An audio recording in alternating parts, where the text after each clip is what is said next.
Book 4, The Voyage of the Anchises, Chapter 1. A long train of crowded cars, the passengers all of the same sex, almost of the same age, all dressed and hatted alike, were slowly steaming through the green sea meadows late on a summer afternoon.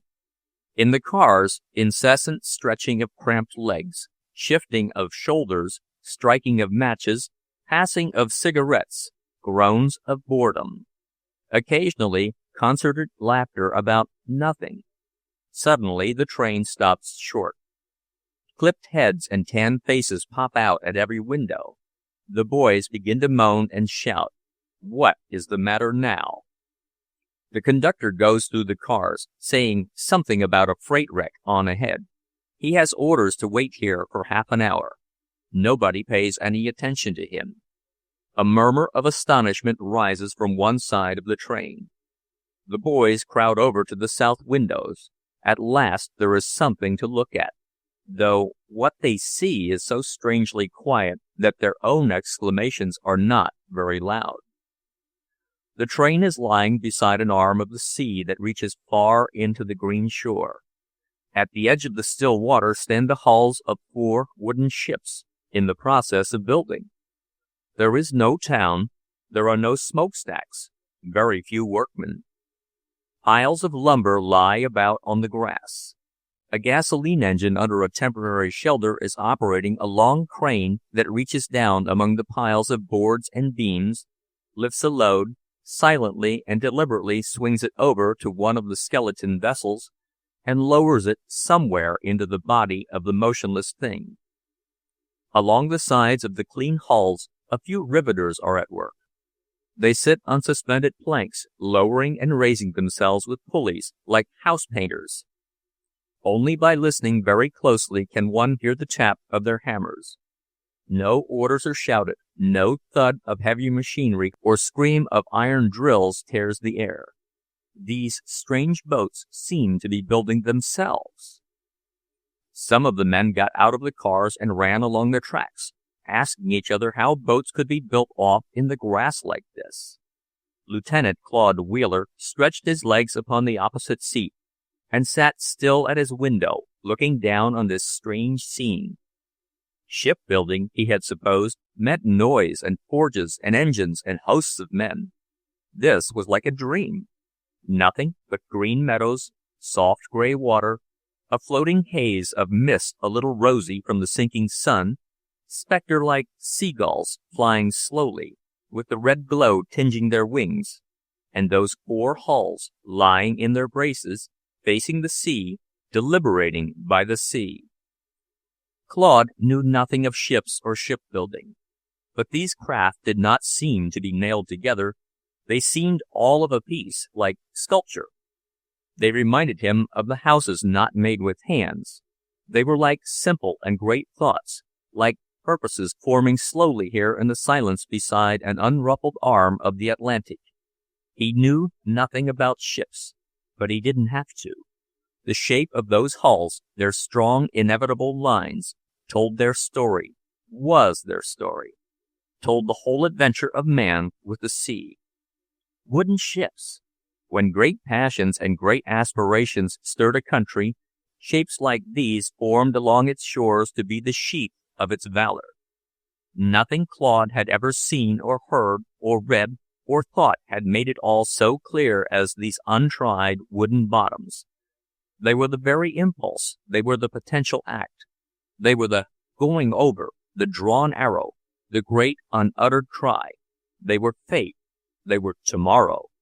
The locomotive screeched to her scattered passengers like an old turkey hen calling her brood. The soldier boys came running back along the embankment and leaped aboard the train.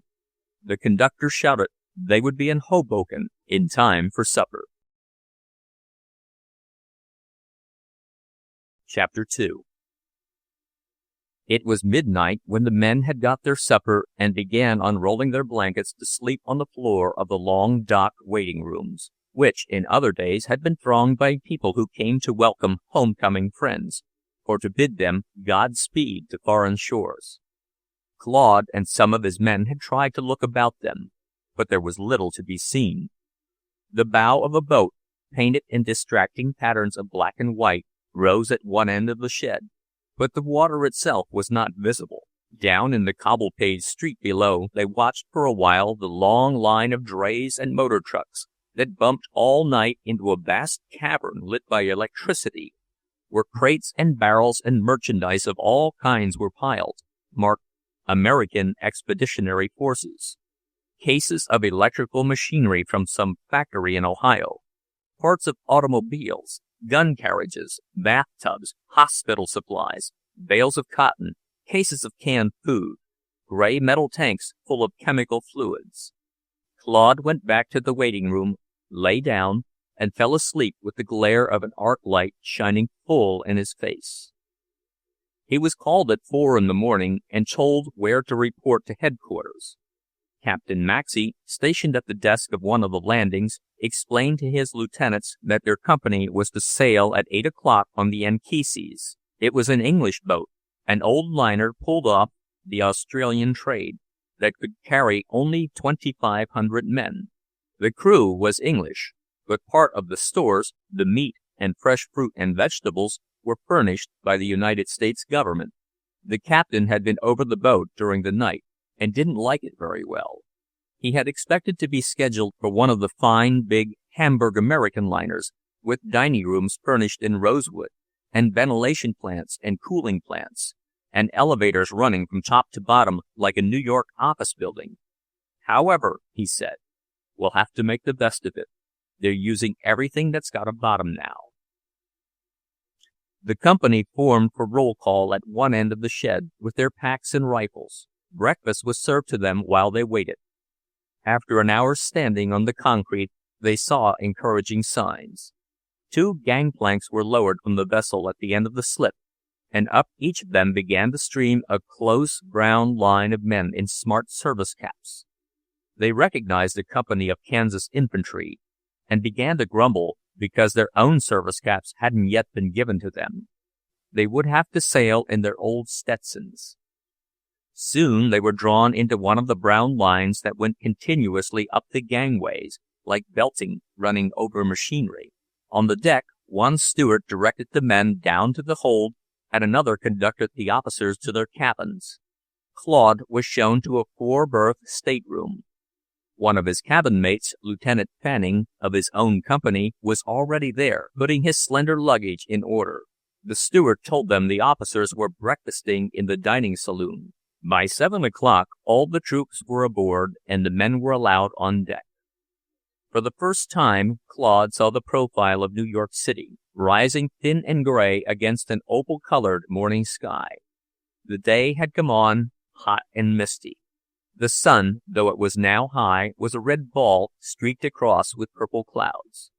The tall buildings, of which he had heard so much, looked unsubstantial and illusionary, mere shadows of gray and pink and blue that might dissolve with a mist and fade away in it.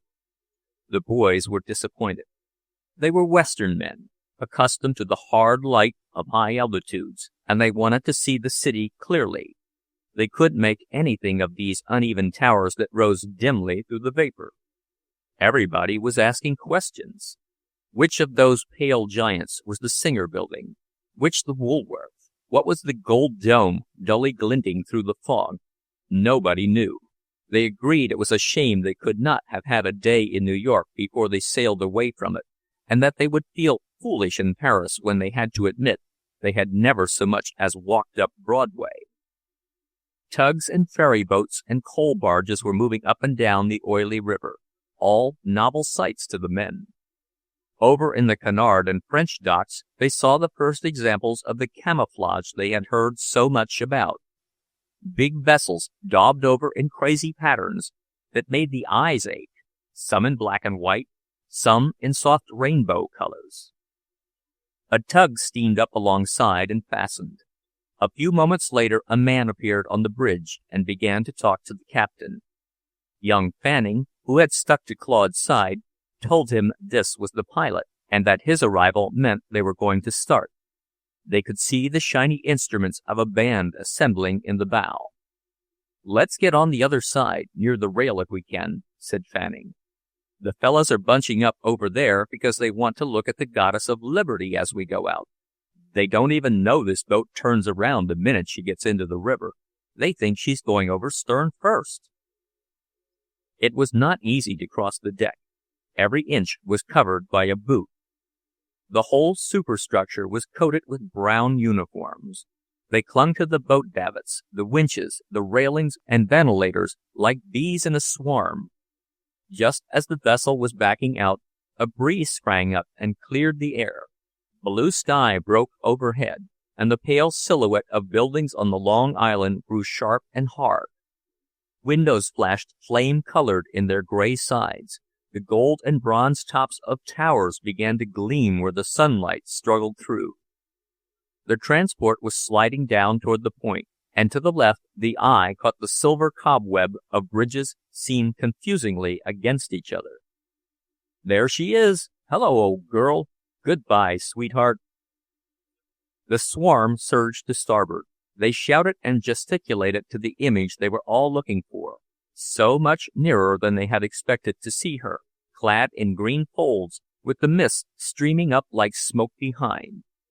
For nearly every one of those 2,500 boys, as for Claude, it was their first glimpse of the Bartholdi statue. Though she was such a definite image in their minds, they had not imagined her in her setting of sea and sky, with the shipping of the world coming and going at her feet, and the moving cloud masses behind her. Postcard pictures had given them no idea of the energy of her large gesture, or how her heaviness becomes light among the vaporish elements. "France gave her to us," they kept saying as they saluted her. Before Claude had got over his first thrill, the Kansas band in the bow began playing "Over There." 2,000 voices took it up, booming out over the water the gay, indomitable resolution of that jaunty air. A Staten Island ferry boat passed close under the bow of the transport. The passengers were office-going people, on their way to work, and when they looked up and saw these hundreds of faces, all young, all bronzed and grinning, they began to shout and wave their handkerchiefs. One of the passengers was an old clergyman, a famous speaker in his day, now retired, who went over to the city every morning to write editorials for a church paper. He closed the book he was reading, stood by the rail, and taking off his hat began solemnly to quote from a poet who in his time was still popular. "Sail on," he quavered, "thou too, sail on, O ship of state. Humanity, with all its fears, with all its hopes of future years, is hanging breathless on thy fate." As the troop ship glided down the sea lane, the old man still watched it from the turtleback.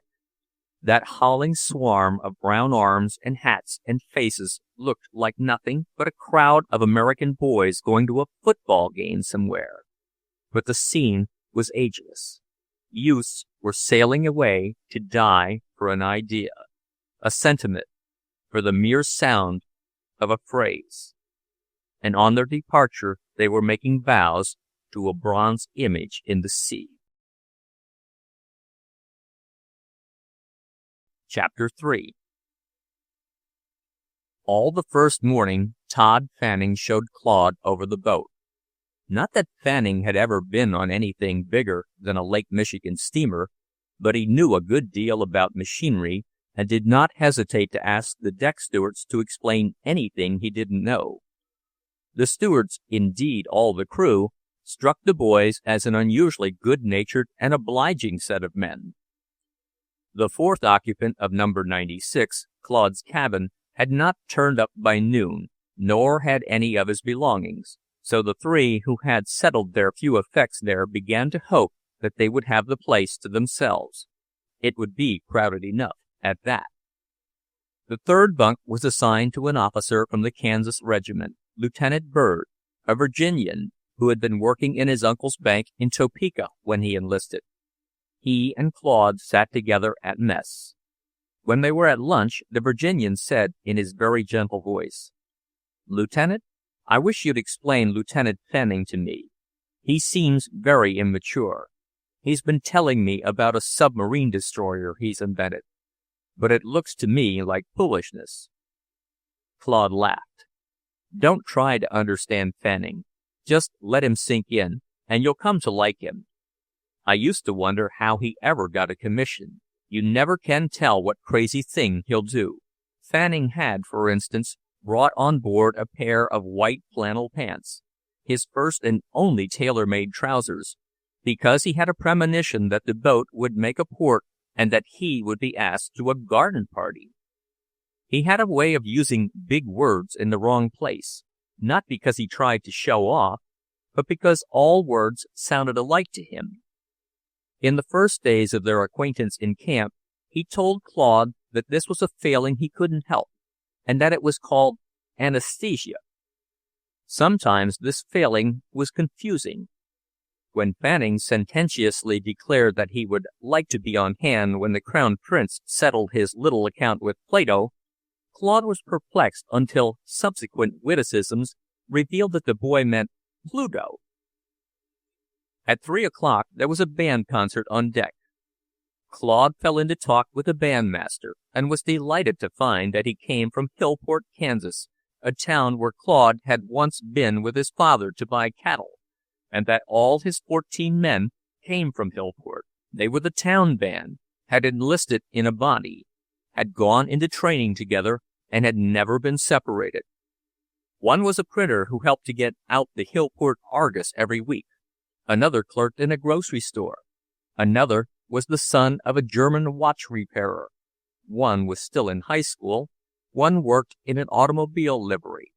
After supper, Claude found them all together, very much interested in their first evening at sea, and arguing as to whether the sunset on the water was as fine as those they saw every night in Hillport.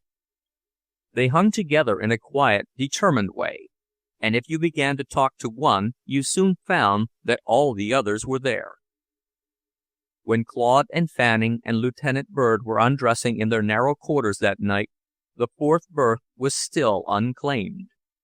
They were in their bunks and almost asleep when the missing man came in and unceremoniously turned on the light. They were astonished to see that he wore the uniform of the Royal Flying Corps and carried a cane. He seemed very young, but the three who peeked out at him felt that he must be a person of consequence. He took off his coat with a spread of wings on the collar, wound his watch, and brushed his teeth with an air of special personal importance. Soon after he had turned out the light and climbed into the berth over Lieutenant Byrd. A heavy smell of rum spread in the close air. Fanning, who slept under Claude, kicked the sagging mattress above him and stuck his head out. "Hello, Wheeler. What have you got up there?" "Nothing." "Nothing smells pretty good to me. I'll have some with anybody that asks me." No response from any quarter. Byrd, the Virginian, murmured, "Don't make a row," and they went to sleep. In the morning, when the bath steward came, he edged his way into the narrow cabin and poked his head into the berth over Byrd's. "I'm sorry, sir. I've made careful search for your luggage, and it's not to be found, sir." "I tell you it must be found," fumed a petulant voice overhead. "I brought it over here from the St. Regis myself in a taxi. I saw it standing on the pier with the officer's luggage, a black cabin trunk with V.M. lettered on both ends. Get after it." The steward smiled discreetly. He probably knew that the aviator had come on board in a state which precluded any very accurate observation on his part. "Very well, sir. Is there anything I can get you for the present?" "You can take this shirt out and have it laundered and bring it back to me tonight. I've no linen in my bag." "Yes, sir." Claude and Fanning got on deck as quickly as possible, and found scores of their comrades already there, pointing to dark smudges of smoke along the clear horizon. They knew that these vessels had come from unknown ports, some of them far away, steaming thither under orders known only to their commanders. They would all arrive within a few hours of each other at a given spot on the surface of the ocean. There they would fall into place, flanked by their destroyers, and would proceed in orderly formation, without changing their relative positions. Their escort would not leave them until they were joined by gunboats and destroyers off whatever coast they were bound for. What that coast was, not even their own officers knew as yet. Later in the morning, this meeting was actually accomplished. There were 10 troop ships, some of them very large boats, and 6 destroyers. The men stood about the whole morning, gazing spellbound at their sister transports, trying to find out their names, guessing at their capacity. Tanned as they already were, their lips and noses began to blister under the fiery sunlight. After long months of intensive training, the sudden drop into an idle, soothing existence was grateful to them. Though their pasts were neither long or varied, most of them, like Claude Wheeler, felt a sense of relief at being rid of all they had ever been before and facing something absolutely new. Said Todd Fanning as he lounged against the rail, "Whoever likes it can run for a train every morning and grind his days out in a Westinghouse works, but not for me anymore." The Virginian joined them. "That Englishman ain't got out of bed yet. I reckon he's been liquoring up pretty steady. The place smells like a bar." The room steward was just coming out, and he winked at me. He was slipping something in his pocket, looked like a banknote.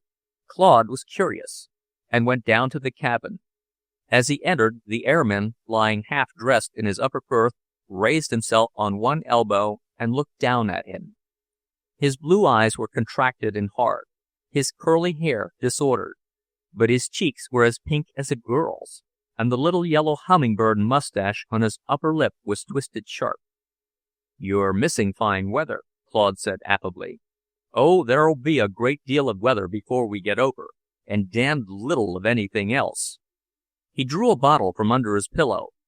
"Have a nip?" "I don't mind if I do." Claude put out his hand. The other laughed and sank back on his pillow, drawling lazily. "Brave boy. Go ahead. Drink to the Kaiser." "Why to him in particular?" "It's not particular.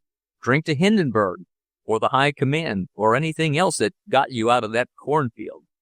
That's where they did get you, didn't they?" "Well, it's a good guess, anyhow. Where did they get you?" "Crystal Lake, Iowa. I think that was the place." He yawned and folded his hands over his stomach. "Why, we thought you were an Englishman." "Not quite. I've served in His Majesty's Army 2 years, though." "Have you been flying in France?" "Yes. I've been back and forth all the time, England and France. Now I've wasted 2 months at Fort Worth. Instructor. That's not my line. I may have been sent over as a reprimand. You can't tell about my colonel, though. May have been his way of getting me out of danger."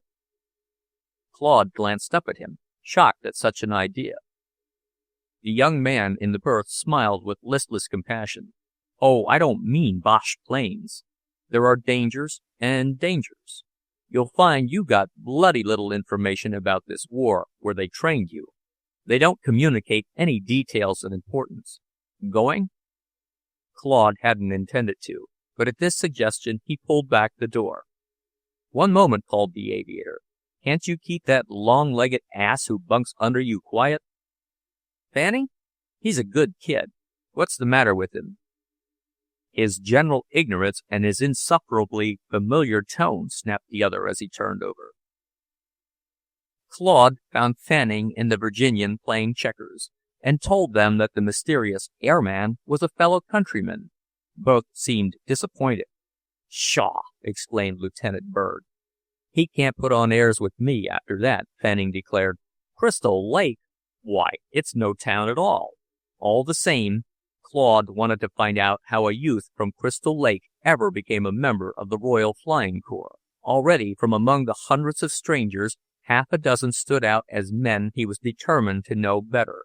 Taking them all together, the men were a fine sight as they lounged about the decks in the sunlight, the petty rivalries and jealousy of camp days forgotten. Their youth seemed to flow together, like their brown uniforms. Seen in the mass like this, Claude thought, they were rather noble-looking fellows. In so many of the faces there was a look of fine candor, an expression of cheerful expectancy and confident goodwill. There was on board a solitary Marine, with the stripes of border service on his coat. He had been sick in the Navy hospital in Brooklyn when his regiment sailed, and was now going over to join it. He was a young fellow, rather pale from his recent illness, but he was exactly Claude's idea of what a soldier ought to look like. His eye followed the Marine about all day. The young man's name was Albert Usher, and he came from a little town up in the Wind River Mountains in Wyoming, where he had worked in a logging camp.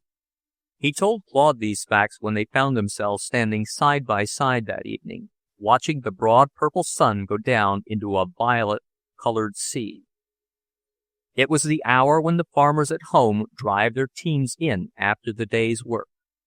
Claude was thinking how his mother would be standing at the west window every evening now, watching the sun go down and following him in her mind. When the young Marine came up and joined him, he confessed to a pang of homesickness. "That's a kind of sickness I don't have to wrestle with," said Albert Usher. "I was left an orphan on a lonesome ranch when I was 9, and I've looked out for myself ever since." Claude glanced sideways at the boy's handsome head that came up from his neck with clean, strong lines, and thought he had done a pretty good job for himself.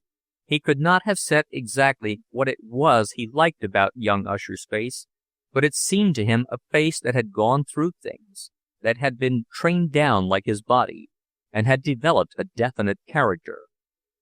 What Claude thought due to a manly, adventurous life was really due to well-shaped bones. Usher's face was more mottled than most of the healthy countenances about him. When questioned, the Marine went on to say that though he had no home of his own, he had always happened to fall on his feet among kind people. He could go back to any house in Pinedale or Dubois and be welcomed like a son. "I suppose there are kind people everywhere," he said, "but in that respect Wyoming's got the rest of the world beat. I never felt the lack of a home. Now the U.S. Marines are my family. Wherever they are, I'm at home." "Were you at Vera Cruz?" Claude asked. "I guess. We thought that was quite a little party at the time, but I suppose it will seem small potatoes when we get over there. I'm figuring on seeing some first-rate scrapping. How long have you been in the Army?" "A year ago, last April. I've had hard luck about getting over. They kept me jumping about to train men." "Then yours is all to come. Are you a college graduate?" "No. I went away to school, but I didn't finish." Usher frowned at the gilded path on the water where the sun lay half submerged, like a big watchful eye closing. "I always wanted to go to college, but I never managed it. A man in Laramie offered to stake me to a course in the university there, but I was too restless. I guess I was ashamed of my handwriting." He paused as if he had run against some old regret. A moment later he said suddenly, "Can you parlez-vous?" "No. I know a few words, but I can't put them together." "Same here. I expect to pick up some. I pinched quite a little Spanish down on the border."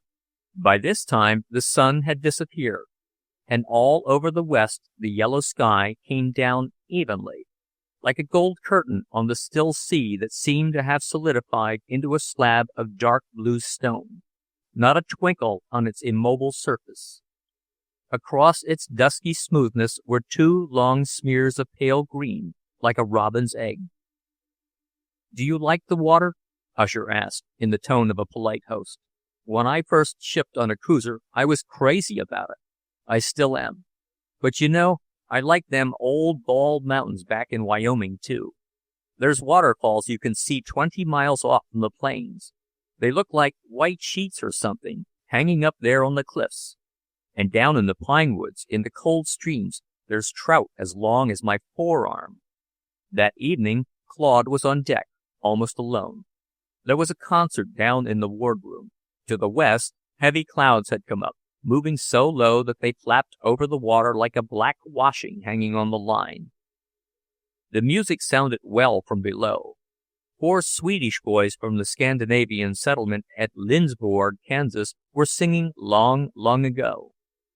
Claude listened from a sheltered spot in the stern. What were they? And what was he doing here on the Atlantic? 2 years ago, he had seemed a fellow for whom life was over, driven into the ground like a post, or like those Chinese criminals who are planted upright in the earth, with only their heads left out for birds to peck at and insects to sting. All his comrades had been tucked away in prairie towns, with their little jobs and their little plans. Yet here they were, attended by unknown ships called in from the 4 quarters of the earth. How had they come to be worth the watchfulness and devotion of so many men and machines, this extravagant consumption of fuel and energy? Taken one by one, they were ordinary fellows like himself, yet here they were, and in this massing and movement of men there was nothing mean or common. He was sure of that. It was, from first to last, unforeseen, almost incredible. 4 years ago, when the French were holding the Marne, the wisest men in the world had not conceived of this as possible. They had reckoned with every fortuity but this. Out of these stones can my father raise up seed unto Abraham. Downstairs, the men began singing Annie Laurie. Where were those summer evenings when he used to sit dumb by the windmill, wondering what to do with his life?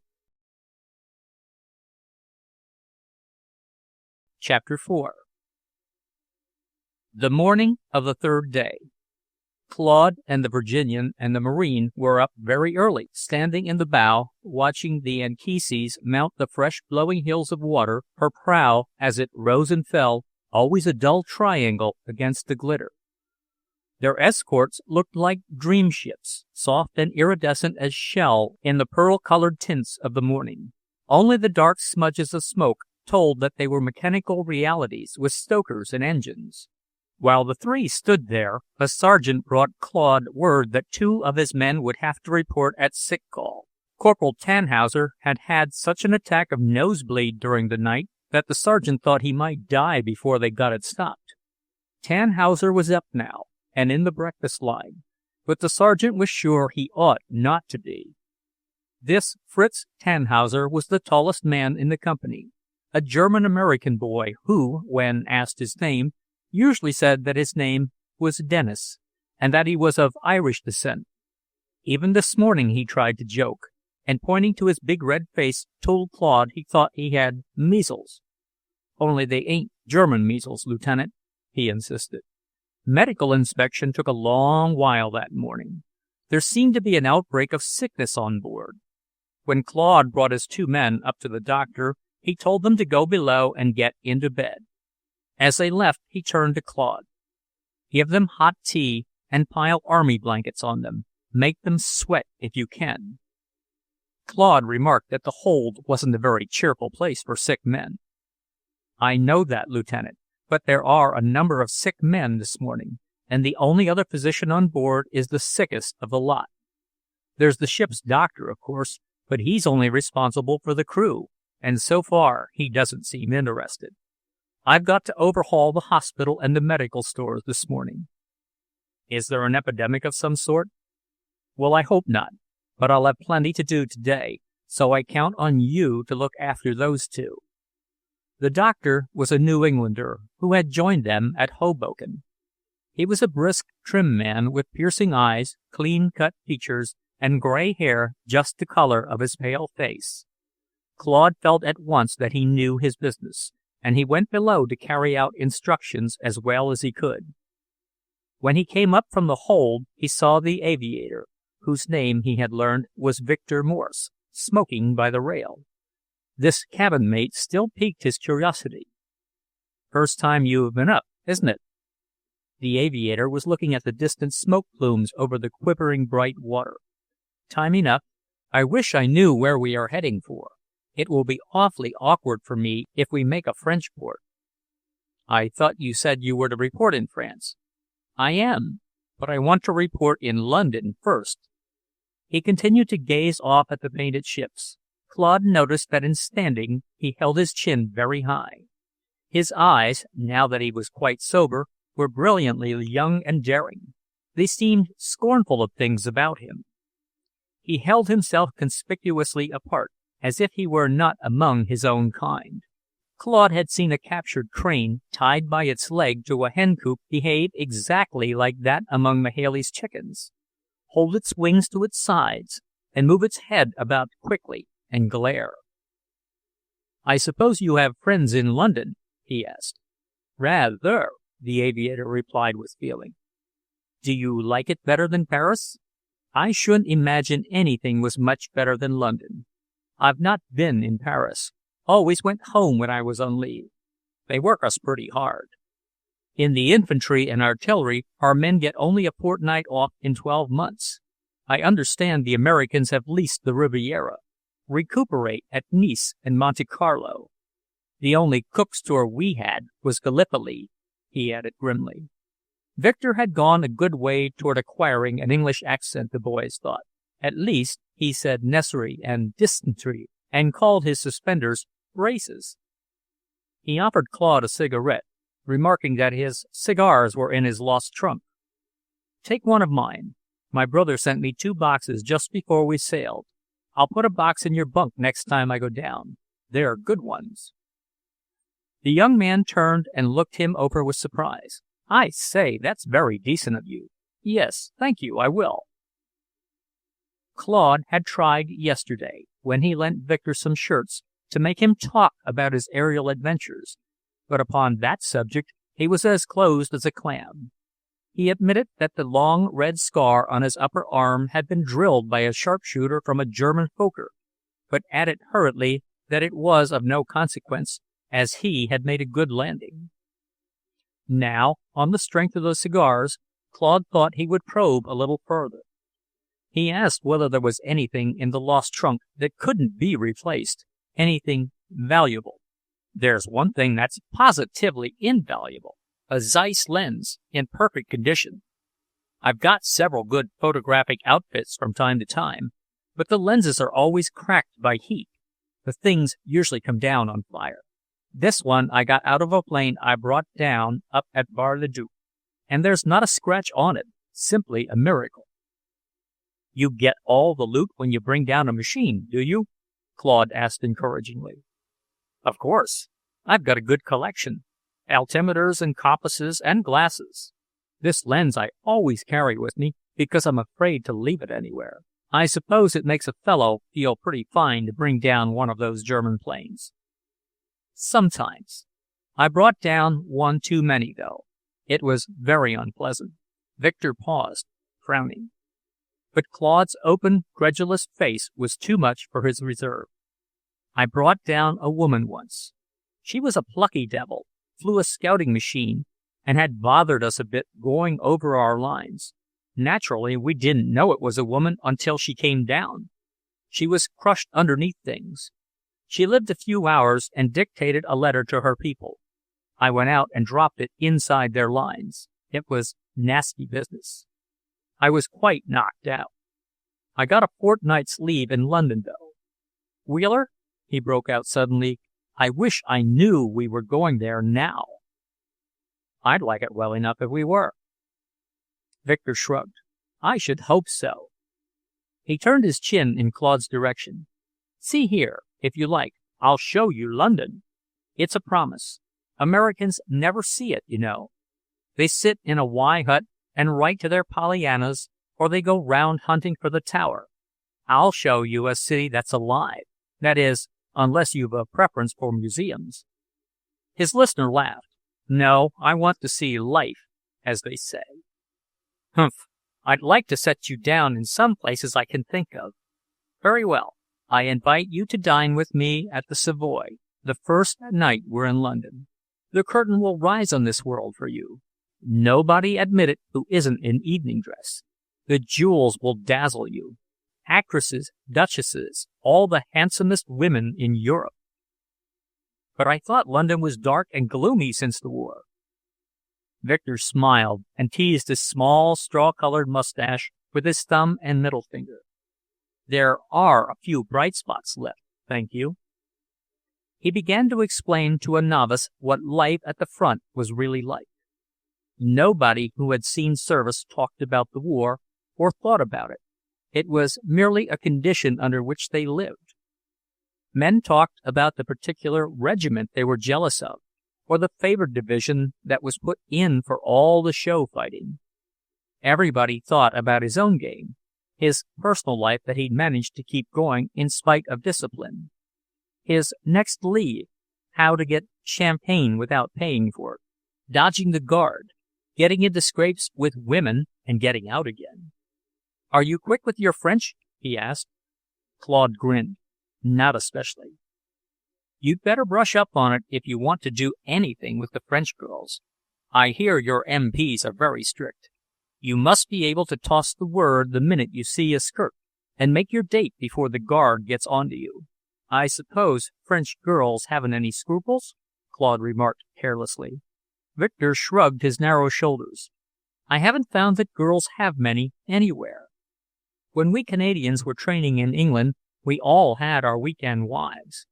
I believe the girls in Crystal Lake used to be more or less fussy, but that's long ago and far away.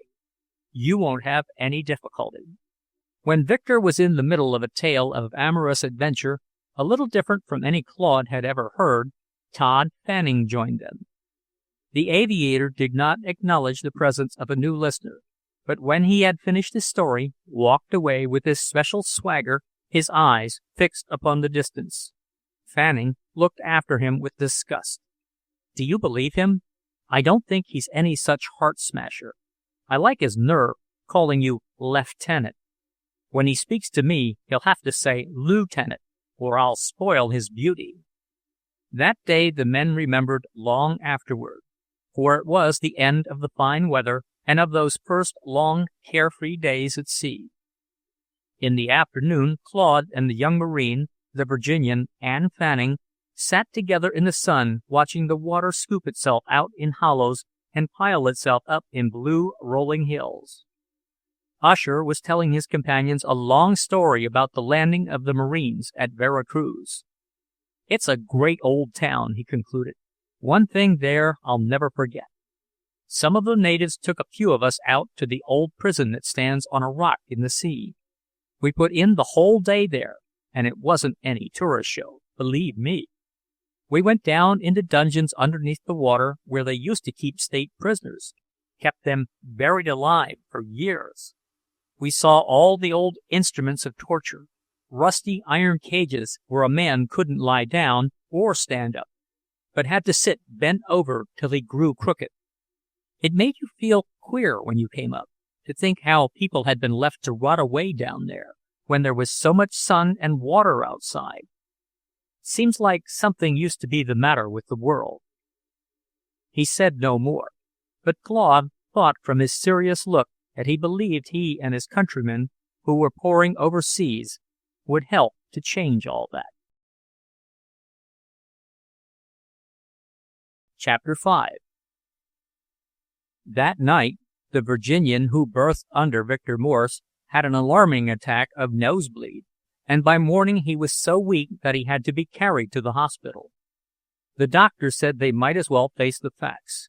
A scourge of influenza had broken out on board, of a peculiarly bloody and malignant type. Everybody was a little frightened.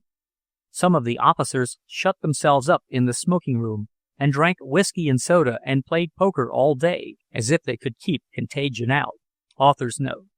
The actual outbreak of influenza on transports carrying United States troops is here anticipated by several months. Lieutenant Byrd died late in the afternoon and was buried at sunrise the next day, sewed up in a tarpaulin with an 18-pound shell at his feet. The morning broke brilliantly clear and bitter cold. The sea was rolling blue walls of water, and the boat was raked by a wind as sharp as ice. Excepting those who were sick, the boys turned out to a man. It was the first burial at sea they had ever witnessed, and they couldn't help finding it interesting. The chaplain read the burial service while they stood with uncovered heads. The Kansas band played a solemn march. The Swedish quartet sang a hymn. Many a man turned his face away when that brown sack was lowered into the cold, leaping indigo ridges that seemed so destitute of anything friendly to humankind. In a moment it was done, and they steamed on without him.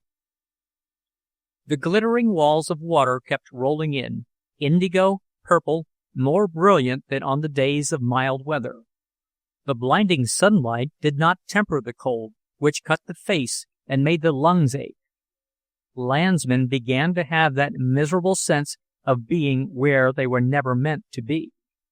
The boys lay in heaps on the deck, trying to keep warm by hugging each other close.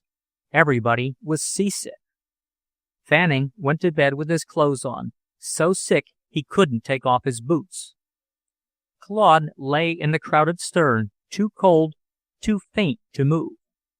The sun poured over them like flame, without any comfort in it. The strong, curling, foam-crested waves threw off the light like millions of mirrors, and their color was almost more than the eye could bear. The water seemed denser than before, heavy like melted glass, and the foam on the edges of each blue ridge looked sharp as crystals. If a man should fall into them, he would be cut to pieces. The whole ocean seemed suddenly to have come to life. The waves had a malignant, graceful, muscular energy, were animated by a kind of mocking cruelty. Only a few hours ago, a gentle boy had been thrown into that freezing water and forgotten. Yes, already forgotten. Everyone had his own miseries to think about.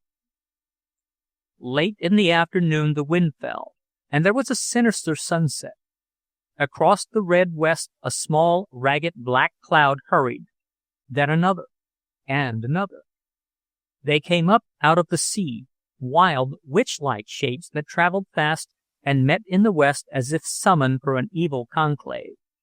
They hung there against the afterglow, distinct black shapes, drawing together, devising something. The few men who were left on deck felt that no good could come out of a sky like that. They wished they were at home, in France, anywhere but here. Chapter 6. The next morning, Dr. Truman asked Claude to help him at sick call. "I've got a bunch of sergeants taking temperatures, but it's too much for one man to oversee. I don't want to ask anything of those dude officers who sit in there playing poker all the time. Either they've got no conscience, or they're not awake to the gravity of the situation." The doctor stood on deck in his raincoat, his foot on the rail to keep his equilibrium, writing on his knee as the long string of men came up to him. There were more than 70 in the line that morning, and some of them looked as if they ought to be in a drier place. Rain beat down on the sea like lead pellets. The old Anchises floundered from one gray ridge to another, quite alone. Fog cut off the cheering sight of the sister ships. The doctor had to leave his post from time to time when seasickness got the better of his will. Claude, at his elbow, was noting down names and temperatures. In the middle of his work, he told the sergeants to manage without him for a few minutes. Down near the end of the line he had seen one of his own men misconducting himself, sniveling and crying like a baby, a fine husky boy of 18 who had never given any trouble. Claude made a dash for him and clapped him on the shoulder. "If you can't stop that, Bert Fuller, get where you won't be seen. I don't want all these English stewards standing around to watch an American soldier cry. I never heard of such a thing." "I can't help it, Lieutenant," the boy blubbered. "I've kept it back just as long as I can. I can't hold it in any longer." "What's the matter with you? Come over here and sit down on this box and tell me." Private Fuller willingly let himself be led, and dropped on the box. "I'm so sick, Lieutenant." "I'll see how sick you are." Claude stuck a thermometer into his mouth, and while he waited, sent the deck steward to bring a cup of tea. "Just as I thought, Fuller. You're not half a degree of fever. You're scared, and that's all. Now drink this tea. I expect you didn't eat any breakfast." "No, sir. I can't eat the awful stuff on this boat." "It is pretty bad. Where are you from?" "I'm from Pleasantville, up on the Platte," the boy gulped. and his tears began to flow afresh. Well now, what would they think of you back there? I suppose they got the band out and made a fuss over you when you went away, and thought they were sending you off a fine soldier. And I've always thought you'd be a first-rate soldier. I guess we'll forget about this. You feel better already, don't you? Yes, sir. This tastes awful good. I've been so sick to my stomach, and last night I got pains in my chest. All my crowd is sick, and you took Big Corporal, away to the hospital. It looks like we're all going to die out here. I know it's a little gloomy, but don't you shame me before these English stewards. I won't do it again, sir, he promised. When the medical inspection was over, Claude took the doctor down to see Fanning, who had been coughing and wheezing all night and hadn't gotten out of his berth. The examination was short. The doctor knew what was the matter before he put the stethoscope on him. It's pneumonia, both lungs, he said when they came out into the corridor. I have one case in the hospital that will die before morning. What can you do for him, doctor? You see how I'm fixed. Close on to 200 men sick and one doctor. The medical supplies are wholly inadequate. There's not castor oil enough on this boat to keep the men clean inside.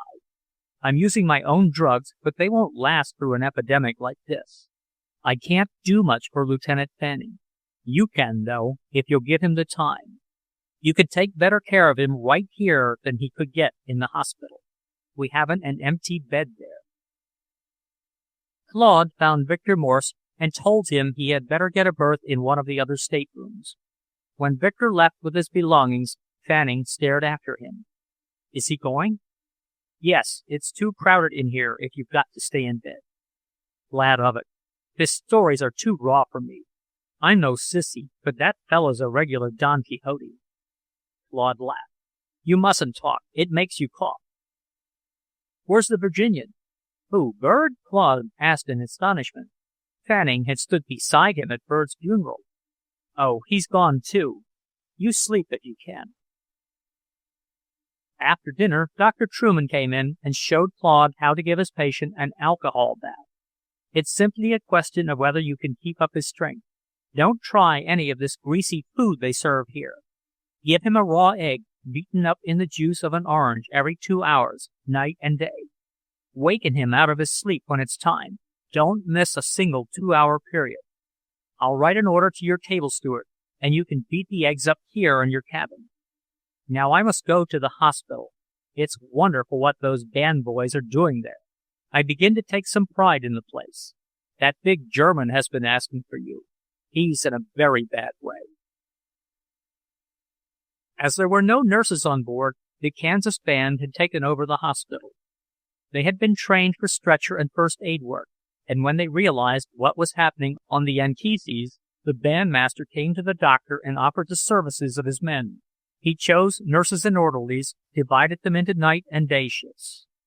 When Claude went to see his corporal, Big Tannhauser, he did not recognize him. He was quite out of his head, and was conversing with his own family in the language of his early childhood.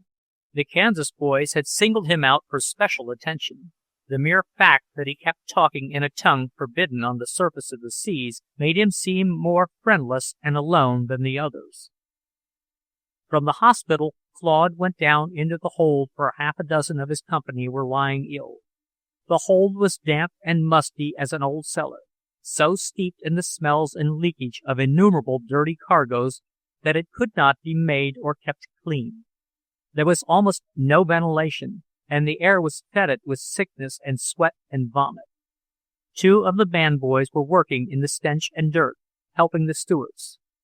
Claude stayed to lend a hand until it was time to give Fanning his nourishment.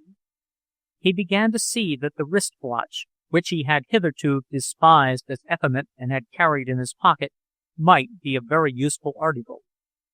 After he had made Fanning swallow his egg, he piled all the available blankets on him and opened the port to give the cabin an airing. While the fresh wind blew in, he sat down on the edge of his berth and tried to collect his wits. What had become of those first days of golden weather, leisure, and good comradeship? The band concerts, the Lindsborg Quartet, the first excitement and novelty of being at sea, all that had gone by like a dream.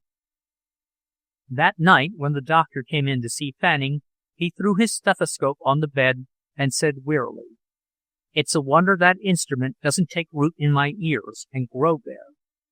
He sat down and sucked his thermometer for a few minutes, then held it out for inspection. Claude looked at it and told him he ought to go to bed. "Then who's to be up and around? No bed for me tonight. But I will have a hot bath by and by." Claude asked why the ship's doctor didn't do anything, and added that he must be as little as he looked. Chessup, no, he's not half bad when you get to know him. He's given me a lot of help about preparing medicines, and it's a great assistance to talk the cases over with him. He'll do anything for me except directly handle the patients. He doesn't want to exceed his authority. It seems the English Marine is very particular about such things. He's a Canadian, and he graduated first in his class at Edinburgh. I gather he was frozen out in private practice. You see, his appearance is against him. It's an awful handicap to look like a kid and be as shy as he is. The doctor rose, shored up his shoulders, and took his bag. "You're looking fine yourself, Lieutenant," he remarked. "Parents both living? Were they quite young when you were born? Well, then their parents were, probably. I'm a crank about that. Yes, I'll get my bath pretty soon, and I will lie down for an hour or two. With those splendid fanboys running the hospital, I get a little leeway." Claude wondered how the doctor kept going. He knew he hadn't had more than 4 hours' sleep out of the last 48, and he was not a man of rugged constitution. His bath steward was, as he said, his comfort. Hawkins was an old fellow who had held better positions on better boats, yes, in better times, too. He had first gone to sea as a bath steward, and now, through the fortunes of war, he had come back where he began. Not a good place for an old man. His back was bent meekly, and he shuffled along with broken arches. He looked after the comfort of all the officers, and attended the doctor like a valet. Got out his clean linen, persuaded him to lie down and have a hot drink after his bath, stood on guard at his door to take messages for him in the short hours when he was resting. Hawkins had lost 2 sons in the war, and he seemed to find a solemn consolation in being of service to soldiers. "Take it a bit easy now, sir. You'll 'ave it 'ard enough over there," he used to say to one and another. At 11 o'clock, one of the Kansas men came to tell Claude that his corporal was going fast. Big Tannhauser's fever had left him, but so had everything else. He lay in a stupor. His congested eyeballs were rolled back in his head, and only the yellowish whites were visible. His mouth was open, and his tongue hung out at one side. From the end of the corridor, Claude had heard the frightful sounds that came from his throat, sounds like violent vomiting, or the choking rattle of a man in strangulation, and indeed, he was being strangled. One of the band boys brought Claude a camp chair and said kindly, "He doesn't suffer. It's mechanical now. He'd go easier if he hadn't so much vitality. The doctor says he may have a few moments of consciousness just at the last, if you want to stay. I'll go down and give my private patient his egg, and then I'll come back." Claude went away and returned, and sat dozing by the bed. After 3 o'clock, the noise of struggle ceased. Instantly, the huge figure on the bed became again his good-natured corporal. The mouth closed. The glassy jellies were once more seeing intelligent human eyes. The face lost its swollen, brutish look, and was again the face of a friend. It was almost unbelievable that anything so far gone could come back. He looked up wistfully at his lieutenant, as if to ask him something. His eyes filled with tears, and he turned his head away a little. "Mein arme Mutter," he whispered distinctly. A few moments later, he died in perfect dignity, not struggling under torture, but consciously, it seemed to Claude, like a brave boy giving back what was not his to keep. Claude returned to his cabin, roused Fanning once more, and then threw himself upon his tipping bunk. The boat seemed to wallow and sprawl in the waves, as he had seen animals do on the farm when they gave birth to young. How helpless the old vessel was out here in the pounding seas, and how much misery she carried. He lay looking up at the rusty water pipes and unpainted joinings. The liner was, in truth, the old Anchises. Even the carpenters who made her over for the service had not thought her worth the trouble, and had done their worst by her. The new partitions were hung to the joists by a few nails. Big Tannhauser had been one of those who were most anxious to sail. He used to grin and say, "France is the only climate that's healthy for a man with a name like mine." He had waved his goodbye to the image in the New York harbor with the rest, believed in her like the rest. He only wanted to serve. It seemed hard. When Tannhauser first came to camp, he was confused all the time and couldn't remember instructions. Claude had once stepped him out in front of the line and reprimanded him for not knowing his right side from his left. When he looked into the case, he found that the fellow was not eating anything, that he was ill from homesickness. He was one of those farmer boys who are afraid of town. The giant baby of a long family, he had never slept away from home a night in his life before he enlisted.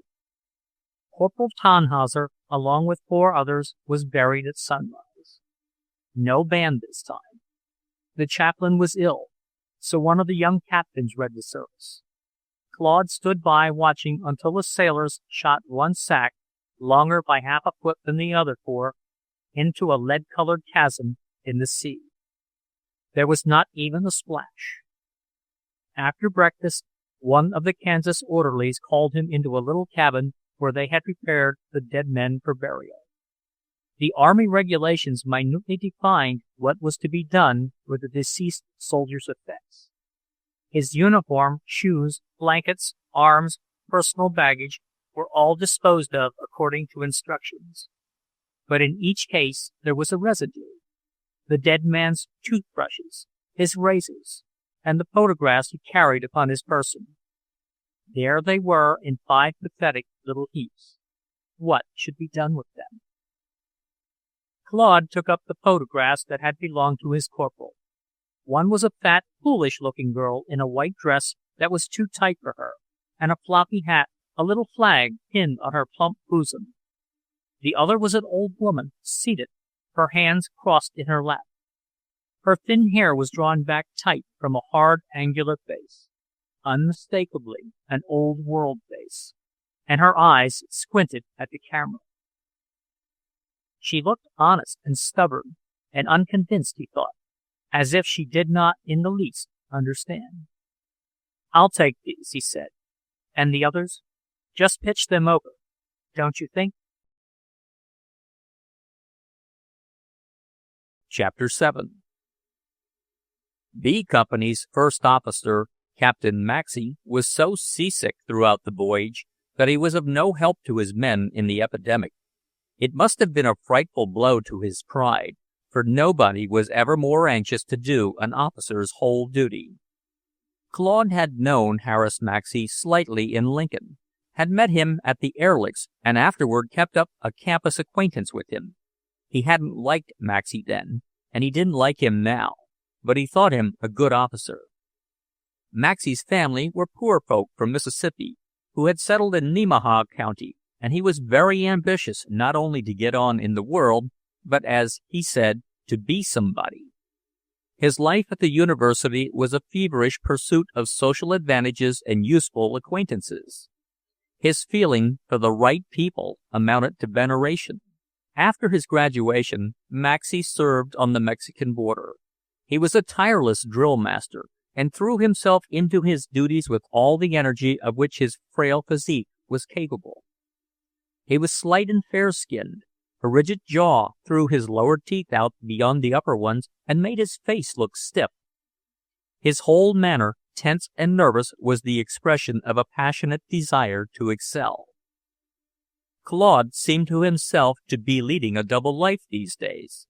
When he was working over fanning, or was down in the hold helping to take care of the sick soldiers, he had no time to think, did mechanically the next thing that came to hand. But when he had an hour to himself on deck, the tingling sense of ever-widening freedom flashed up in him again. The weather was a continual adventure. He had never known any like it before. The fog and rain, the gray sky, and the lonely gray stretches of the ocean were like something he had imagined long ago, memories of old sea stories read in childhood, perhaps, and they kindled a warm spot in his heart. Here on the Anchises he seemed to begin where childhood had left off. The ugly hiatus between had closed up. Years of his life were blotted out in the fog. This fog, which had been at first depressing, had become a shelter, a tent moving through space, hiding one from all that had been before, giving one a chance to correct one's ideas about life and to plan the future. The past was physically shut off. That was his illusion. He had already traveled a great many more miles than were told off by the ship's log. When bandmaster Fred Max asked him to play chess, he had to stop a moment and think why it was that game had such disagreeable associations for him. Enid's pale, deceptive face seldom rose before him unless some such accident brought it up. If he happened to come upon a group of boys talking about their sweethearts and war brides, he listened a moment and then moved away with the happy feeling that he was the least married man on the boat. There was plenty of deck room, now that so many men were ill either from seasickness or the epidemic, and sometimes he and Albert Usher had the stormy side of the boat almost to themselves. The Marine was the best sort of companion for these gloomy days, steady, quiet, self-reliant. And he, too, was always looking forward. As for Victor Morse, Claude was growing positively fond of him. Victor had tea in a special corner of the officers' smoking room every afternoon. He would have perished without it. And the steward always produced some special garnishes of toast and jam or sweet biscuit for him. Claude usually managed to join him at that hour. On the day of Tannhauser's funeral, he went into the smoking room at 4. Victor beckoned the steward and told him to bring a couple of hot whiskeys with the tea. "You're very wet, you know, Wheeler, and you really should." "There," he said as he put down his glass. "Don't you feel better with a drink?" "Very much. I think I'll have another. It's agreeable to be warm inside." "2 more, steward, and bring me some fresh lemon." The occupants of the room were either reading or talking in low tones. One of the Swedish boys was playing softly on the old piano. Victor began to pour the tea. He had a neat way of doing it, and today he was especially solicitous. "This Scotch mist gets into one's bones, doesn't it? I thought you were looking rather seedy when I passed you on deck. I was up with Tannhauser last night. Didn't get more than an hour's sleep," Claude murmured, yawning. "Yes, I heard you lost your big corporal. I'm sorry. I've had bad news, too. It's out now that we're to make a French port. That dashes all my plans. However, c'est la guerre." He pushed back his cup with a shrug. "Take a turn outside?" Claude had often wondered why Victor liked him, since he was so little Victor's kind. "If it isn't a secret," he said, "I'd like to know how you ever got into the British Army, anyway." As they walked up and down in the rain, Victor told his story briefly. When he had finished high school, he had gone into his father's bank at Crystal Lake as bookkeeper. After banking hours, he skated, played tennis, or worked in the strawberry bed, according to the season. He bought 2 pairs of white pants every summer and ordered his shirts from Chicago and thought he was a swell, he said. He got himself engaged to the preacher's daughter. 2 years ago, the summer he was 20, his father wanted him to see Niagara Falls, so he wrote a modest check, warned his son against saloons. Victor had never been inside one. against expensive hotels and women who came up to ask the time without an introduction, and sent him off, telling him it wasn't necessary to fee porters or waiters. At Niagara Falls, Victor fell in with some Canadian officers who opened his eyes to a great many things. He went over to Toronto with them. Enlistment was going strong, and he saw an avenue of escape from the bank and the strawberry bed. The Air Force seemed the most brilliant and attractive branch of the service. They accepted him, and here he was.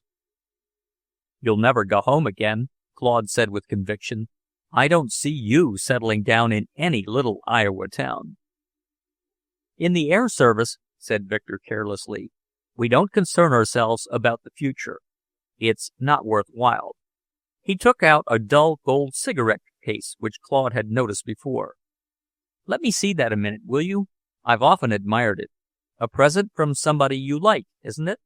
A twitch of feeling, something quite genuine, passed over the airman's boyish face, and his rather small red mouth compressed sharply.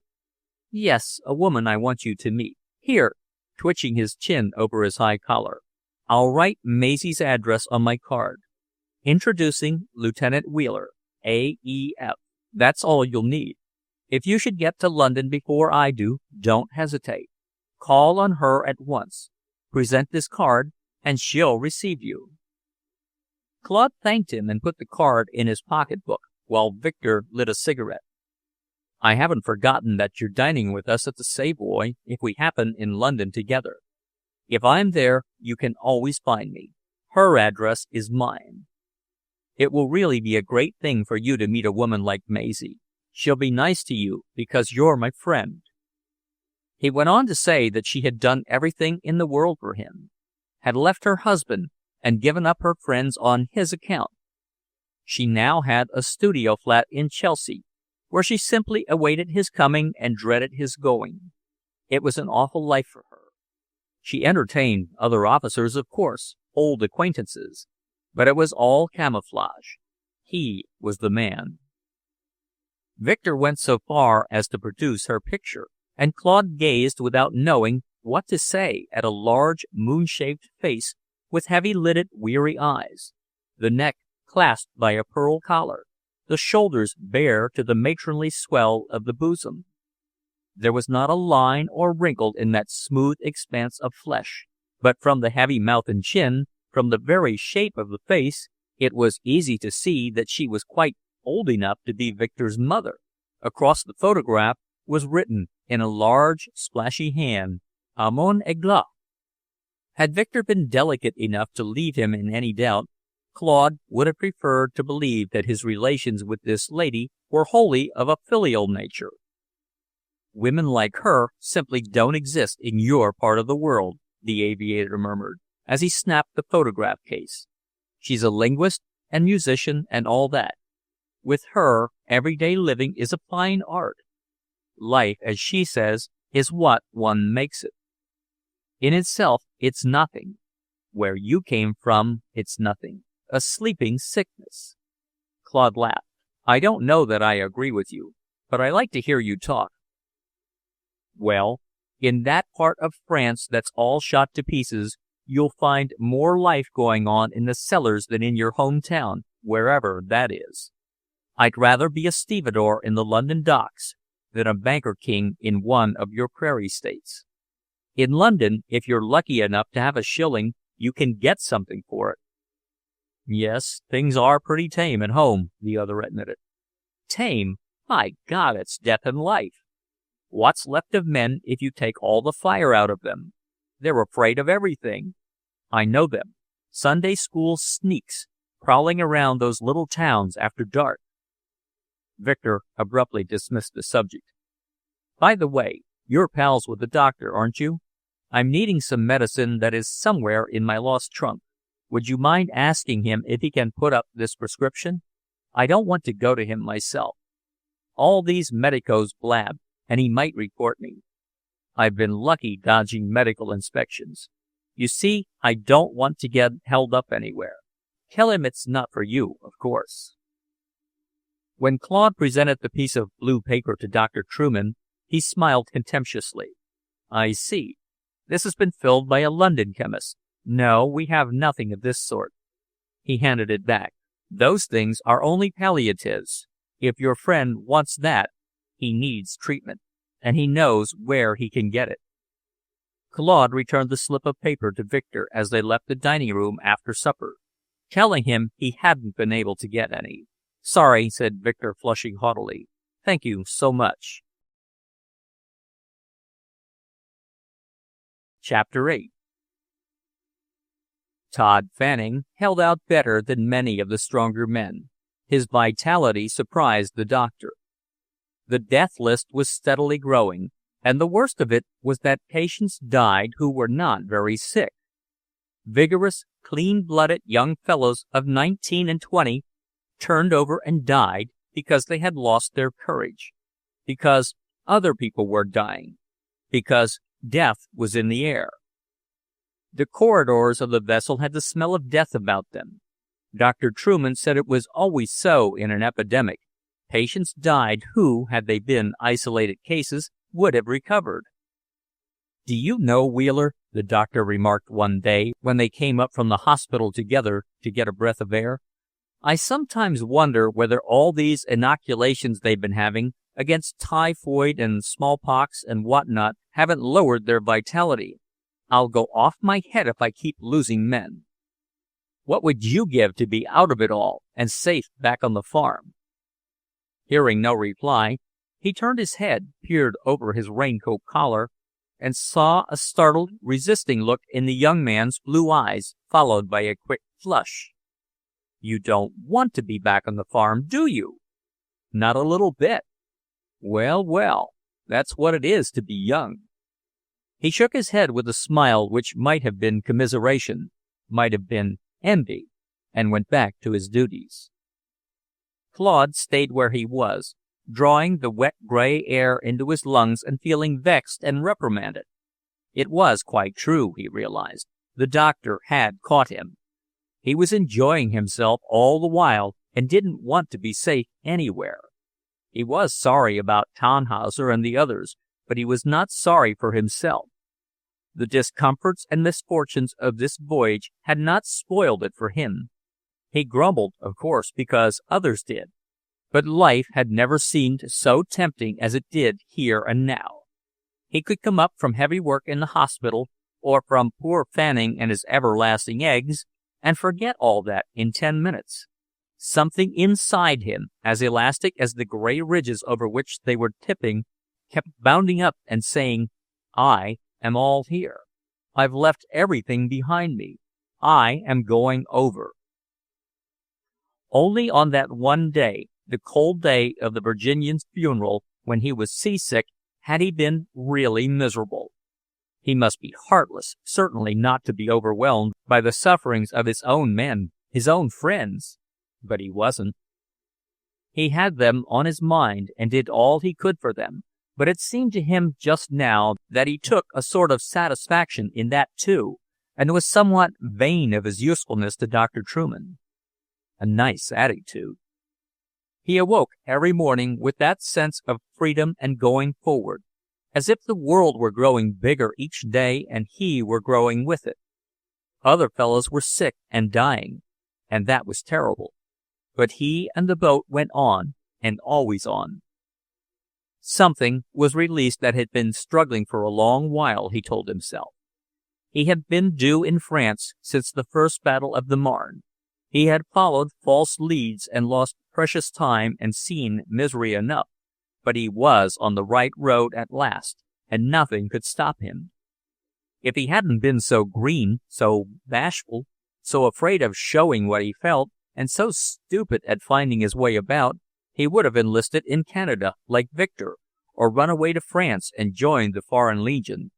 All that seemed perfectly possible now. Why hadn't he? Well, that was not the Wheelers' way. The Wheelers were terribly afraid of poking themselves in where they weren't wanted, of pushing their way into a crowd where they didn't belong. And they were even more afraid of doing anything that might look affected or romantic. They couldn't let themselves adopt a conspicuous, much less a picturesque course of action unless it was all in the day's work. Well, history had condescended to such as he. This whole brilliant adventure had become the day's work. He had got into it, after all, along with Victor and the Marine and other fellows who had more imagination and self-confidence in the first place. 3 years ago, he used to sit moping by the windmill because he didn't see how a Nebraska farmer boy had any call or, indeed, any way to throw himself into the struggle in France. He used enviously to read about Alan Seeger and those fortunate American boys who had a right to fight for a civilization they knew. But the miracle had happened. A miracle so wide in its amplitude that the Wheelers, all the Wheelers and the Roughnecks and the Lowbrows were caught up in it. Yes, it was the Roughnecks' own miracle, all this. It was their golden chance. He was in on it, and nothing could hinder or discourage him unless he were put over the side himself, which was only a way of joking, for that was a possibility he never seriously considered. The feeling of purpose, of fateful purpose, was strong in his breast. Chapter 9. "Look at this, Doctor." Claude caught Dr. Truman on his way from breakfast and handed him a written notice signed D.T. Mix, Chief Steward. It stated that no more eggs or oranges could be furnished to patients, as the supply was exhausted. The doctor squinted at the paper. "I'm afraid that's your patient's death warrant. You'll never be able to keep him going on anything else. Why don't you go and talk it over with Chessup? He's a resourceful fellow. I'll join you there in a few minutes." Claude had often been to Dr. Chessup's cabin since the epidemic broke out. Rather liked to wait there when he went for medicines or advice. It was a comfortable, personal sort of place with cheerful chintz hangings. The walls were lined with books, held in place by sliding wooden slats, padlocked at the ends. There were a great many scientific works in German and English. The rest were French novels in paper covers. This morning he found Chessup weighing out white powders at his desk. In the rack over his bunk was the book with which he had read himself to sleep last night. The title, A Crime d'Amour, lettered in black on yellow, caught Claude's eye. The doctor put on his coat and pointed his visitor to the jointed chair in which patients were sometimes examined. Claude explained his predicament. The ship's doctor was a strange fellow to come from Canada, the land of big men and rough. He looked like a schoolboy with small hands and feet and a pink complexion. On his left cheekbone was a large brown mole covered with silky hair, and for some reason that seemed to make his face effeminate. It was easy to see why he had not been successful in private practice. He was like somebody trying to protect a raw surface from heat and cold, so cursed with diffidence and so sensitive about his boyish appearance that he chose to shut himself up in an oscillating wooden coop on the sea. The long run to Australia had exactly suited him. A rough life and the pounding of bad weather had fewer terrors with him than an office in town, with constant exposure to human personalities. "Have you tried him on malted milk?" he asked when Claude had told him how Fanning's nourishment was threatened. "Dr. Truman hasn't a bottle left. How long do you figure we'll be at sea?" 4 days, possibly 5. "Then Lieutenant Wheeler will lose his pal," said Dr. Truman, who had just come in. Chessup stood for a moment frowning and pulling nervously at the brass buttons on his coat. He slid the bolt on his door and, turning to his colleagues, said resolutely, "I can give you some information if you won't implicate me. You can do as you like, but keep my name out of it." For several hours last night, cases of eggs and boxes of oranges were being carried into the chief steward's cabin by a flunky of his from the galley. "Whatever port we make, he can get a shilling each for the fresh eggs and perhaps 6 pence for the oranges. They are your property, of course, furnished by your government, but this is his customary perquisite. I've been on this boat 6 years, and it's always been so. About a week before we make port, the choicest of the remaining stores are taken to his cabin, and he disposes of them after we dock. I can't say just how he manages it, but he does. The skipper may know of this custom, and there may be some reason why he permits it. It's not my business to see anything. The chief steward is a powerful man on an English vessel. If he has anything against me, sooner or later he can lose my berth for me. There, you have the facts. Have I permission to go to the chief steward? Dr. Truman asked. Certainly not, but you can go without my knowledge. He's an ugly man to cross, and he can make it uncomfortable for you and your patients. Well, we'll say no more about it. I appreciate your telling me, and I will see that you don't get mixed up in this. Will you go down with me to look at that new meningitis case? Claude waited impatiently in his stateroom for the doctor's return. He didn't see why the chief steward shouldn't be exposed and dealt with like any other grafter. He had hated the man ever since he heard him berating the old bath steward one morning. Hawkins had made no attempt to defend himself, but stood like a dog that has been terribly beaten, trembling all over, saying, "Yes, sir. Yes, sir," while his chief gave him a cold cursing in a low, snarling voice. Claude had never heard a man or even an animal addressed with such contempt. The steward had a cruel face, white as cheese, with limp, moist hair combed back from a high forehead, the peculiarly oily hair that seems to grow only on the heads of stewards and waiters. His eyes were exactly the shape of almonds, but the lids were so swollen that the dull pupil was visible only through a narrow slit. A long, pale mustache hung like a fringe over his loose lips. When Dr. Truman came back from the hospital, he declared he was now ready to call on Mr. Hicks. He's a nasty-looking customer, but he can't do anything to me. They went to the chief steward's cabin and knocked. "What's wanted?" called a threatening voice. The doctor made a grimace to his companion and walked in. The steward was sitting at a big desk covered with account books. He turned in his chair. "I beg your pardon," he said coldly. "I do not see anyone here. I will be—" The doctor held up his hand quickly. "That's all right, Stewart.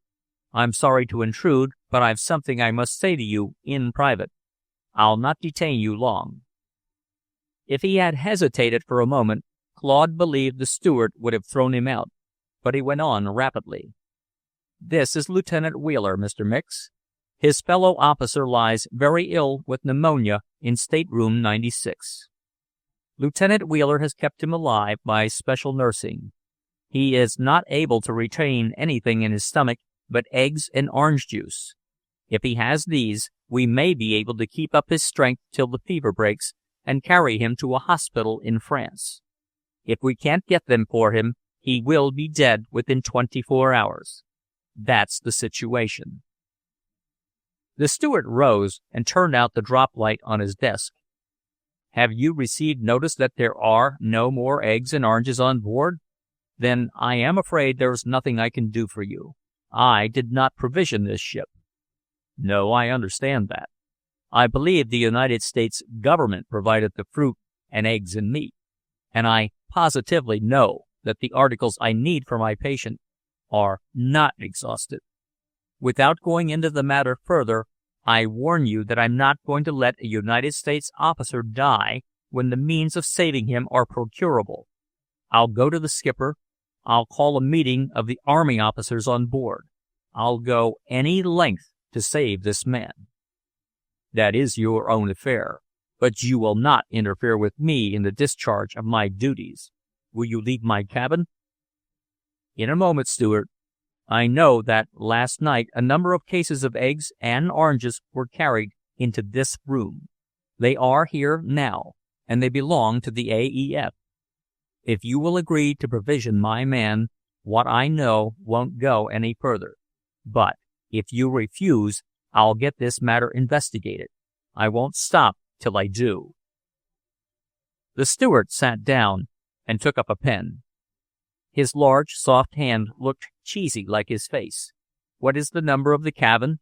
he asked indifferently. 96. Exactly what do you require?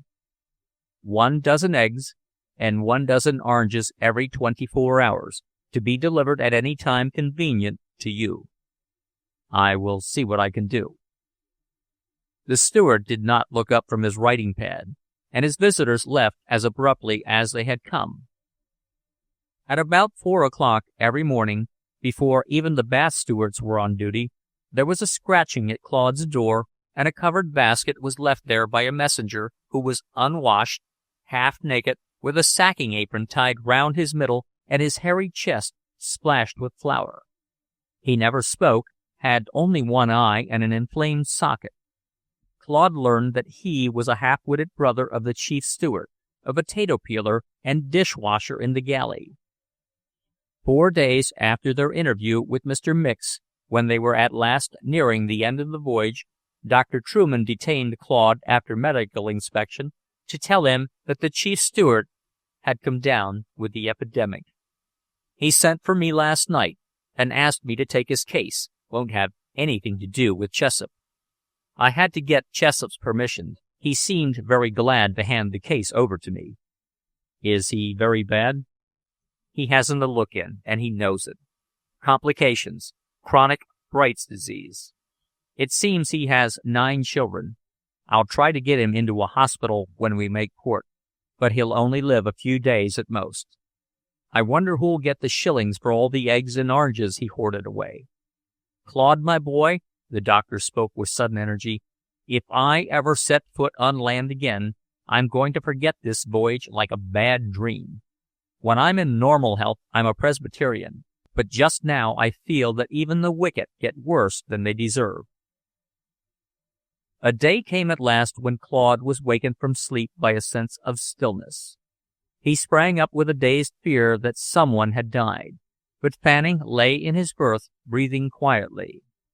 Something caught his eye through the porthole, a great gray shoulder of land standing up in the pink light of dawn, powerful and strangely still after the distressing instability of the sea. Pale trees and long, low fortifications, close gray buildings with red roofs, little sailboats bounding seaward, up on the cliff, a gloomy fortress. He had always thought of his destination as a country shattered and desolated, bleeding France, but he had never seen anything that looked so strong, so self-sufficient, so fixed from the first foundation as the coast that rose before him. It was like a pillar of eternity. The ocean lay submissive at its feet, and over it was the great meekness of early morning. This gray wall, unshaken, mighty, was the end of the long preparation, as it was the end of the sea. It was the reason for everything that had happened in his life for the last 15 months. It was the reason why Tannhauser and the gentle Virginian, and so many others who had set out with him, were never to have any life at all, or even a soldier's death. They were merely waste in a great enterprise, thrown overboard like rotten ropes. For them, this kind release, trees and a still shore and quiet water, was never, never to be. How long would their bodies toss, he wondered, in that inhuman kingdom of darkness and unrest? He was startled by a weak voice from behind. "Claude, are we over?" "Yes, Fanning, we're over." The end of Book 4. Book 5. Bidding the Eagles of the West Fly On. Chapter 1. At noon that day, Claude found himself in a street of little shops, hot and perspiring, utterly confused, and turned about. Truck drivers and boys on bellless bicycles shouted at him indignantly, furiously. He got under the shade of a young plane tree and stood close to the trunk, as if it might protect him. His greatest care, at any rate, was off his hands. With the help of Victor Morse, he had hired a taxi for 40 francs, taken Fanning to the base hospital, and seen him into the arms of a big orderly from Texas. He came away from the hospital with no idea where he was going, except that he wanted to get to the heart of the city. It seemed, however, to have no heart, only long, stony arteries, full of heat and noise. He was still standing there under his plane tree when a group of uncertain, lost-looking brown figures, headed by Sergeant Hicks, came weaving up the street. 9 men in 9 different attitudes of dejection, each with a long loaf of bread under his arm. They hailed Claude with joy, straightened up, and looked as if now they had found their way. He saw that he must be a plane tree for somebody else. Sergeant Hicks explained that they had been trudging about the town looking for cheese. After 16 days of heavy, tasteless food, cheese was all they wanted. There was a grocery store up the street where there seemed to be everything else. He had tried to make the old woman understand by signs. "Don't these French people eat cheese, anyhow? What's their word for it, Lieutenant? I'm damned if I know, and I've lost my phrase book. Suppose you could make her understand?" "Well, I'll try. Come along, boys." Crowding close together, the 10 men entered the shop. The proprietress ran forward with an exclamation of despair. Evidently, she had thought she was done with them, and was not pleased to see them coming back. When she paused to take breath, Claude took off his hat respectfully and performed the bravest act of his life. Uttered the first phrase-book sentence he had ever spoken to a French person. His men were at his back. He had to say something or run. There was no other course. Looking the old woman in the eye, he steadily articulated, "Avez-vous du fromage, madame?" It was almost inspiration to add the last word, he thought, and when it worked, he was as much startled as if his revolver had gone off in his belt. "De fromage!" the shopwoman screamed. Calling something to her daughter, who was at the desk, she caught Claude by the sleeve, pulled him out of the shop, and ran down the street with him. She dragged him into a doorway darkened by a long curtain, greeted the proprietress, and then pushed the men after their officer, as if they were stubborn burros. They stood blinking in the gloom, inhaling a sour, damp, buttery smearcase smell, until their eyes penetrated the shadows and they saw that there was nothing but cheese and butter in the place. The shopkeeper was a fat woman with black eyebrows that met above her nose. Her sleeves were rolled up, her cotton dress was open over her white throat and bosom. She began at once to tell them that there was a restriction on milk products. Everyone must have cards. She could not sell them so much. But soon there was nothing left to dispute about. The boys fell upon her stock like wolves. The little white cheeses that lay on green leaves disappeared into big mouths. Before she could save it, Hicks had split a big round cheese through the middle and was carving it up like a melon.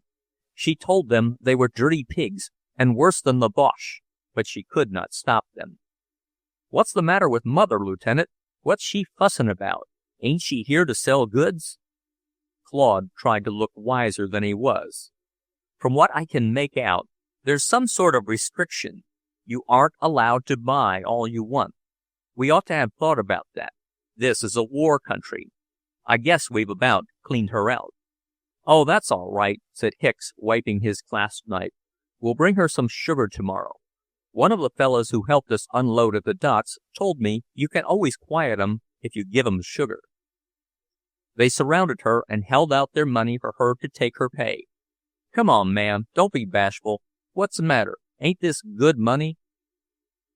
She was distracted by the noise they made, by their bronzed faces with white teeth and pale eyes crowding so close to her. 10 large, well-shaped hands with straight fingers, the open palms full of crumpled notes. Holding the men off under the pretense of looking for a pencil, she made rapid calculations. The money that lay in their palms had no relation to these big, coaxing, boisterous fellows. It was a joke to them. They didn't know what it meant in the world. Behind them were shiploads of money. And behind the ships? The situation was unfair. Whether she took much or little out of their hands couldn't possibly matter to the Americans, couldn't even dash their good humor. But there was a strain on the cheese woman, and the standards of a lifetime were in jeopardy. her mind mechanically fixed upon 2.5. She would charge them 2.5 times the market price of the cheese. With this moral plank to cling to, she made change with conscientious accuracy and did not keep a penny too much from anybody. Telling them what big stupids they were, and that it was necessary to learn to count in this world, she urged them out of her shop. She liked them well enough, but she did not like to do business with them. If she didn't take their money, the next one would. All the same, fictitious values were distasteful to her, and made everything seem flimsy and unsafe. Standing in her doorway, she watched the brown band go ambling down the street. As they passed in front of the old church of St. Jacques, the two foremost stumbled on a sunken step that was scarcely above the level of the pavement. She laughed aloud. They looked back and waved to her. She replied with a smile that was both friendly and angry. She liked them, but not the legend of waste and prodigality that ran before them and followed after. It was superfluous and disintegrating in a world of hard facts. An army in which the men had meat for breakfast and ate more every day than the French soldiers at the front got in a week. Their moving kitchens and supply trains were the wonder of France. Down below Arles, where her husband's sister had married, on the desolate plain of the Croix, their tinned provisions were piled like mountain ranges under sheds and canvas. Nobody had ever seen so much food before. Coffee, milk, sugar, bacon, hams, everything the world was famished for. They brought shiploads of useless things, too, and useless people. Shiploads of women who were not nurses. Some said they came to dance with the officers, so they would not be ennuyés. All this was not war, any more than having money thrust at you by grown men who could not count was business. It was an invasion, like the other. The first destroyed material possessions, and this threatened everybody's integrity. Distaste of such methods, deep, recoiling distrust of them, clouded the cheesewoman's brow as she threw her money into the drawer and turned the key on it. As for the doughboys, having once stubbed their toes on the sunken step, they examined it with interest and went in to explore the church. It was in their minds that they must not let a church escape any more than they would let a Boche escape. Within, they came upon a bunch of their shipmates, including the Kansas band, to whom they boasted that their lieutenant could speak French like a native. The lieutenant himself thought he was getting on pretty well, but a few hours later his pride was humbled. He was sitting alone in a little triangular park beside another church, admiring the cropped locust trees and watching some old women who were doing their mending in the shade. A little boy in a black apron with a close-shaved bare head came along skipping rope. He hopped lightly up to Claude and said in a most persuasive and confiding voice, "Voulez-vous me dire, s'il vous plaît, monsieur le soldat?" Claude looked down into his admiring eyes with a feeling of panic. He wouldn't mind being dumb to a man, or even to a pretty girl, but this was terrible. His tongue went dry and his face grew scarlet. The child's expectant gaze changed to a look of doubt, and then of fear. He had spoken before to Americans who didn't understand, but they had not turned red and looked angry like this one. This soldier must be ill or wrong in his head. The boy turned and ran away. Many a serious mishap had distressed Claude less. He was disappointed, too. There was something friendly in the boy's face that he wanted, that he needed. As he rose, he ground his heel into the gravel. "Unless I can learn to talk to the children of this country," he muttered, "I'll go home." Chapter 2. Claude set off to find the Grand Hotel, where he had promised to dine with Victor Morse. The porter there spoke English. He called a red-headed boy in a dirty uniform and told him to take the American to Vent Café. The boy also spoke English. Plenty money in New York, I guess. In France, no money. He made their way, through musty corridors and up slippery staircases, as long as possible, shrewdly eyeing the visitor and rubbing his thumb nervously against his fingers all the while. 24, 24, he announced, rapping at a door with one hand and suggestively opening the other. Claude put something into it, anything to be rid of him. Victor was standing before the fireplace. "Hello, Wheeler, come in. Our dinner will be served up here. It's big enough, isn't it? I could get nothing between a coupe and this at $15 a day."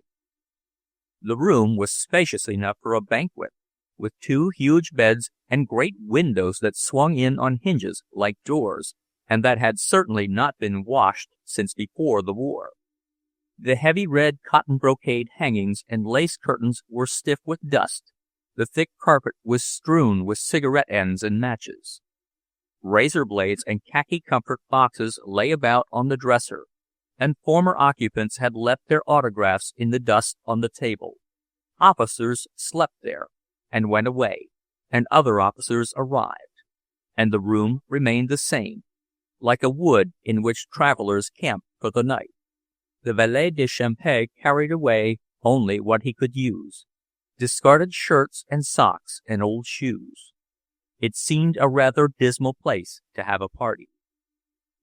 When the waiter came, he dusted off the table with his apron and put on a clean cloth, napkins, and glasses.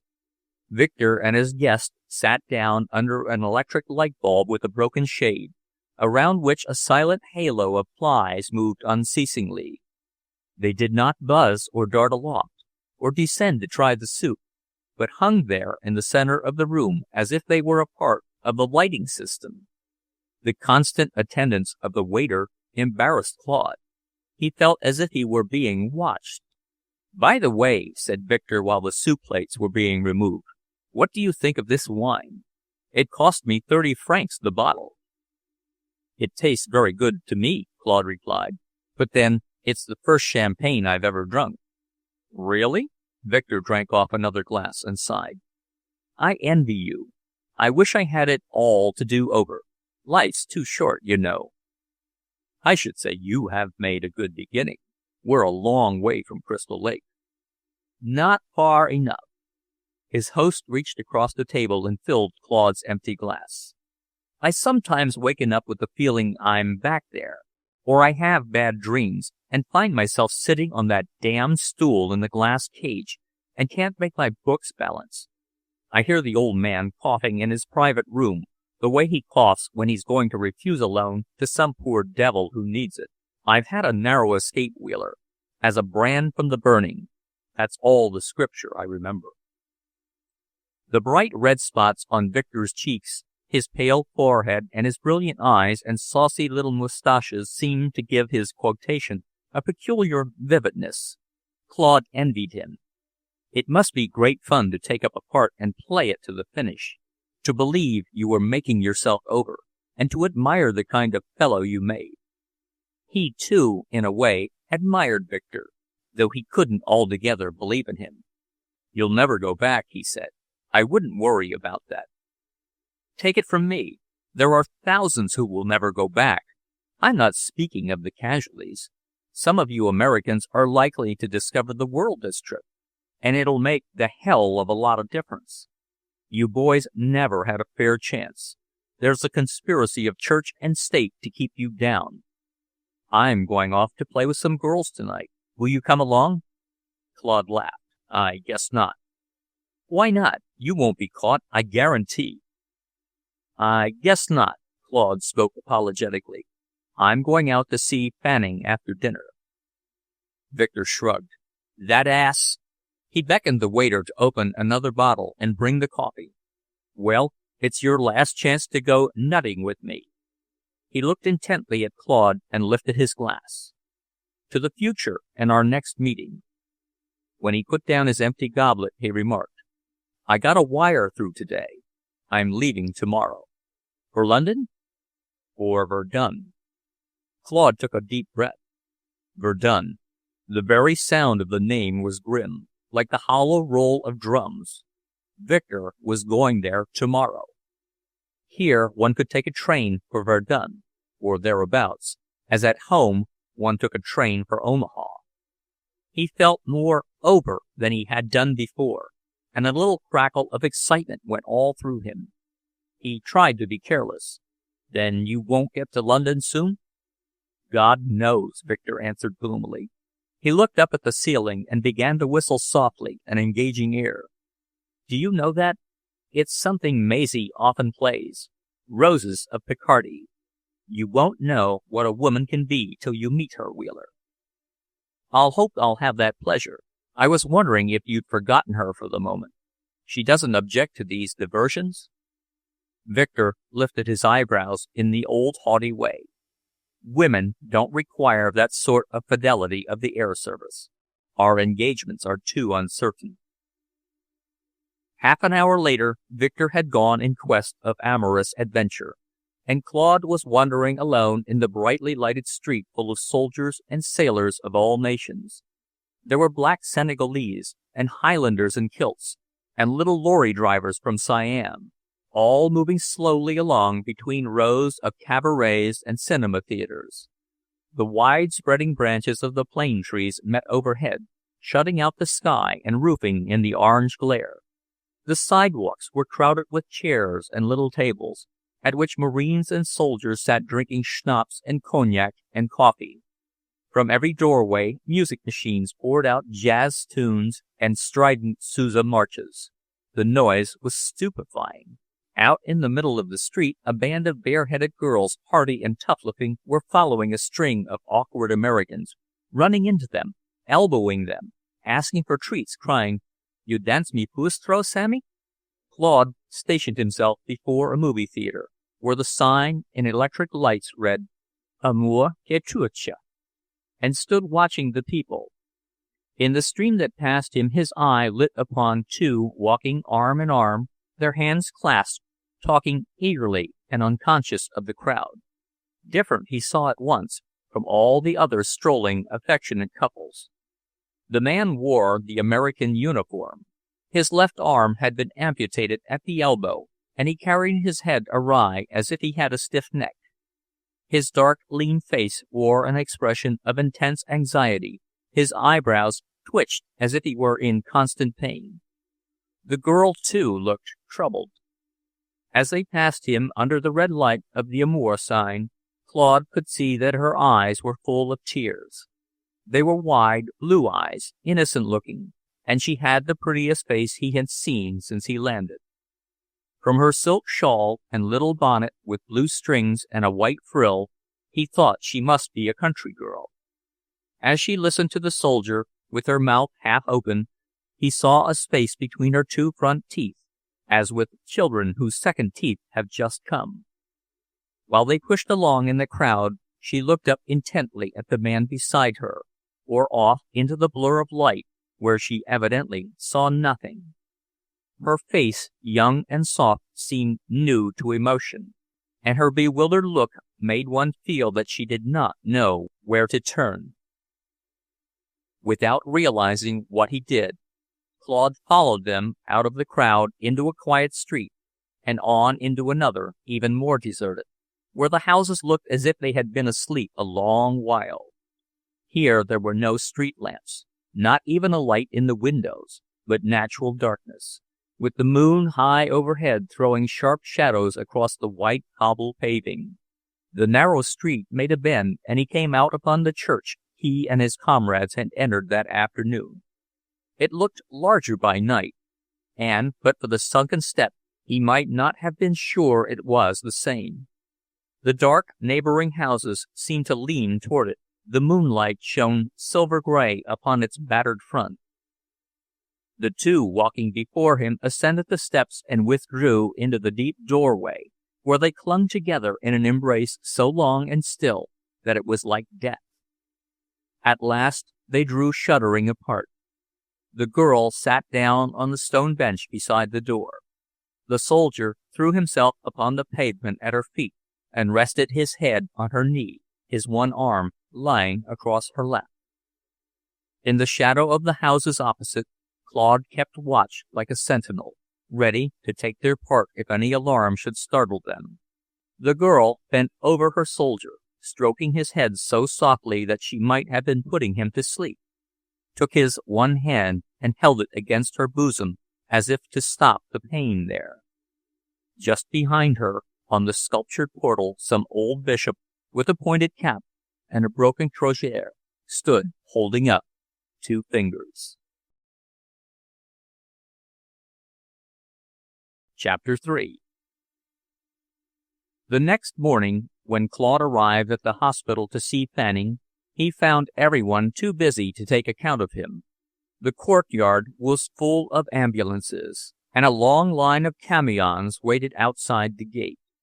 A trainload of wounded Americans had come in, sent back from evacuation hospitals to await transportation home. As the men were carried past him, he thought they looked as if they had been sick a long while, looked indeed as if they could never get well. The boys who died on board the Anchises had never seemed as sick as these did. Their skin was yellow or purple, their eyes were sunken, their lips sore. Everything that belonged to health had left them, every attribute of youth was gone. One poor fellow, whose face and trunk were wrapped in cotton, never stopped moaning, and as he was carried up the corridor he smelled horribly. The Texas orderly remarked to Claude, "In the beginning, that one only had a finger blown off. Would you believe it?" These were the first wounded men Claude had seen. To shed bright blood, to wear the red badge of courage, that was one thing, but to be reduced to this was quite another. Surely, the sooner these boys died, the better. The Texan, passing with his next load, asked Claude why he didn't go into the office and wait until the rush was over. Looking in through the glass door, Claude noticed a young fellow writing at a desk enclosed by a railing. Something about his figure, about the way he held his head, was familiar. When he lifted his left arm to prop open the page of his ledger, it was a stump below the elbow. Yes, there could be no doubt about it. The pale, sharp face, the beaked nose, the frowning, uneasy brow.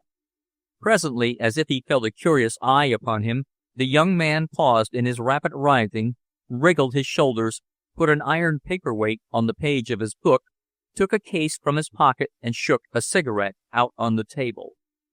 Going up to the railing, Claude offered him a cigar. "No, thank you. I don't use them any more.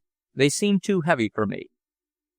He struck a match, moved his shoulders again as if they were cramped, and sat down on the edge of his desk. "Where do these wounded men come from?" Claude asked. "I just got in on the Anchises yesterday." "They come from various evacuation hospitals. I believe most of them are from the Belleau Wood lot." "Where did you lose your arm?" "Cantigny. I was in the 1st Division. I'd been over since last September, waiting for something to happen, and then got fixed in my first engagement." "Can't you go home?" "Yes, I could, but I don't want to. I got used to things over here. I was attached to headquarters in Paris for a while." Claude leaned across the rail. "We read about Cantigny at home, of course. We were a good deal excited. I suppose you were?" "Yes, we were nervous. We hadn't been under fire, and we'd been fed up on all that stuff about its taking 50 years to build a fighting machine. The Hun had a strong position.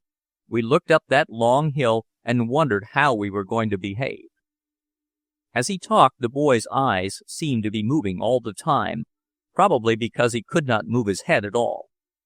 After blowing out deep clouds of smoke until his cigarette was gone, he sat down to his ledger and frowned at the page in a way which said he was too busy to talk. Claude saw Dr. Truman standing in the doorway waiting for him. They made their morning call on Fanning and left the hospital together. The doctor turned to him as if he had something on his mind. "I saw you talking to that wry-necked boy. How did he seem? All right?" "Not exactly. That is, he seems very nervous. Do you know anything about him?" "Oh, yes. He's a star patient here, a psychopathic case." I had just been talking to one of the doctors about him when I came out and saw you with him. He was shot in the neck at Cantigny, where he lost his arm. The wound healed, but his memory is affected.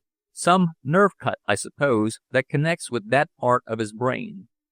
This psychopath, Phillips, takes a great interest in him and keeps him here to observe him. He's writing a book about him. He says the fellow has forgotten almost everything about his life before he came to France. The queer thing is, it's his recollection of women that is most affected. He can remember his father, but not his mother. Doesn't know if he has sisters or not. Can remember seeing girls about the house, but thinks they may have been cousins.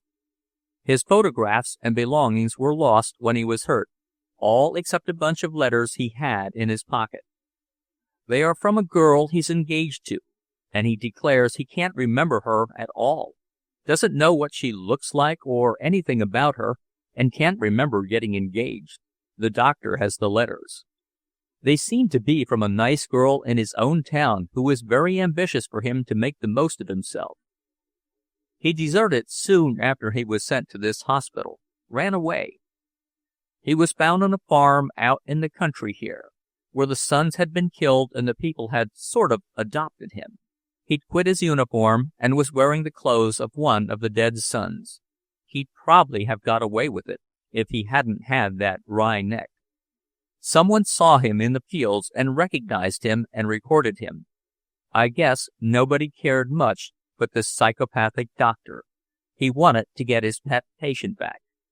They call him the Lost American here. He seems to be doing some sort of clerical work, Claude observed discreetly. Yes, they say he's very well educated. He remembers the books he has read better than his own life.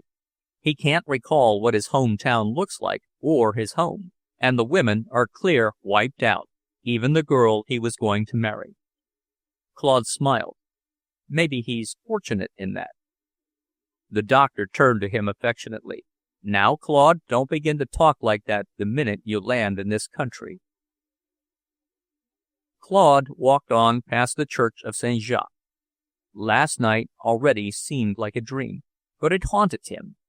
He wished he could do something to help that boy, help him get away from the doctor who was writing a book about him, and the girl who wanted him to make the most of himself, get away and be lost altogether in what he had been lucky enough to find. All day, as Claude came and went, he looked among the crowds for that young face, so compassionate and tender. Chapter 4. Deeper and deeper into flowery France. That was the sentence Claude kept saying over to himself to the jolt of the wheels as the long troop train went southward on the second day after he and his company had left the port of debarkation. Fields of wheat, fields of oats, fields of rye, all the low hills and rolling uplands clad with harvest, and everywhere in the grass, in the yellowing grain, along the roadbed, the poppies spilling and streaming. On the second day, the boys were still calling to each other about the poppies. Nothing else had so entirely surpassed their expectations.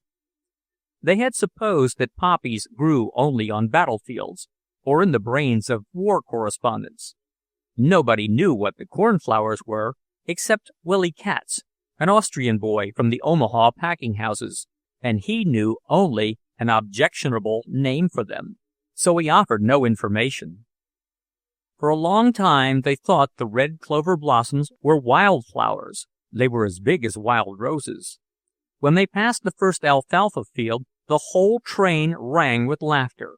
Alfalfa was one thing, they believed, that had never been heard of outside their own prairie states. All the way down, Company B had been finding the old things instead of the new, or, to their way of thinking, the new things instead of the old. The thatched roofs they had so counted upon seeing were few and far between. But American binders, of well-known makes, stood where the fields were beginning to ripen, and they were being oiled and put in order, not by peasants, but by wise-looking old farmers who seemed to know their business. Pear trees, trained like vines against the wall, did not astonish them half so much as the sight of the familiar cottonwood growing everywhere. Claude thought he had never before realized how beautiful this tree could be. In verdant little valleys along the clear rivers, the cottonwoods waved and rustled, and on the little islands, of which there were so many in these rivers, they stood in pointed masses, seemed to grip deep into the soil and to rest easy, as if they had been there forever and would be there forevermore. At home, all about Frankfort, the farmers were cutting down their cottonwoods because they were common, planting maples and ash trees to struggle along in their stead. Never mind, the cottonwoods were good enough for France, and they were good enough for him. He felt they were a real bond between him and this people. When B Company had first got their orders to go into a training camp in north-central France, all the men were disappointed. Troops much rawer than they were being rushed to the front, so why fool around any longer? But now they were reconciled to the delay. There seemed to be a good deal of France that wasn't the war, and they wouldn't mind traveling about a little in a country like this. Was the harvest always a month later than at home, as it seemed to be this year? Why did the farmers have rows of trees growing along the edges of every field? Didn't they take the strength out of the soil? What did the farmers mean by raising patches of mustard right alongside beside other crops? Didn't they know that mustard got into wheat fields and strangled the grain? The second night the boys were to spend in Coire, and they would have the following day to look about. Everybody knew what had happened at Coire. If anyone didn't, his neighbors were only too eager to inform him. It had happened in the marketplace, and the marketplace was what they were going to find. Tomorrow, when it came, proved to be black and cold, a day of pouring rain. As they filed through the narrow, crowded streets, that harsh Norman city presented no very cheering aspect. They were glad at last to find the waterside, to go out on the bridge and breathe the air in the great open space over the river, away from the clatter of cartwheels and the hard voices and crafty faces of these townspeople who seemed rough and unfriendly. From the bridge they looked up at the white chalk hills, the tops a blur of intense green under the low, lead-colored sky. They watched the fleets of broad, deep-set river barges coming and going under their feet with tilted smokestacks. Only a little way up that river was Paris, the place where every doughboy meant to go. And as they leaned on the rail and looked down at the slow-flowing water, each one had in his mind a confused picture of what it would be like. The Seine, they felt sure, must be very much wider there, and it was spanned by many bridges, all longer than the bridge over the Missouri at Omaha. There would be spires and golden domes past counting, all the buildings higher than anything in Chicago, and brilliant, dazzlingly brilliant, nothing gray and shabby about it like this old Coire. They attributed it to the city of their desire incalculable immensity, bewildering vastness, Babylonian hugeness and heaviness, the only attributes they had been taught to admire. Late in the morning Claude found himself alone before the church of Esteuat. He was hunting for the cathedral, and this looked as if it might be the right place. He shook the water from his raincoat and entered, removing his hat at the door. The day, so dark without, was darker still within. Far away, a few scattered candles, still little points of light. Just before him, in the gray twilight, slender white columns in long rows, like the stems of silver poplars. The entrance to the nave was closed by a cord, so he walked up the aisle on the right, treading softly, passing chapels where solitary women knelt in the light of a few tapers. Except for them, the church was empty. Empty. His own breathing was audible in this silence. He moved with caution, lest he should wake an echo. When he reached the choir, he turned and saw, far behind him, the rose window with its purple heart. As he stood staring, hat in hand, as still as the stone figures in the chapels, a great bell up aloft began to strike the hour in its deep, melodious throat. 11 beats, measured and far apart, as rich as the colors in the window. Then silence. Only in his memory the throbbing of an undreamed-of quality of sound. The revelations of the glass and the bell had come almost simultaneously, as if one produced the other, and both were superlatives toward which his mind had always been groping, or so it seemed to him then. In front of the choir the nave was open, with no rope to shut it off. Several straw chairs were huddled on a flag of the stone floor. After some hesitation he took one, turned it round, and sat facing the window. If someone should come up to him and say anything at all, he would rise and say, "Pardon, monsieur, je ne sais pas défendre." He repeated this to himself to be quite sure he had it ready. On the train coming down, he had talked to the boys about the bad reputation Americans had acquired for slouching all over the place and butting in on things, and had urged them to tread lightly. "But, Lieutenant," the kid from Pleasantville had piped up, "isn't this whole expedition a butt-in? After all, it ain't our war." Claude laughed, but he told him he meant to make an example of the fellow who went to roughhousing. He was well satisfied that he hadn't his restless companions on his mind now. He could sit here quietly until noon and hear the bells strike again. In the meantime, he must try to think. This was, of course, Gothic architecture. He had read more or less about that, and ought to be able to remember something. Gothic. That was a mere word to him. To him it suggested something very peaked and pointed. Sharp arches, steep roofs. It had nothing to do with these slim white columns that rose so straight and far, or with the window burning up there in its vault of gloom. While he was vainly trying to think about architecture, some recollection of old astronomy lessons brushed across his brain. Something about stars whose light travels through space for hundreds of years before it reaches the earth, and the human eye. The purple and crimson and peacock green of this window had been shining quite as long as that before it got to him. He felt distinctly that it went through him and farther still, as if his mother were looking over his shoulder. He sat solemnly through the hour until 12, his elbows on his knees, his conical hat swinging between them in his hand, looking up through the twilight with candid, thoughtful eyes. When Claude joined his company at the station, they had the laugh on him. They had found the cathedral, and a statue of Richard the Lion-Hearted over the spot where the Lion-Heart itself was buried. The identical organ, Fat Sergeant Hicks assured him. But they were all glad to leave Quap. Chapter 5. B Company reached the training camp at S. 36 men short. 25 they had buried on the voyage over, and 11 sick were left at the base hospital. The company was to be attached to a battalion which had already seen service, commanded by Lieutenant Colonel Scott. Arriving early in the morning, the officers reported at once to headquarters.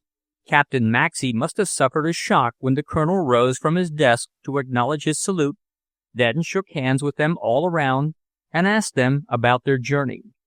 The colonel was not a very martial figure, short, fat, with slouching shoulders and a lumpy back like a sack of potatoes. Though he wasn't much over 40, he was bald, and his collar would easily slip over his head without being unbuttoned. His little twinkling eyes and good-humored face were without a particle of arrogance or official dignity. Years ago, when General Pershing, then a handsome young lieutenant with a slender waist and yellow mustaches, was stationed as commandant at the University of Nebraska, Walter Scott was an officer in the company of cadets the lieutenant took about to military tournaments. The Pershing Rifles, they were called, and they won prizes wherever they went. After his graduation, Scott settled down to running a hardware business in a thriving Nebraska town, and sold gas ranges and garden hose for 20 years. About the time Pershing was sent to the Mexican border, Scott began to think there might eventually be something in the wind, and that he would better get into training. He went down to Texas with the National Guard. He had come to France with the 1st Division and had won his promotions by solid soldierly qualities. "I see you're an officer short, Captain Maxey," the colonel remarked at their conference. "I think I've got a man here to take his place. Lieutenant Gerhardt is a New York man, came over in the band and got transferred to infantry. He has lately been given a commission for good service. He's had some experience and is a capable fellow." The colonel sent his orderly out to bring in a young man whom he introduced to the officers as Lieutenant David Gerhardt. Claude had been ashamed of Todd Fanning, who was always showing himself a saphead and who would never have got a commission if his uncle hadn't been a congressman. But the moment he met Lieutenant Gerhardt's eye, something like jealousy flamed up in him. He felt in a flash that he suffered by comparison with the new officer, that he must be on his guard and must not let himself be patronized. As they were leaving the colonel's office together, Gerhardt asked him whether he had got his billet. Claude replied that after the men were in their quarters, he would look out for something for himself. The young man smiled. "I'm afraid you may have difficulty. The people about here have been overworked, keeping soldiers, and they are not willing as they once were. I'm with a nice old couple over in the village. I'm almost sure I can get you in there. If you'll come along, we'll speak to them before someone else is put off on them." Claude didn't want to go, didn't want to accept favors. Nevertheless, he went. They walked together along a dusty road that ran between half-ripe wheat fields bordered with poplar trees. The wild morning glories and Queen Anne's lace that grew by the roadside were still shining with dew. A fresh breeze stirred the bearded grain, parting it in furrows and fanning out streaks of crimson poppies. The new officer was not intrusive, certainly.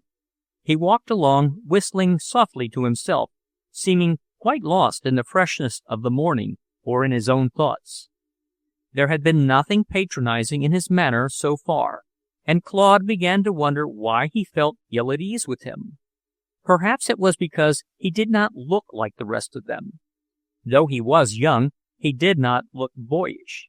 He seemed experienced, a finished product rather than something on the way. He was handsome, and his face, like his manner and his walk, had something distinguished about it. A broad white forehead under reddish-brown hair, hazel eyes with no uncertainty in their look, an aquiline nose finely cut, a sensitive, scornful mouth which somehow did not detract from the kindly, though slightly reserved, expression of his face. Lieutenant Gerhardt must have been in this neighborhood for some time. He seemed to know the people. On the road they passed several villagers, a rough-looking girl taking a cow out to graze, an old man with a basket on his arm, the postman on his bicycle. They all spoke to Claude's companion as if they knew him well. "What are these blue flowers that grow about everywhere?" Claude asked suddenly, pointing to the clump with his foot. "Cornflowers," said the other. "The Germans call them Kaiserblumen." They were approaching the village, which lay on the edge of a wood so large one could not see the end of it. It met the horizon with a ridge of pines. The village was but a single street. On either side ran clay-colored walls with painted wooden doors here and there and green shutters. Claude's guide opened one of these gates, and they walked into a little sanded garden. The house was built round it on 3 sides. Under a cherry tree sat a woman in a black dress, sewing, a work table beside her. She was 50, perhaps, but though her hair was gray, she had a look of youthfulness. Thin cheeks, delicately flushed with pink, and quiet, smiling, intelligent eyes. Claude thought she looked like a New England woman, like the photographs of his mother's cousins and schoolmates. Lieutenant Gerhardt introduced him to Madame Joubert. He was quite disheartened by the colloquy that followed. Certainly his new fellow officer spoke Madame Joubert's perplexing language as readily as she herself did, and he felt irritated and grudging as he listened. He had been hoping that, wherever he stayed, he could learn to talk to the people a little. But with this accomplished young man about, he would never have the courage to try. He could see that Madame Joubert liked Gerhardt, liked him very much, and all this, for some reason, discouraged him. Gerhardt turned to Claude, speaking in a way which included Madame Joubert in the conversation, though she could not understand it. Madame Joubert will let you come, although she has done her part, and really doesn't have to take anyone else in. But you will be so well off here that I'm glad she consents. You will have to share my room, but there are 2 beds. She will show you. Gerhardt went out of the gate and left him alone with his hostess. Her mind seemed to read his thoughts. When he uttered a word, or any sound that resembled one, she quickly and smoothly made a sentence of it, as if she were quite accustomed to talking in this way, and expected only monosyllables from strangers. She was kind, even a little playful with him, but he felt it was all good manners, and that underneath she was not thinking of him at all. When he was alone in the tile-floored sleeping room upstairs, unrolling his blankets and arranging his shaving things, he looked out of the window and watched her where she sat sewing under the cherry tree. She had a very sad face, he thought. It wasn't grief, nothing sharp and definite like sorrow. It was an old, quiet, impersonal sadness, sweet in its expression, like the sadness of music. As he came out of the house to start back to the barracks, he bowed to her and tried to say, "Au revoir, madame. Jusqu'au séchant?" He stopped near the kitchen door to look at the many-branched rose vine that ran all over the wall, full of cream-colored, pink-tipped roses, just a shade stronger in color than the clay wall behind them. Madame Joubert came over and stood beside him, looking at him and at the rosier. "Oui, c'est joli, n'est-ce pas?" She took the scissors that hung by a ribbon from her belt, cut one of the flowers, and stuck it in his buttonhole. Voila! She made a little flourish with her thin hand. Stepping into the street, he turned to shut the wooden door after him, and heard a soft stir in the dark tool-house at his elbow. From among the rakes and spades, a child's frightened face was staring out at him. She was sitting on the ground with her lap full of baby kittens. He caught but a glimpse of her dull, pale face. Chapter 6. The next morning Claude awoke with such a sense of physical well-being as he had not had for a long time. The sun was shining brightly on the white plaster walls and on the red tiles of the floor. Green jalousies, half drawn, shaded the upper part of the 2 windows. Through their slats he could see the forking branches of an old locust tree that grew by the gate. A flock of pigeons flew over it, dipping and mounting with the sharp twinkle of silver wings. It was good to lie again in a house that was cared for by women. He must have felt that even in his sleep, for when he opened his eyes he was thinking about Mahalie and breakfast and summer mornings on the farm. The early stillness was sweet, and the feeling of dry, clean linen against his body. There was a smell of lavender about his warm pillow. He lay still for fear of waking Lieutenant Gerhardt. This was the sort of peace one wanted to enjoy alone. When he rose cautiously on his elbow and looked at the other bed, it was empty. His companion must have dressed and slipped out when day first broke. Somebody else who liked to enjoy things alone. That looked hopeful. But now that he had the place to himself, he decided to get up. While he was dressing, he could see old Monsieur Joubert down in the garden, watering the plants and vines, raking the sand fresh and smooth, clipping off dead leaves and withered flowers, and throwing them into a wheelbarrow. These people had lost both their sons in the war, he had been told, and now they were taking care of the property for their grandchildren, 2 daughters of the elder son. Claude saw Gerhardt come into the garden and sit down at the table under the trees, where they had their dinner last night. He hurried down to join him. Gerhardt made room for him on the bench. "Do you always sleep like that? It's an accomplishment. I made enough noise when I dressed, kept dropping things, but it never reached you."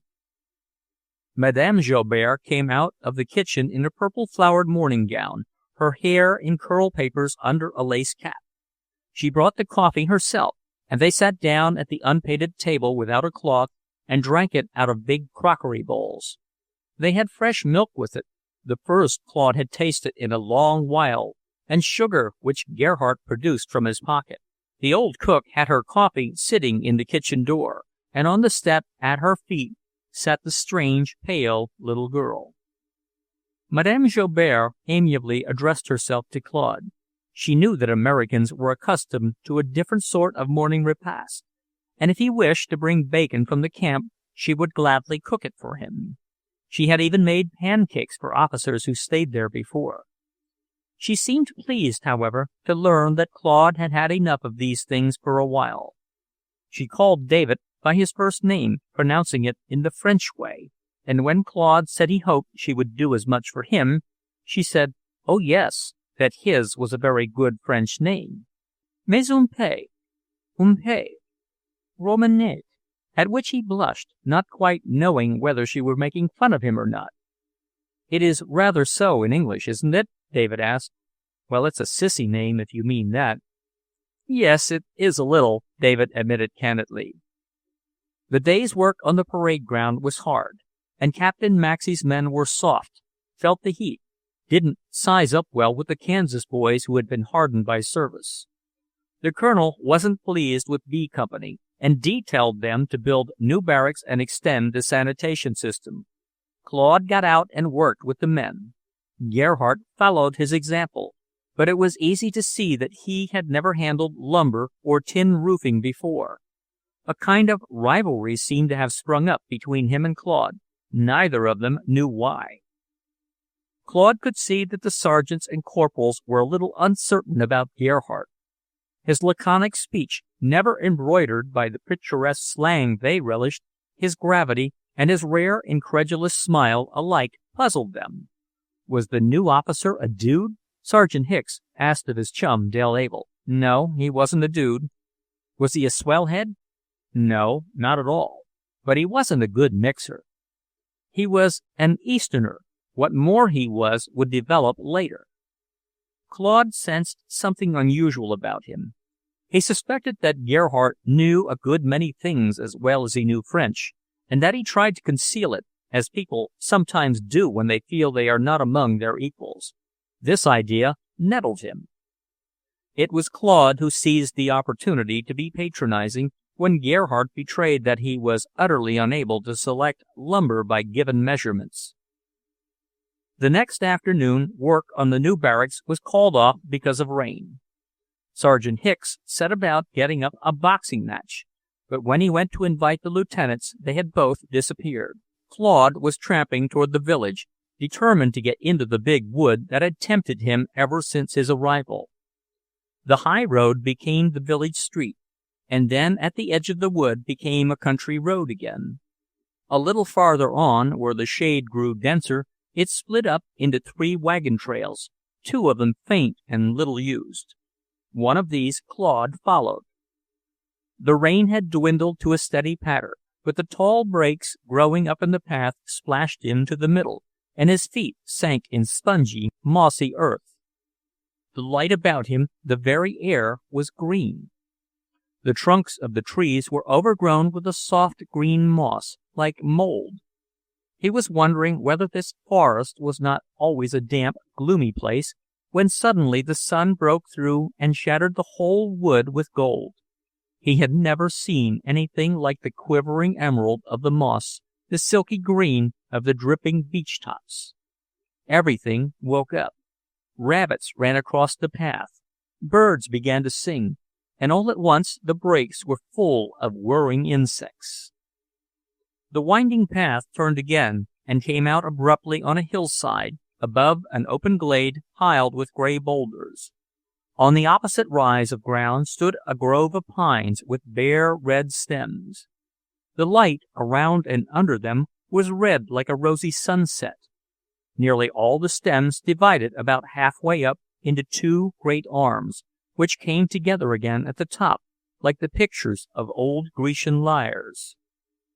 Down in the grassy glade, among the piles of flint boulders, little white birches shook out their shining leaves in the lightly moving air. All about the rocks were patches of purple heath. It ran up into the crevices between them like fire. On one of these bald rocks sat Lieutenant Gerhardt, hatless, in an attitude of fatigue or of deep dejection, his hands clasped about his knees, his bronze hair ruddy in the sun. After watching him for a few minutes, Claude descended the slope, swishing the tall ferns. "Will I be in the way?" he asked as he stopped at the foot of the rocks. "Oh, no," said the other, moving a little and unclasping his hand. Claude sat down on a boulder. "Is this Heather?" he asked. "I thought I recognized it from Kidnapped. This part of the world is not as new to you as it is to me." "No, I lived in Paris for several years when I was a student." "What were you studying?" "The violin." "You are a musician?" Claude looked at him wonderingly. "I was," replied the other with a disdainful smile, languidly stretching out his legs in the heather. "That seems too bad," Claude remarked gravely. "What does?" "Why, to take fellows with a special talent. There are enough of us who haven't any." Gerhardt rolled over on his back and put his hands under his head. "Oh, this affair is too big for exceptions. It's universal. If you happened to be born 26 years ago, you couldn't escape. If this war didn't kill you in one way, it would in another." He told Claude he had trained at Camp Dix and had come over 8 months ago in a regimental band, but he hated the work he had to do and got transferred to the infantry. When they retraced their steps, the wood was full of green twilight. Their relations had changed somewhat during the last half hour, and they strolled in confidential silence up the home-like street to the door of their own garden. Since the rain was over, Madame Joubert had laid the cloth on the plank table under the cherry tree, as on the previous evenings. Monsieur was bringing the chairs, and the little girl was carrying out a pile of heavy plates. She rested them against her stomach and leaned back as she walked, to balance them. She wore shoes, but no stockings, and her faded cotton dress switched about her brown legs. She was a little Belgian refugee who had been sent there with her mother. The mother was dead now, and the child would not even go to visit her grave. She could not be coaxed from the courtyard into the quiet street. If the neighbor children came into the garden on an errand, she hid herself. She would have no playmates but the cat, and now she had the kittens in the tool house. Dinner was very cheerful that evening. Monsieur Joubert was pleased that the storm had not lasted long enough to hurt the wheat. The garden was fresh and bright after the rain. The cherry tree shook down bright drops on the tablecloth when the breeze stirred. The mother cat dozed on the red cushion in Madame Joubert's sewing chair, and the pigeons fluttered down to snap up earthworms that wriggled in the wet sand. The shadow of the house fell over the dinner table, but the treetops stood up in full sunlight, and the yellow sun poured on the earth wall and the cream-colored roses. Their petals, ruffled by the rain, gave out a wet, spicy smell. Monsieur Joubert must have been 10 years older than his wife. There was a great contentment in his manner and a pleasant sparkle in his eyes. He liked the young officers. Gerhardt had been there more than 2 weeks, and somewhat relieved the stillness that had settled over the house since the second son died in hospital. The Jouberts had dropped out of things. They had done all they could do, given all they had, and now they had nothing to look forward to, except the event to which all France looked forward to. The father was talking to Gerhardt about the great seaport the Americans were making of Bordeaux. He said he meant to go there after the war, to see it all for himself. Madame Joubert was pleased to hear that they had been walking in the wood. And was the heather in bloom? She wished they had brought her some. Next time they went, perhaps. She used to walk there often. Her eyes seemed to come nearer to them, Claude thought, when she spoke of it, and she evidently cared a great deal more about what was blooming in the wood than about what the Americans were doing on the Garonne. He wished he could talk to her as Gerhardt did. He admired the way she roused herself and tried to interest them, speaking her difficult language with such spirit and precision. It was a language that couldn't be mumbled, that had to be spoken with energy and fire, or not spoken at all. Merely speaking that exacting tongue would help to rally a broken spirit, he thought. The little maid who served them moved about noiselessly. Her dull eyes never seemed to look, yet she saw when it was time to bring the heavy soup tureen, and when it was time to take it away. Madame Joubert had found that Claude liked his potatoes with his meat, when there was meat, and not in a course by themselves. She had each time to tell the little girl to go and fetch them. This the child did with manifest reluctance, sullenly, as if she were being forced to do something wrong. She was a very strange little creature altogether. As the two soldiers left the table and started for the camp, Claude reached down into the tool house and took up one of the kittens, holding it out in the light to see it blink its eyes. The little girl, just coming out of the kitchen, uttered a shrill scream, a really terrible scream, and squatted down, covering her face with her hands. Madame Joubert came out to chide her. "What is the matter with that child?" Claude asked as they hurried out of the gate. "Do you suppose she was hurt or abused in some way?" "Terrorized. She often screams like that at night. Haven't you heard her? They have to go and wake her to stop it. She doesn't speak any French, only Walloon, and she can't or won't learn, so they can't tell what goes on in her poor little head." In the 2 weeks of intensive training that followed, Claude marveled at Gerhardt's spirit and endurance. The muscular strain of mimic trench operations was more of a tax on him than on any of the other officers. He was as tall as Claude, but he weighed only 146 pounds, and he had not been roughly bred like most of the others. When his fellow officers learned that he was a violinist by profession, that he could have had a soft job as interpreter or as an organizer of camp entertainments, they no longer resented his reserve or his occasional superciliousness. They respected a man who could have wriggled out and didn't. Chapter 7. On the march at last. Through a brilliant August day, Colonel Scott's battalion was streaming along one of the dusty, well-worn roads east of the Sonac, their railway base well behind them. The way led through rolling country, fields, hills, woods, little villages, shattered but still habitable, where the people came out to watch the soldiers go by. The Americans went through every village in march step, colors flying, the band playing, to show that the morale was high, as the officers said. Claude trudged on the outside of the column, now at the front of his company, now at the rear, wearing a stoical countenance, afraid of betraying his satisfaction in the men, the weather, the country. They were bound for the big show, and on every hand were reassuring signs. Long lines of gaunt, dead trees charred and torn. Big holes gashed out in fields and hillsides, already half concealed by new undergrowth.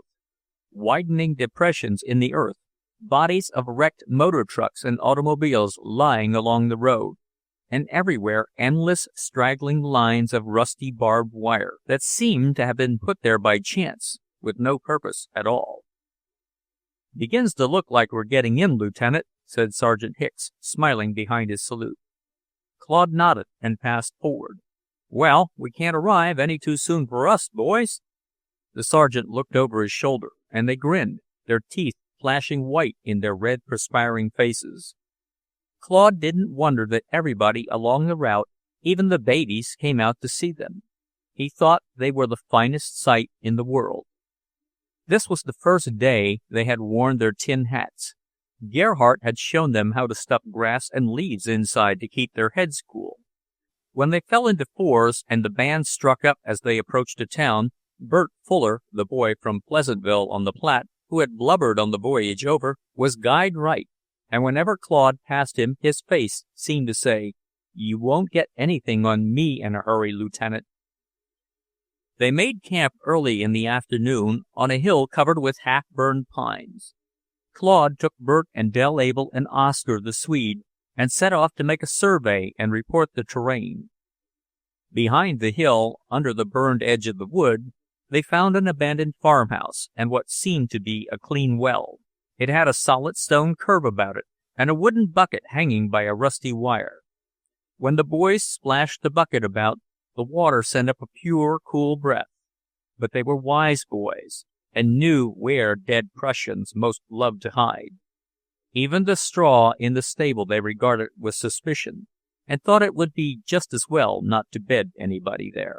Swinging on to the right to make their circuit, they got into mud, a low field where the drain ditches had been neglected and had overflowed.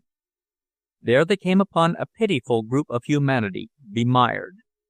A woman, ill and wretched-looking, sat on a fallen log at the end of the marsh, a baby in her lap and 3 children hanging about her. She was far gone in consumption. One had only to listen to her breathing and to look at her white, perspiring face to feel how weak she was. Draggled, mud to the knees, she was trying to nurse her baby, half hidden under an old black shawl. She didn't look like a tramp woman, but like one who had once been able to take proper care of herself, and she was still young. The children were tired and discouraged. One little boy wore a clumsy blue jacket made from a French army coat. The other wore a battered American Stetson that came down over his ears. He carried in his 2 arms a pink celluloid clock. They all looked up and waited for the soldiers to do something. Claude approached the woman, and touching the rim of his helmet, began. "Bonjour, madame. Que coste?" She tried to speak, but went off into a spasm of coughing, only able to gasp, "Toinette? Toinette!" Toinette stepped quickly forward. She was about 11 and seemed to be the captain of the party. A bold, hard little face with a long chin, straight black hair tied with rags, uneasy, crafty eyes. She looked much less gentle and more experienced than her mother. She began to explain, and she was very clever at making herself understood.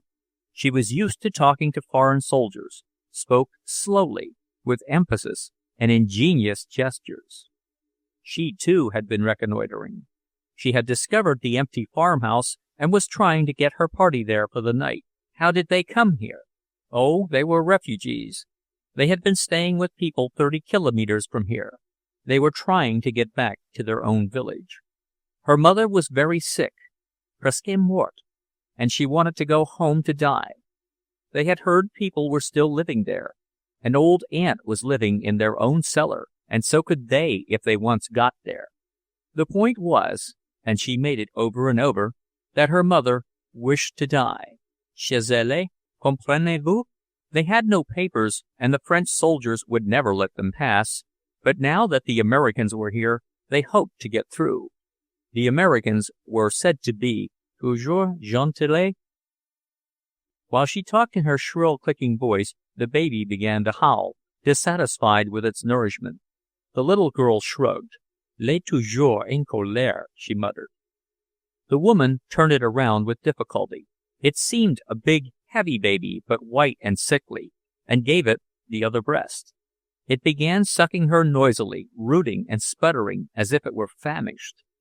It was too painful, it was almost indecent to see this exhausted woman trying to feed her baby. Claude beckoned his men away to one side, and taking the little girl by the hand, drew her after them. "Il faut que votre mère se repose," he told her with the grave causal pause which he always made in the middle of a French sentence. She understood him. No distortion of her native tongue surprised or perplexed her. She was accustomed to being addressed in all persons, numbers, genders, tenses, by Germans, English, Americans. She only listened to hear whether the voice was kind, and with men in this uniform it usually was kind. Had they anything to eat? "Vous avez quelque chose à manger?" "Rien. Rien du tout." Wasn't her mother trop malade del marché? She shrugged. Monsieur could see for himself. And her father? He was dead. Mort à la Marne? Pocators. At the Marne, Claude repeated, glancing in perplexity at the nursing baby. Her sharp eyes followed his, and she instantly divined his doubt. "The baby?" she said quickly. "Oh, the baby is not my brother. He is a Boche." For a moment, Claude did not understand. She repeated her explanation impatiently, something disdainful and sinister in her metallic little voice. A slow blush mounted to his forehead. He pushed her toward her mother. "I guess we'll have to get them over to that farmhouse," he told the men. He repeated what he had got of the child's story. When he came to her laconic statement about the baby, they looked at each other. Bert Fuller was afraid he might cry again, so he kept muttering, "By God, if we'd got here sooner, by God, if we had," as they ran back along the ditch. Dell and Oscar made a chair of their crossed hands and carried the woman. She was no great weight. Bert picked up the little boy with the pink clock. "Come along, little frog, your legs ain't long enough." Claude walked behind them, holding the screaming baby stiffly in his arms. How was it possible for a baby to have such definite personality, he asked himself. And how was it possible to dislike a baby so much? He hated it for its square, towel-thatched head and bloodless ears, and carried it with loathing. No wonder it cried. When it got nothing by screaming and stiffening, however, it suddenly grew quiet, regarded him with pale blue eyes, and tried to make itself comfortable against his khaki coat. It put out a grimy little fist and took hold of one of his buttons. "Kamerad, eh?" he muttered, glaring at the infant. "Cut it out." Before they had their own supper that night, the boys carried her food and blankets down to their family. Chapter 8. 4 o'clock. A summer dawn. His first morning in the trenches. Claude had just been along the line to see that the gun teams were in position. This hour, when the light was changing, was a favorite time for attack. He had come in late last night and had everything to learn. Mounting the fire step, he peeped over the parapet between the sandbags into the low, twisting mist. Just then he could see nothing but the wire entanglement, with birds hopping along the top wire, singing and chirping as they did on the wire fences at home, clear and flute like they sounded in the heavy air, and they were the only sounds. A little breeze came up, slowly clearing the mist away. Streaks of green showed through the moving banks of vapor. The birds became more agitated. That dull stretch of gray and green was no man's land. Those low zigzag mounds, like giant molehills protected by wire hurdles, were the Hun trenches, 5 or 6 lines of them. He could easily follow the communications trenches without a glass. At one point, their front line could not be more than 80 yards away. At another, it must be all of 300. Here and there, thin columns of smoke began to rise. The Hun was getting breakfast. Everything was comfortable and natural. Behind the enemy's position, the country rose gradually for several miles, with ravines and little woods where, according to his map, they had massed artillery. Back on the hills were ruined farmhouses and broken trees, but nowhere a living creature in sight. It was a dead, nerveless countryside, sunk in quiet and dejection. Yet everywhere the ground was full of men. Their own trenches from the other side must look quite as dead. Life was a secret these days. It was amazing how simply things could be done.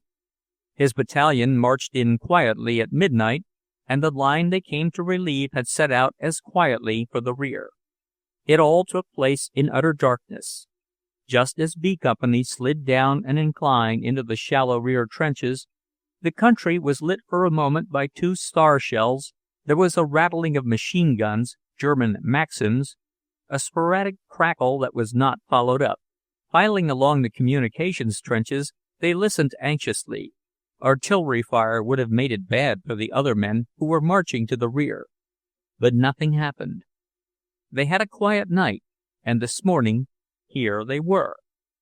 The sky flamed up saffron and silver. Claude looked at his watch, but he could not bear to go just yet. How long it took a Wheeler to get round to anything. 4 years on the way. Now that he was here, he would enjoy the scenery a bit, he guessed. He wished his mother could know how he felt this morning, but perhaps she did know. At any rate, she would not have him anywhere else.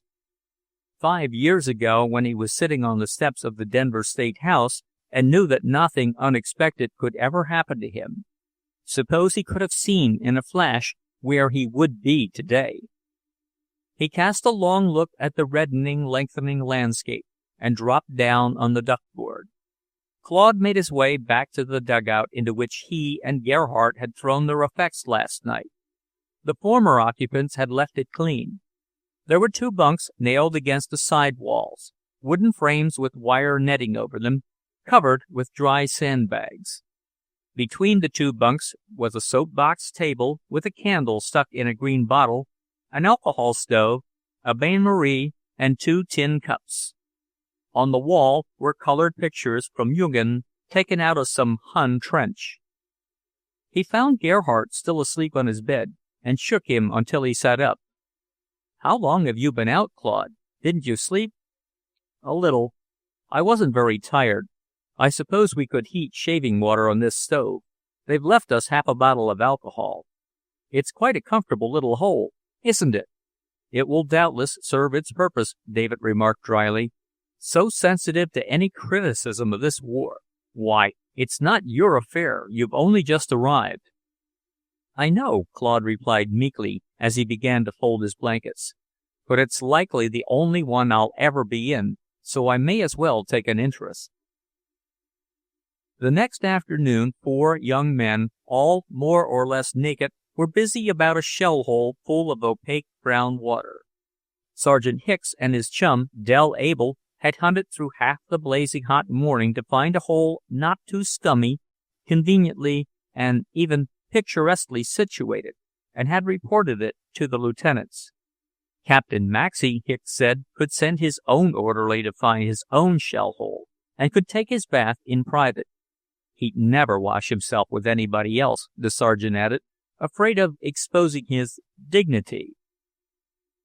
Brugger and Hammond, the 2 second lieutenants, were already out of their bath, and reclined on what might almost be termed a grassy slope, examining various portions of their body with interest. They hadn't had all their clothes off for some time, and 4 days of marching in hot weather made a man anxious to look at himself. "You wait till winter," Gerhardt told them. He was still splashing in the hole up to his armpits in muddy water. "You won't get a wash once in 3 months then. Some of the Tommies told me that when they got their first bath after Vimy, their skins peeled off like a snake's. What are you doing with my trousers, Brugger?" "Hunting for your knife. I dropped mine yesterday when that shell exploded in the cutoff. I darn near dropped my old nut." "Shucks, that wasn't anything. Don't keep blowing about it. Shows you're a greenhorn." Claude stripped off his shirt and slid into the pool beside Gerhardt. "Gee, I hit something sharp down there. Why didn't you fellows pull out the splinters?" He shut his eyes, disappeared for a moment, and came up sputtering, throwing on the ground a round metal object coated with rust and full of slime. "German helmet, isn't it? Phew!" He wiped his face and looked about suspiciously. "Phew is right." Brugger turned the object over with a stick. "Why in hell didn't you bring up the rest of him? You spoiled my bath. I hope you enjoy it." Gerhardt scrambled up the side. "Get out, Wheeler. Look at that." He pointed to big, sleepy bubbles bursting up through the thick water. "You've stirred up trouble, all right. Something's going very badly down there." Claude got out after him, looking back at the activity in the water. "I don't see how pulling out one helmet could stir the bottom up so. I should think the water would keep the smell down." "Ever studied chemistry?" Brugger asked scornfully. "You just opened up a graveyard, and now we get the exhaust. If you swallowed any of that German cologne, oh, you should worry." Lieutenant Hammond, still bare-legged with his shirt tied over his shoulders, was scratching in his notebook. Before they left, he put up a placard on a split stick. "No public bathing. Private beach. C. Wheeler, Company B, 2nd Infantry." The first letters from home.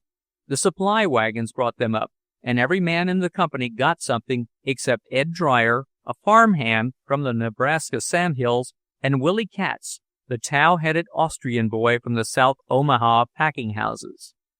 Their comrades were sorry for them. Ed didn't have any folks of his own, but he had expected letters all the same.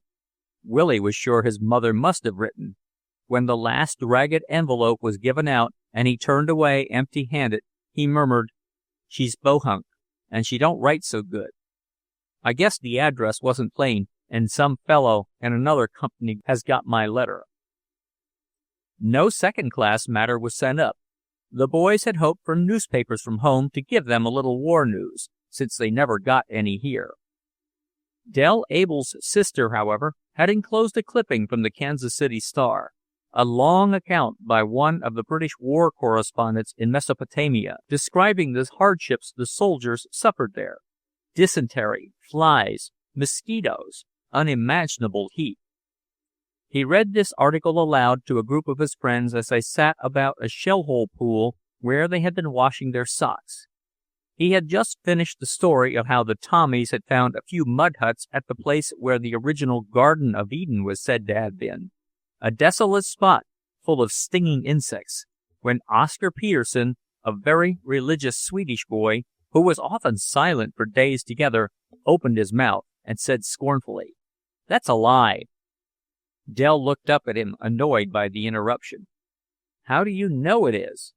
"Because the Lord put 4 cherubims with swords to guard the garden, and there ain't no man going to find it. It ain't intended they should. The Bible says so." Hicks began to laugh. "Why, that was about 6,000 years ago, you cheese. Do you suppose your cherubims are still there?" "Course they are. What's 1,000 years to a cherubim? Nothin'." The Swede rose and sullenly gathered up his socks. Del Abel looked at his chum. Ain't he the complete bonehead? Solid ivory. Oscar wouldn't listen further to a pack of lies, and walked off with his washing. Battalion headquarters was nearly half a mile behind the front line, part dugout, part shed, with a plank roof sodded over. The colonel's office was partitioned off at one end. The rest of the place he gave over to the officers for a kind of clubroom. One night Claude went back to make a report on the new placing of the gun teams. The young officers were sitting about on soap boxes, smoking and eating sweet crackers out of tin cases. Gerhardt was working at a plank table with paper and crayons, making a clean copy of a rough map they had drawn up together that morning, showing the limits of fire. Noise didn't fluster him. He could sit among a lot of men and write as calmly as if he were alone. There was one officer who could talk all the others down, wherever he was. Captain Barclay Owens, attached from the engineers. He was a stumpy thumb of a man, only 5'4" and very broad, a dynamo of energy. Before the war, he was building a dam in Spain, the largest dam in the world, and in his excavations he had discovered the ruins of one of Julius Caesar's fortified camps. This had been too much for his easily inflamed imagination. He photographed and measured and brooded upon these ancient remains. He was an engineer by day and an archaeologist by night. He had crates of books sent down from Paris, everything that had been written on Caesar in French and German. He engaged a young priest to translate them aloud to him in the evening. The priest believed the American was mad.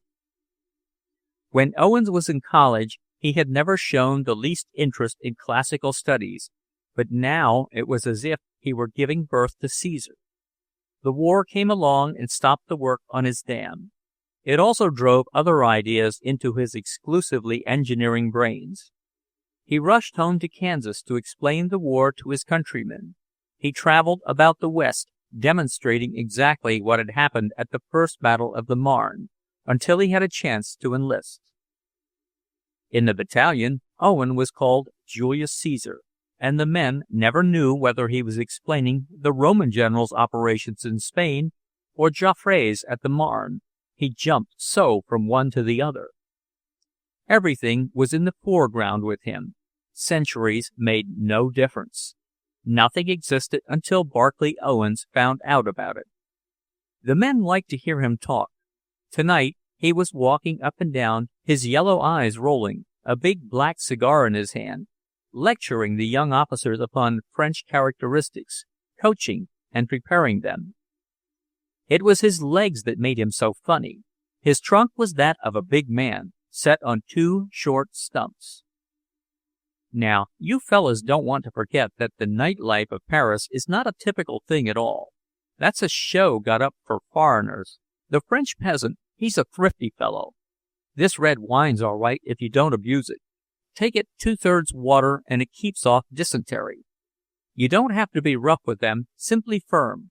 Whenever one of them accosts me, I follow a regular plan. First, I give her 25 francs. Then I look her in the eye and say, "My girl, I've got 3 children, 3 boys." She gets the point at once, never fails. She goes away ashamed of herself. "But that's so expensive. It must keep you poor, Captain Owens," said young Lieutenant Hammond innocently. The others roared.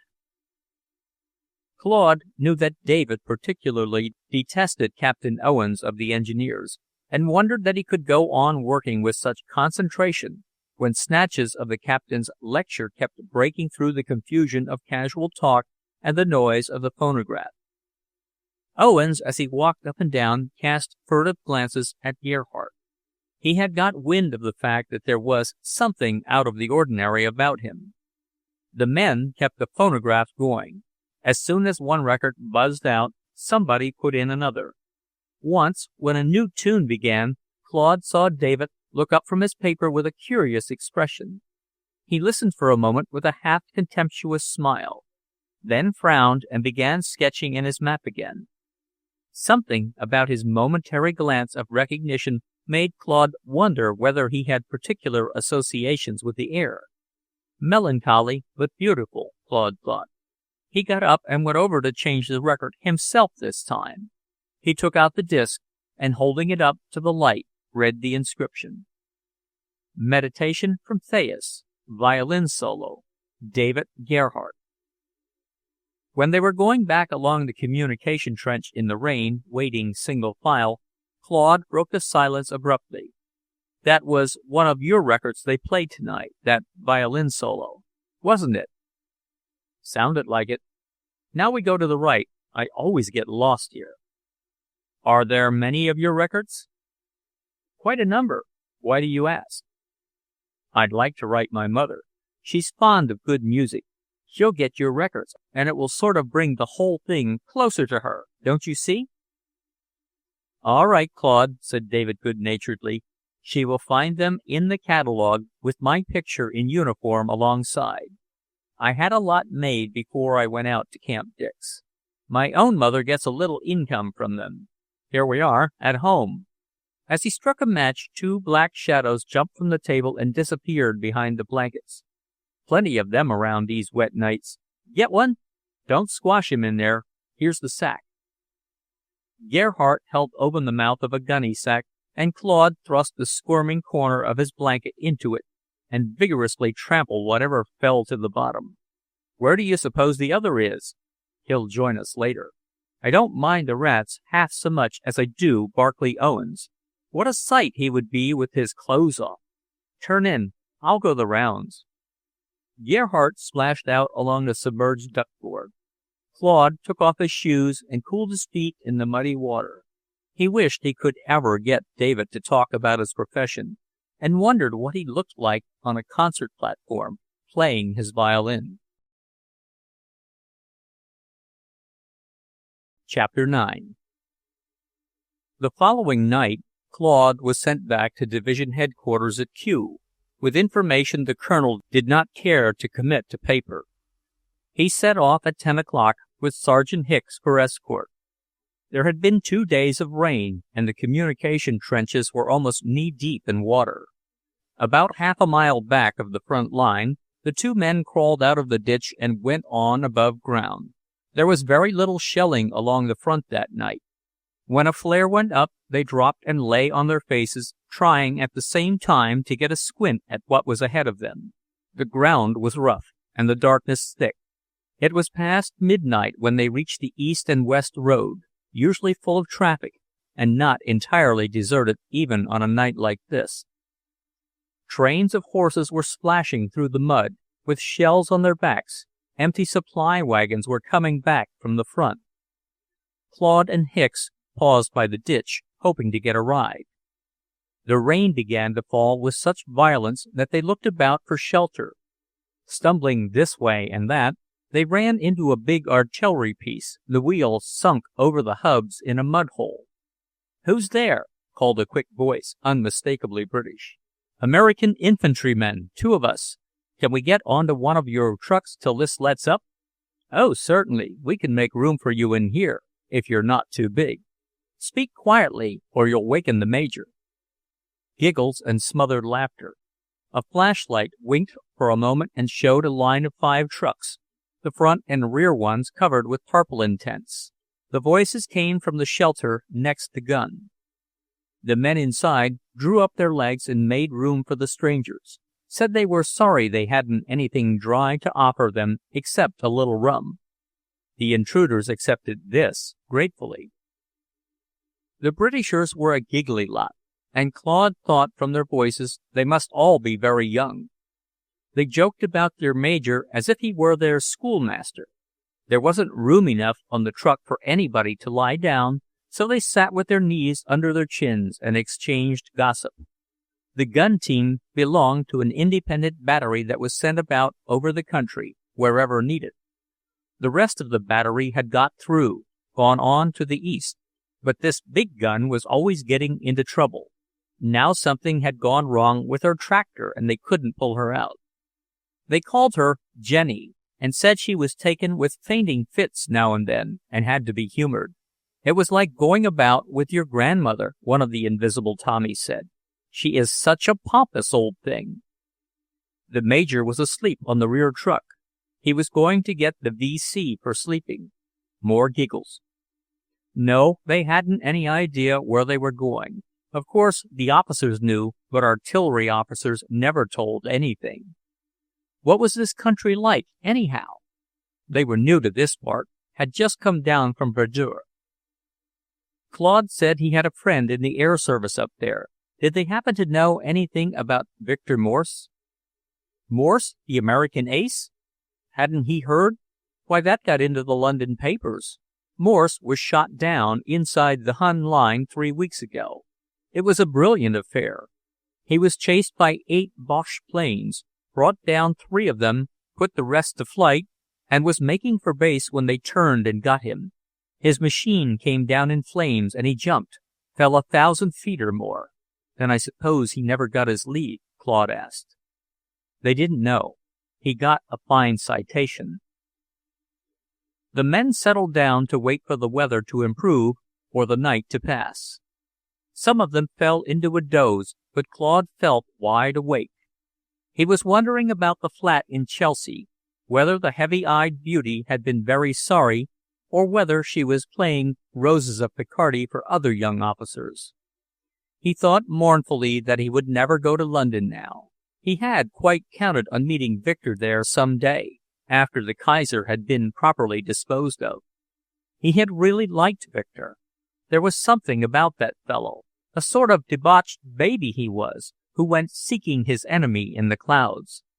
What other age could have produced such a figure? That was one of the things about this war. It took a little fellow from a little town, gave him an air and a swagger, a life like a movie film, and then a death like the rebel angels. A man like Gerhardt, for instance, had always lived in a more or less rose-colored world. He belonged over here, really.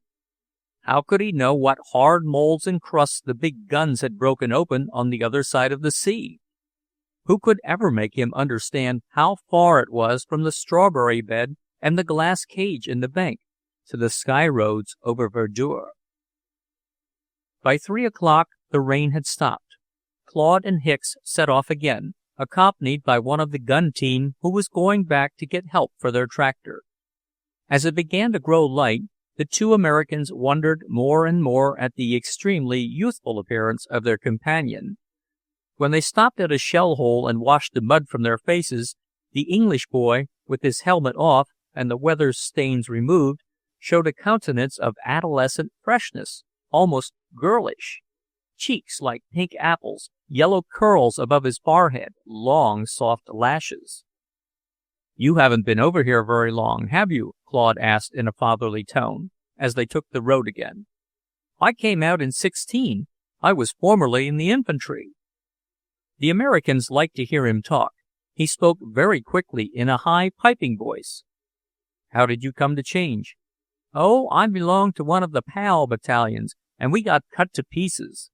When I came out of the hospital, I thought I'd try another branch of the service, seeing my pals were gone." "Now, just what is a PAL battalion?" drawled Hicks. He hated all English words he didn't understand, though he didn't mind French ones in the least. "Fellows who signed up together from school," the lad piped. Hicks glanced at Claude. They both thought this boy ought to be in school for some time yet, and wondered what he looked like when he first came over. "And you got cut up, you say?" he asked sympathetically. "Yes, on the Somme. We had rotten luck. We were sent over to take a trench, and couldn't. We didn't even get to the wire. The Hun was so well prepared that time we couldn't manage it. We went over 1,000, and we came back 17. 117? No, 17. Hicks whistled and again exchanged looks with Claude. They could neither of them doubt him. There was something very unpleasant about the idea of 1,000 fresh-faced schoolboys being sent out against the guns. "It must have been a fool order," he commented. "Suppose there was some mistake at headquarters?" "Oh, no. Headquarters knew what it was about. We'd have taken it if we'd had any sort of luck. But the Hun happened to be full of fight. His machine guns did for us." "You were hit yourself?" Claude asked him. "In the leg. He was popping away at me all the while, but I wriggled back on my tummy. When I came out of the hospital, my leg wasn't strong, and there's less marching in the artillery." "I should think you've had about enough." "Oh, a fellow can't stay out after all his chums have been killed.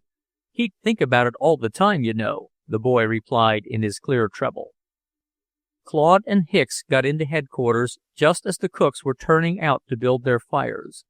One of the corporals took them to the officers' bath, a shed with big tin tubs, and carried away their uniforms to dry them in the kitchen.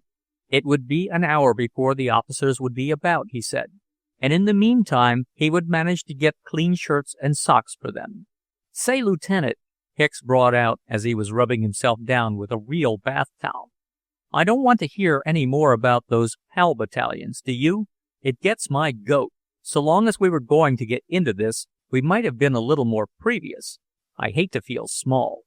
"Guess we'll have to take our medicine," Claude said dryly. "There wasn't anywhere to duck, was there? I felt like it. Nice little kid. I don't believe American boys ever seem as young as that. Why, if you'd met him anywhere else, you'd be afraid of using bad words before him, he's so pretty. What's the use of sending an orphan asylum out to be slaughtered?" "I can't see it," grumbled the fat sergeant. "Well, it's their business. I'm not going to let it spoil my breakfast. Suppose we'll draw ham and eggs, Lieutenant?" Chapter 10. After breakfast, Claude reported to headquarters and talked with one of the staff majors. He was told he would have to wait until tomorrow to see Colonel James, who had been called to Paris for a general conference. He had left in his car at 4 that morning in response to a telephone message. "There's not much to do here by way of amusement," said the major. "A movie show tonight, and you can get anything you want at the Estaminet. The one on the square opposite the English tank is the best. There are a couple of nice French women in the Red Cross barrack up on the hill, in the old convent garden. They try to look out for the civilian population, and we're on good terms with them. We get their supplies through with our own, and the quartermaster has orders to help them when they run short. You might go up and call on them. They speak English perfectly." Claude asked whether he could walk in on them without any kind of introduction. "Oh, yes, they're used to us. I'll give you a card to Mademoiselle Olive, though. She's a particular friend of mine. There you are, Mademoiselle Olive de Courcy, introducing, etc. And you understand." Here he glanced up and looked Claude over from head to foot. "She's a perfect lady." Even with an introduction, Claude felt some hesitancy about presenting himself to these ladies. Perhaps they didn't like Americans. He was always afraid of meeting French people who didn't. It was the same way with most of the fellows in his battalion, he had found. They were terribly afraid of being disliked, and the moment they felt they were disliked, they hastened to behave as badly as possible in order to deserve it. Then they didn't feel that they had been taken in, the worst feeling a doughboy could possibly have. Claude thought he would stroll about to look at the town a little. It had been taken by the Germans in the autumn of 1914, after their retreat from the Marne, and they had held it until about a year ago, when it was retaken by the English and the chasseurs d'Écart. They had been able to reduce it and to drive the Germans out, only by battering it down with artillery. Not one building remained standing. Ruin was ugly, and it was nothing more, Claude was thinking, as he followed the paths that ran over piles of brick and plaster. There was nothing picturesque about this, as there was in the war pictures one saw at home. A cyclone or a fire might have done just as good a job. The place was simply a great dump heap, an exaggeration of those which disgraced the outskirts of American towns. It was the same thing over and over, mounds of burned brick and broken stone, heaps of rusty twisted iron, splintered beams and rafters, stagnant pools, cellar holes full of muddy water. An American soldier had stepped into one of those holes a few nights before and been drowned. This had been a rich town of 18,000 inhabitants. Now the civilian population was about 400. There were people there who had hung on through all the years of German occupation. Others who, as soon as they heard that the enemy was driven out, came back from wherever they had found shelter. They were living in cellars or in little wooden barracks made from old timbers and American goods boxes. As he walked along, Claude read familiar names and addresses painted on boards built into the sides of these frail shelters. From Emery Bird, Thayer Company, Kansas City, Missouri. Daniels and Fisher, Denver, Colorado. These inscriptions cheered him so much that he began to feel like going up and calling on the French ladies. The sun had come out hot after 3 days of rain. The stagnant pools and the weeds that grew in the ditches gave out a rank, heavy smell. Wildflowers grew triumphantly over the piles of rotting wood and rusty iron. Cornflowers and Queen Anne's lace and poppies, blue and white and red, as if the French colors came up spontaneously out of the French soil, no matter what the Germans did to it. Claude paused before a little shanty built against a half-demolished brick wall. A gilt cage hung in the doorway, with a canary singing beautifully. An old woman was working in the garden patch, picking out bits of brick and plaster the rain had washed up, digging with her fingers around the pale carrot tops and neat lettuce heads. Claude approached her, touched his helmet, and asked her how he could find the way to the Red Cross. She wiped her hands on her apron and took him by the elbow. "Vous avez le temps anglais? Non? Marie! Marie!" He learned afterward that everyone was directed to go this way or that from a disabled British tank that had been left on the site of the old town hall. A little girl ran out of the barrack, and her grandmother told her to go at once and take the American to the Red Cross. Marie put her hand in Claude's and led him off along one of the paths that wound among the rubbish. She took him out of the way to show him a church, evidently one of the ruins of which they were proudest, where the blue sky was shining through the white arches. The Virgin stood with empty arms over the central door. A little foot sticking to her robe showed where the infant Jesus had been shot away. "Le bébé est cassé, mais il a protégé jamais," Marie explained with satisfaction. As they went on, she told Claude that she had a soldier among the Americans who was her friend. "Il est bon, il est gai," Monsada, but he sometimes drank too much alcohol, and that was a bad habit. Perhaps now, since his comrade had stepped into a cellar hole Monday night while he was drunk and had been drowned, her Charlie would be warned and would do better. Marie was evidently a well-brought-up child. Her father, she said, had been a schoolmaster. At the foot of the convent hill, she turned to go home. Claude called her back and awkwardly tried to give her some money, but she thrust her hands behind her and said resolutely, "Non, merci. Je n'ai besoin de rien," and then ran away down the path.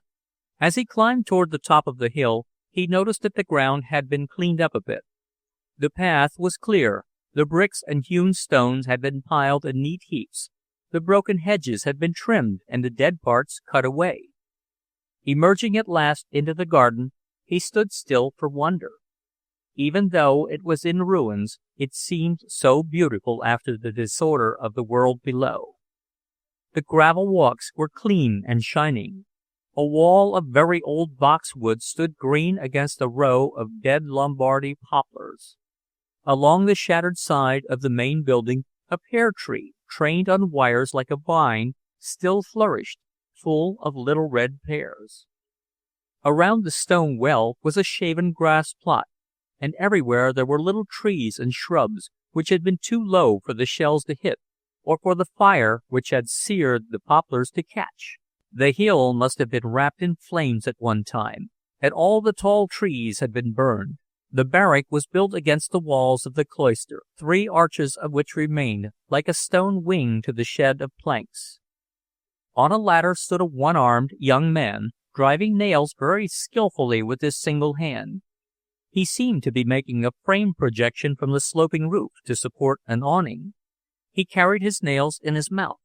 When he wanted one, he hung his hammer to the belt of his trousers, took a nail from between his teeth, stuck it into the wood, and then deftly rapped it on the head. Claude watched him for a moment, then went to the foot of the ladder and held out his 2 hands. "Laissez-moi," he exclaimed.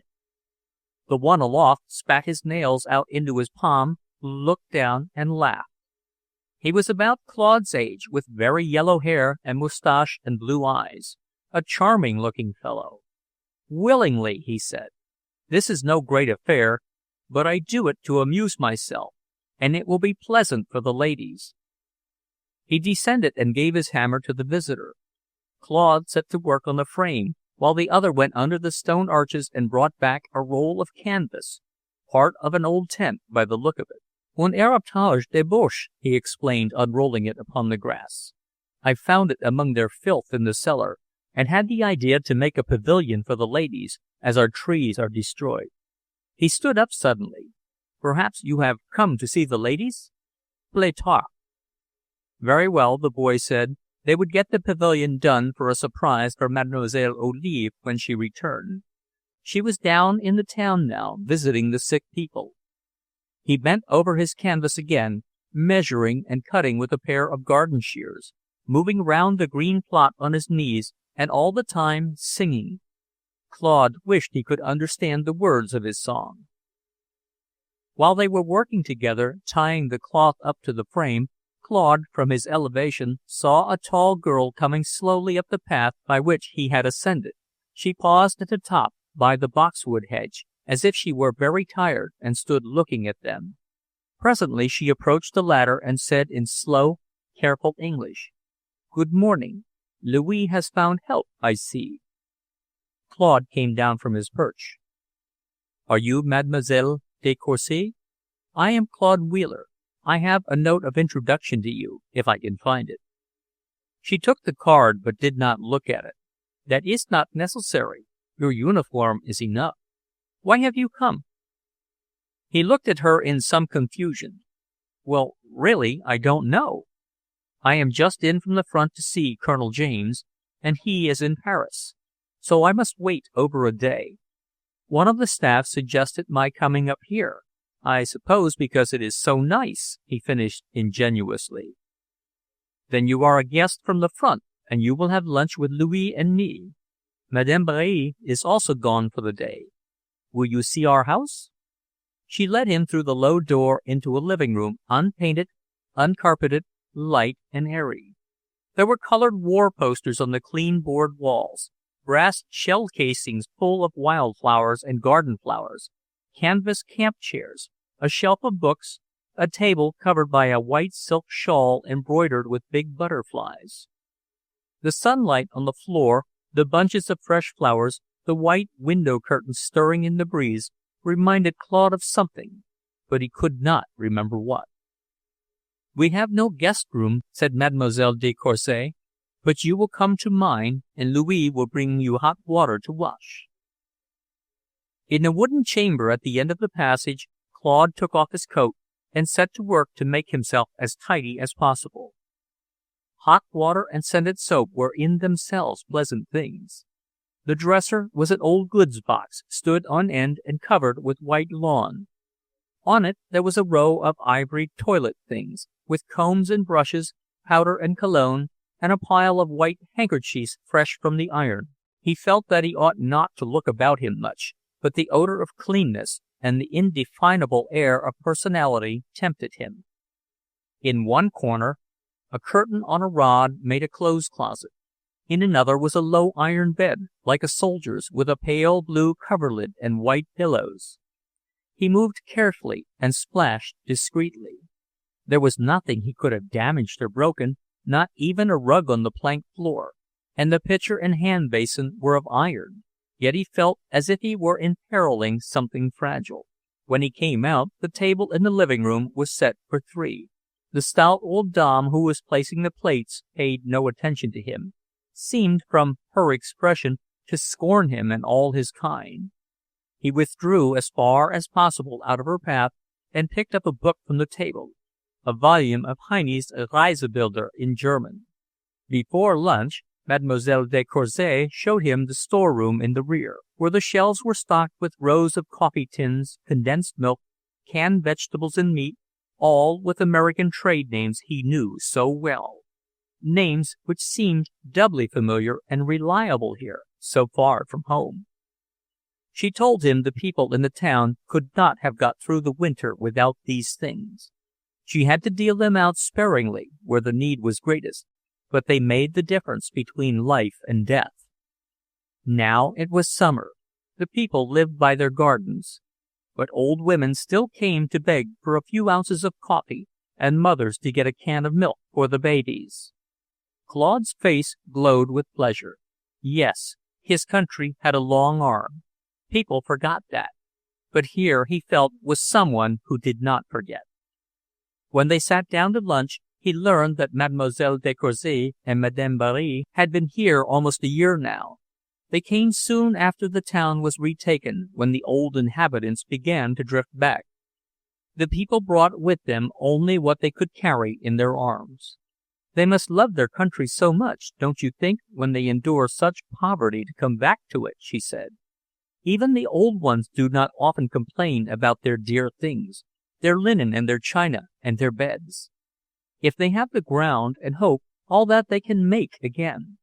This war has taught us all how little the made things matter. Only the feeling matters. Exactly so. Hadn't he been trying to say this ever since he was born? Hadn't he always known it, and hadn't it made life both bitter and sweet for him? What a beautiful voice she had, this Mademoiselle Olive, and how nobly it dealt with the English tongue. He would like to say something, but out of so much, what? He remained silent, therefore, sat nervously breaking up the black war bread that lay beside his plate. He saw her looking at his hand, felt in a flash that she regarded it with favor, and instantly put it on his knee under the table. "It is our trees that are worst," she went on sadly. "You have seen our poor trees? It makes one ashamed for this beautiful part of France. Our people are more sorry for them than to lose their cattle and horses." Mademoiselle de Courcy looked overtaxed by care and responsibility, Claude thought, as he watched her. She seemed far from strong. Slender, gray-eyed, dark-haired, with white transparent skin and a too ardent color in her lips and cheeks, like the flame of a feverish activity within. Her shoulders drooped as if she were always tired. She must be young, too, though there were threads of gray in her hair, brushed flat and knotted carelessly at the back of her head. After the coffee, Mademoiselle de Courcy went to work at her desk, and Louis took Claude to show him the garden. The clearing and trimming and planting were his own work, and he had done it all with one arm. This autumn he would accomplish much more, for he was stronger now, and he had the habitude of working single-handed. He must manage to get the dead trees down. They distressed Mademoiselle Olive. In front of the barrack stood 4 old locusts. The tops were naked forks, burned coal-black, but the lower branches had put out thick tufts of yellow-green foliage, so vigorous that the life in the trunks must still be sound. This fall, Louise said, he meant to get some strong American boys to help him, and they would saw off the dead limbs and trim the tops flat over the thick boles. How much it must mean to a man to love his country like this, Claude thought, to love its trees and flowers, to nurse it when it was sick, and tend its hurts with one arm. Among the flowers which had come back, self-sown or from old roots, Claude found a group of tall, straggly plants with reddish stems and tiny white blossoms, one of the evening primrose family, the gaura, that grew along the clay banks of Lovely Creek at home. He had never thought it very pretty, but he was pleased to find it here. He had supposed it was one of those nameless prairie flowers that grew on the prairie and nowhere else. When they went back to the barrack, Mademoiselle Olive was sitting in one of the canvas chairs Louis had placed under the new pavilion. "What a fine fellow he is!" Claude exclaimed, looking after him. "Louis?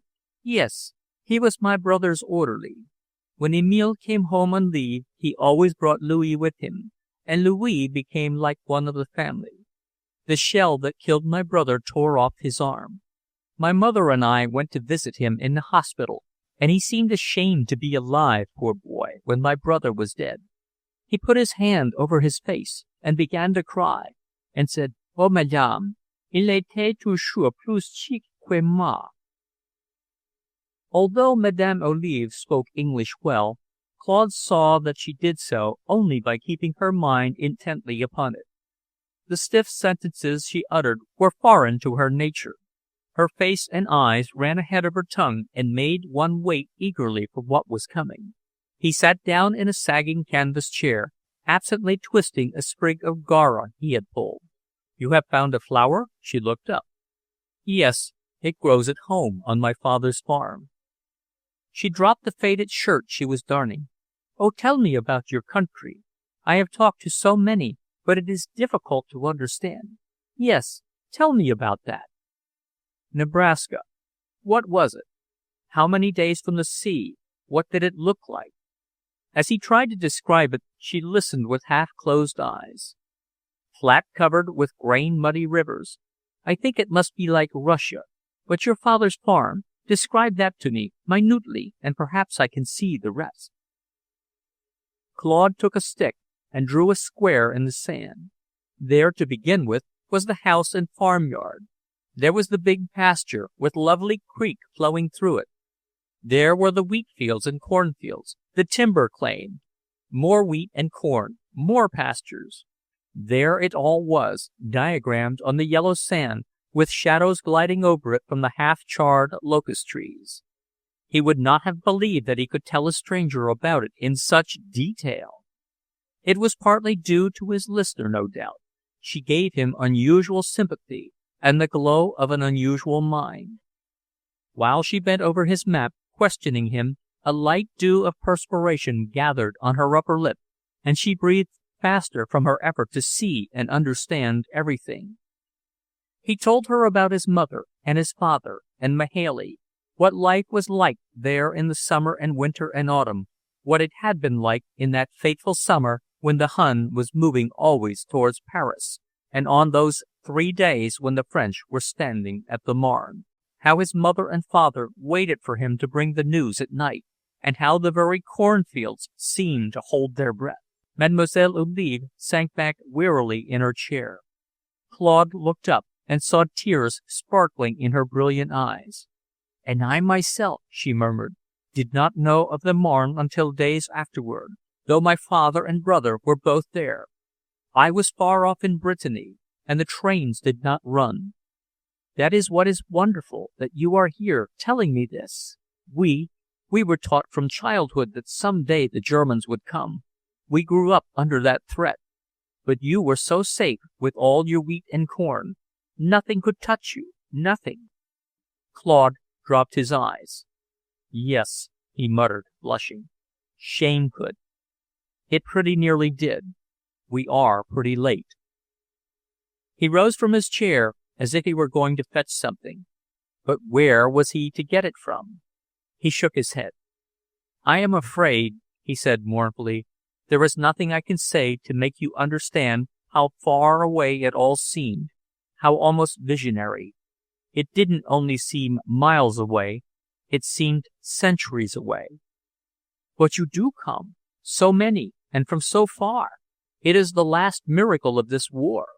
I was in Paris on the 4th day of July, when your Marines just from below Wood marched for your national fete, and I said to myself as they came on, that is a new man. Such heads they had, so fine there behind the ears, such discipline and purpose. Our people laughed and called to them and threw them flowers, but they never turned to look. Eyes straight before them.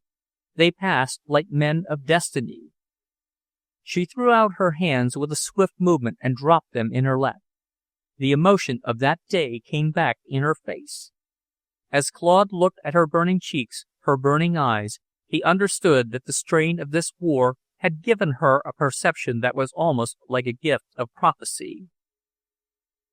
A woman came up the hill carrying a baby. Mademoiselle de Courcy went to meet her and took her into the house. Claude sat down again, almost lost to himself in the feeling of being completely understood, of being no longer a stranger. In the far distance the big guns were booming at intervals. Down in the garden Louis was singing. Again he wished he knew the words of Louis's songs. The airs were rather melancholy, but they were sung very cheerfully. There was something open and warm about the boy's voice, as there was about his face, something blond, too. It was distinctly a bland voice, like summer wheat fields, ripe and waving. Claude sat alone for half an hour or more, tasting a new kind of happiness, a new kind of sadness. Ruin and new birth, the shudder of ugly things in the past, the troubling image of beautiful ones on the horizon. Finding and losing. That was life, he saw. When his hostess came back, he moved her chair for her out of the creeping sunlight. I didn't know there were any French girls like you, he said simply as she sat down. She smiled. I do not think there are any French girls left. There are children and women. I was 21 when the war came, and I had never been anywhere without my mother or my brother or sister. Within a year I went all over France alone, with soldiers, with Senegalese, with anybody. Everything is different with us. She lived at Versailles, she told him, where her father had been an instructor in the military school. He had died since the beginning of the war. Her grandfather was killed in the war of 1870. Hers was a family of soldiers, but not one of the men would be left to see the day of victory. She looked so tired that Claude knew he had no right to stay. Long shadows were falling in the garden. It was hard to leave, but an hour more or less wouldn't matter. Two people could hardly give each other more if they were together for years, he thought. Will you tell me where I can come and see you if we both get through this war? He asked as he rose. He wrote it down in his notebook. I shall look for you, she said, giving him her hand. There was nothing to do but to take his helmet and go. At the edge of the hill, just before he plunged down the path, he stopped and glanced back at the garden lying flattened in the sun. The 3 stone arches, the dahlias and marigolds, the glistening boxwood wall. He had left something on the hilltop which he would never find again. The next afternoon Claude and his sergeant set off for the front. They had been told at headquarters that they could shorten their route by following the big road to the military cemetery and then turning to the left. It was not advisable to go the latter half of the way before nightfall, so they took their time through the belt of straggling crops and hayfields. When they struck the road, they came upon a big Highlander sitting in the end of an empty supply wagon, smoking a pipe and rubbing the dried mud out of his kilts. The horses were munching in their nose bags, and the driver had disappeared. The Americans hadn't happened to meet with any Highlanders before and were curious. This one must be a good fighter, they thought, a brawny giant with a bulldog jaw and a face as red and knobby as his knees. More because he admired the looks of the man than because he needed information, Hicks went up and asked him if he had noticed a military cemetery on the road back there. The Kilt nodded. "About how far would you say it was?" "I wouldn't say at all. I take no account of their kilometers," he replied dryly, rubbing away at his skirt as if he had it in a washtub. "Well, about how long will it take us to walk it?" "That I couldn't say. A Scotsman would do it in an hour." "I guess a Yankee can do it as quick as a Scotchman, can't he?" Hicks asked jovially. "That I couldn't say. You've been 4 years gettin' this far, I know very well." Hicks blinked as if he had been hit. "Oh, if that's the way you talk—" "That's the way I do," said the other sourly. Claude put out a warning hand. "Come on, Hicks, you'll get nothing by it." They went up the road very much disconcerted. Hicks kept thinking of things he might have said. When he was angry, the sergeant's forehead puffed up and became dark red like a young baby's. "What did you call me off for?" he sputtered. "I don't see where you'd have come out in an argument, and you certainly couldn't have licked him." They turned aside at the cemetery to wait until the sun went down. It was unfenced, unsodded, and a wagon trail ran through the middle, bisecting the square. On one side were the French graves with white crosses. On the other side the German graves with black crosses. Poppies and cornflower ran over them. The Americans strolled about, reading the names. Here and there the soldier's photograph was nailed upon his cross, left by some comrade to perpetuate his memory a little longer. The birds that always came to life at dusk and dawn began to sing, flying home from somewhere. Claude and Hicks sat down between the mounds and began to smoke while the sun dropped. Lines of dead trees marked the red west. This was a dreary stretch of country, even to boys brought up on the flat prairie. They smoked in silence, meditating and waiting for night. On a cross at their feet, the inscription read merely, "Soldat inconnu, mort pour la France." A very good epitaph, Claude was thinking. Most of the boys who fell in this war were unknown, even to themselves. They were too young. They died and took their secret with them, what they were and what they might have been. The name that stood was La France. How much that name had come to mean to him since he first saw a shoulder of land bulk up in the dawn from the deck of the Anchises. It was a pleasant name to say over in one's mind, where one could make it as passionately nasal as one pleased, and never blush. Hicks, too, had been lost in his reflections. Now he broke the silence. "Somehow, Lieutenant, mort seems better than dead. It has a coffinish sound. And over there they're all tot, and it's all the same damned silly thing. Look at them set out here, black and white, like a checkerboard. The next question is, who put 'em here, and what's the good of it?" "Search me," the other murmured absently. Hicks rolled another cigarette and sat smoking it, his plump face wrinkled with the gravity and labor of his celebration. "Well," he brought out at last, "we'd better hike. This afterglow will hang on for an hour. Always does over here." I suppose we had. They rose to go. The white crosses were now violet, and the black ones had altogether melted in the shadow. Behind the dead trees in the west, a long smear of red still burned. To the north, the guns were tuning up with a deep thunder. Somebody's getting peppered up there. Do owls always hoot in graveyards? "Just what I was wondering, Lieutenant.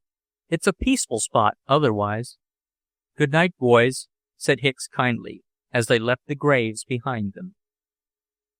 They were soon finding their way among shell holes and jumping trench tops in the dark, beginning to feel cheerful at getting back to their chums and their own little group. Hicks broke out and told Claude how he and Del Abel meant to go into business together when they got home. "We're going to open a garage and automobile repair shop." Under their talk, in the minds of both, that lonely spot lingered, and the legend, "Soldat inconnu, mort pour la France." Chapter 11. After 4 days' rest in the rear, the battalion went to the front again in new country, about 10 kilometers east of the trench they had relieved before. One morning Colonel Scott sent for Claude and Gerhardt and spread his maps out on the table.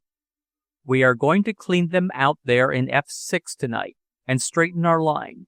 The thing that bothers us is that little village stuck up on the hill, where the enemy machine guns have a strong position. I want to get them out of there before the battalion goes over. We can't spare too many men, and I don't like to send out more officers than I can help. It won't do to reduce the battalion for the major operation. Do you think you two boys could manage it with 100 men? The point is, you will have to be out and back before our artillery begins at 3 o'clock. Under the hill where the village stood ran a deep ravine, and from this ravine a twisting watercourse wound up the hillside. By climbing this gully, the raiders should be able to fall on the machine gunners from the rear and surprise them.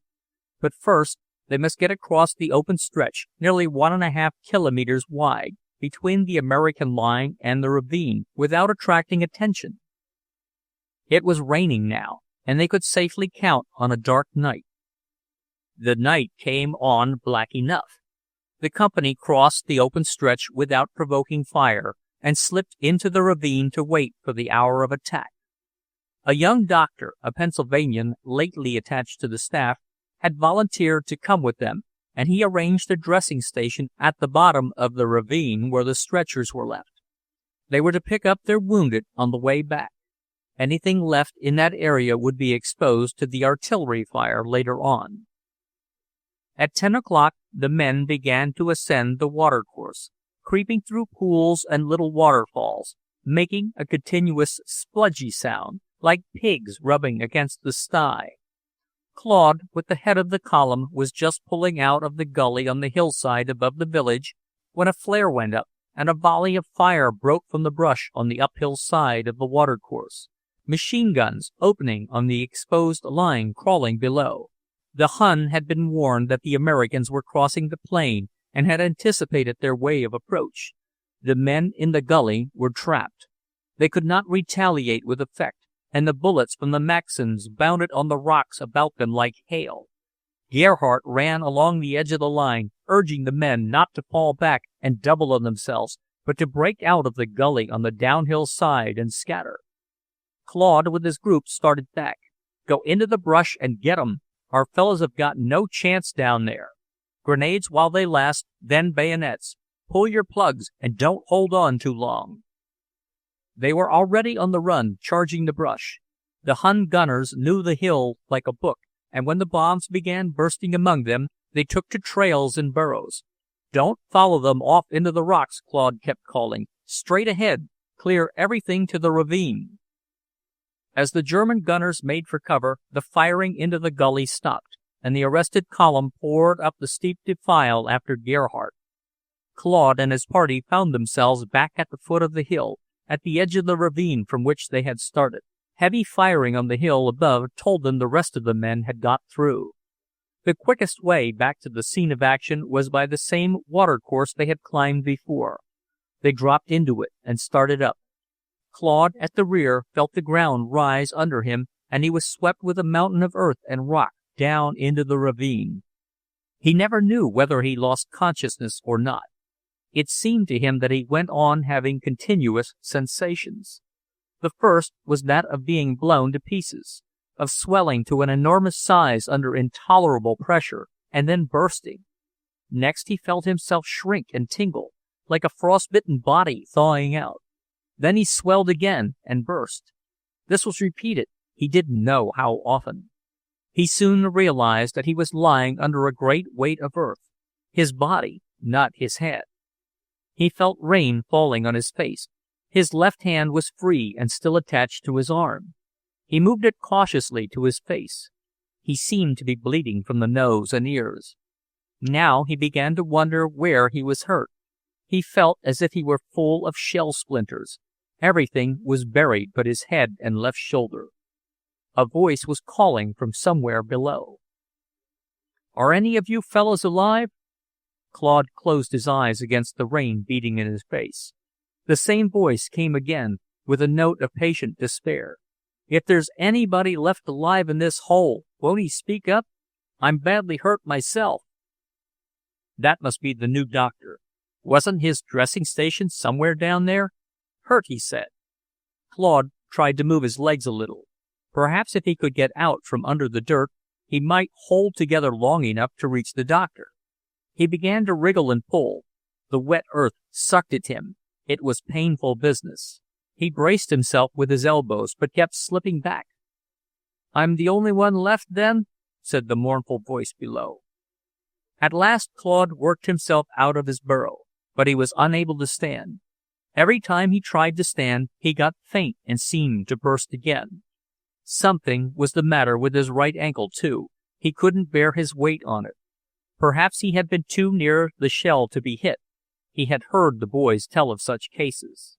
It had exploded under his feet and swept him down into the ravine, but hadn't left any metal in his body. If it had put anything into him, it would have put so much that he wouldn't be sitting here speculating. He began to crawl down the slope on all fours. "Is that the doctor? Where are you?" "Here, on a stretcher. They shelled us. Who are you? Our fellows got up, didn't they?" "I guess most of them did. What happened back here?" "I'm afraid it's my fault," the boy said sadly. "I used my flashlight, and that must have given them the range. They put 3 or 4 shells right on top of us. The fellows that got hurt in the gully kept stringing back here, and I couldn't do anything in the dark. I had to have a light to do anything. I just finished putting on a Johnson splint when the first shell came. I guess they're all done for now." "How many were there?" 14, I think. Some of them weren't much hurt. They'd all be alive if I hadn't come out with you." "Who were they? But you don't know our names yet, do you? You didn't see Lieutenant Gerhardt among them?" "Don't think so." "Nor Sergeant Hicks, the fat fellow?" "Don't think so." "Where are you hurt?" "Abdominal. I can't tell anything without a light. I lost my flashlight. It never occurred to me that it could make trouble. It's the one I use at home when the babies are sick," the doctor murmured. Claude tried to strike a match with no success. "Wait a minute. Where's your helmet?" He took off his metal hat, held it over the doctor, and managed to strike a light underneath it. The wounded man had already loosened his trousers, and now he pulled up his bloody shirt. His groin and abdomen were torn on the left side. The wound and the stretcher on which he lay supported a mass of dark, coagulated blood that looked like a great cow's liver. "I guess I've got mine," the doctor murmured as the match went out. Claude struck another. "Oh, that can't be. Our fellows will be back pretty soon, and we can do something for you." "No use, Lieutenant. Do you suppose you could strip a coat off one of those poor fellows? I feel the cold terribly in my intestines. I had a bottle of French brandy, but I suppose it's buried." Claude stripped off his own coat, which was warm on the inside, and began feeling about in the mud for the brandy. He wondered why the poor man wasn't screaming with pain. The firing on the hill had ceased, except for the occasional click of a Maxim off in the rocks somewhere. His watch said 12:10. Could anything have miscarried up there? Suddenly, voices above, a clatter of boots on the shale. He began shouting to them. "Coming! Coming!" He knew the voice. Gerhardt and his rifles ran down into the ravine with a bunch of prisoners. Claude called to them to be careful. "Don't strike a light. They've been shelling down here." "All right, are you, Wheeler? Where are the wounded?" "There aren't any but the doctor and me. Get us out of here, quick. I'm all right, but I can't walk." They put Claude on a stretcher and sent him ahead. 4 big Germans carried him, and they were prodded to a lope by Hicks and Del Abel. 4 of their own men took up the doctor, and Gerhardt walked beside him. In spite of their care, the motion started the blood again and tore away the clots that had formed over his wounds. He began to vomit blood and to strangle. The men put the stretcher down. Gerhardt lifted the doctor's head. "It's over," he said presently. "Better make the best time you can." They picked up their load again. "Them that are carrying him now won't jolt him," said Oscar, the pious Swede. B Company lost 19 men in the raid. 2 days later, the company went off on a 10-day leave. Claude's sprained ankle was twice its natural size, but to avoid being sent to the hospital, he had to march to the railhead. Sergeant Hicks got him a giant shoe he found stuck on the barbed wire entanglement. Claude and Gerhardt were going off on their leave together. Chapter 12. A rainy autumn night. Papa Joubert sat reading his paper. He heard a heavy pounding on his garden gate. Kicking off his slippers, he put on the wooden sabots he kept from mud, shuffled across the dripping garden, and opened the door into the dark street. 2 tall figures with rifles and kits confronted him. In a moment he began embracing them, calling to his wife. "Nom de diable, maman! Chez David et Claude! Tous les deux!"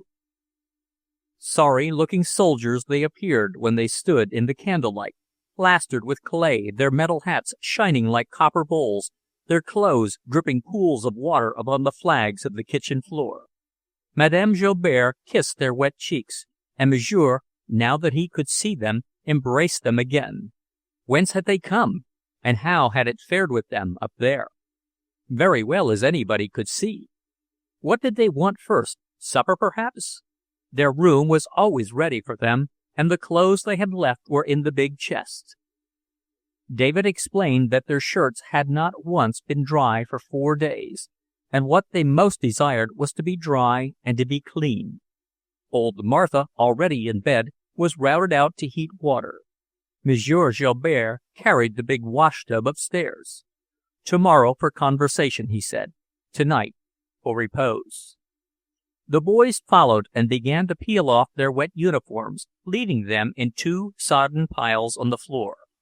There was 1 bath for both, and they threw up a coin to decide which should get into the warm water first. Monsieur Joubert, seeing Claude's fat ankles strapped up in adhesive bandages, began to chuckle. "Oh, I see the Boche made you dance up there." When they were clad in clean pajamas out of the chest, Papa Joubert carried their shirts and socks down for Martha to wash. He returned with the big meat platter, on which was an omelette made of 12 eggs and stuffed with bacon and fried potatoes. Madame Joubert brought the 3-story earthen coffee pot to the door and called "Bon appetit." The host poured the coffee and cut up the loaf with his clasp knife. He sat down to watch them eat. How had they found things up there, anyway? The Boche polite and agreeable as usual? Finally, when there was not a crumb of anything left, he poured for each a little glass of brandy, pour s'aider la digestion, and wished them good night. He took the candle with him. Perfect bliss, Claude reflected, as the chill of the sheets grew warm around his body, and he sniffed in the pillow the old smell of lavender. To be so warm, so dry, so clean, so beloved. The journey down, reviewed from here, seemed beautiful. As soon as they had got out of the region of martyred trees, they found the land of France turning gold. All along the river valleys the poplars and cottonwoods had changed from green to yellow, evenly colored, looking like candle flames in the mist and rain.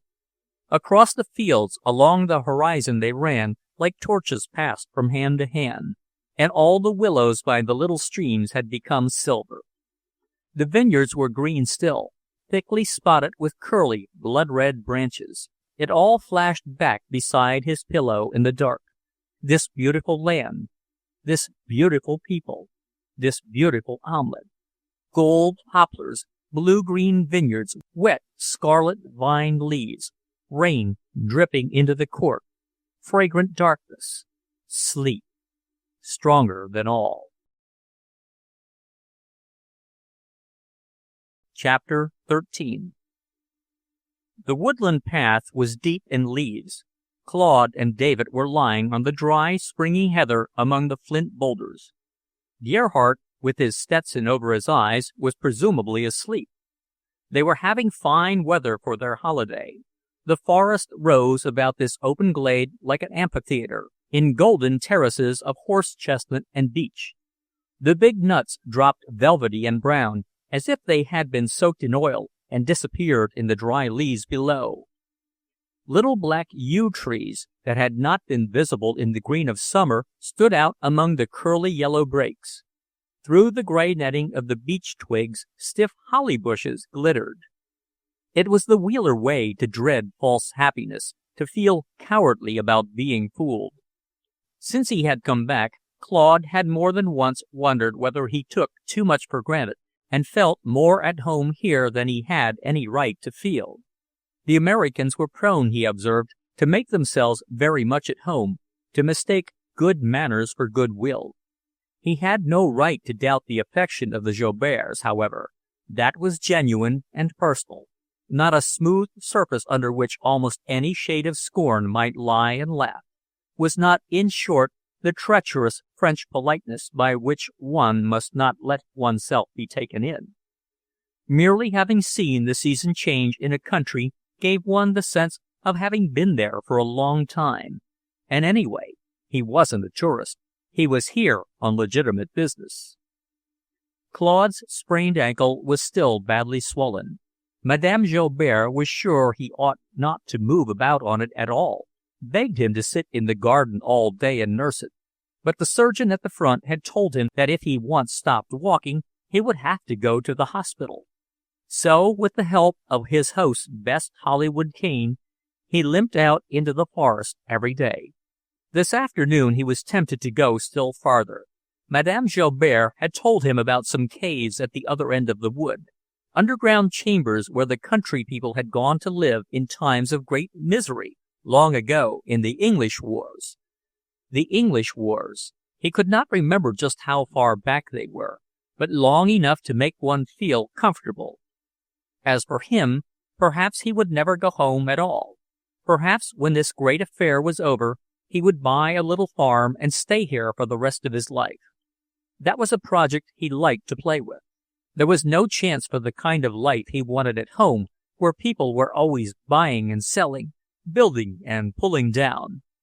He had begun to believe that the Americans were a people of shallow emotions.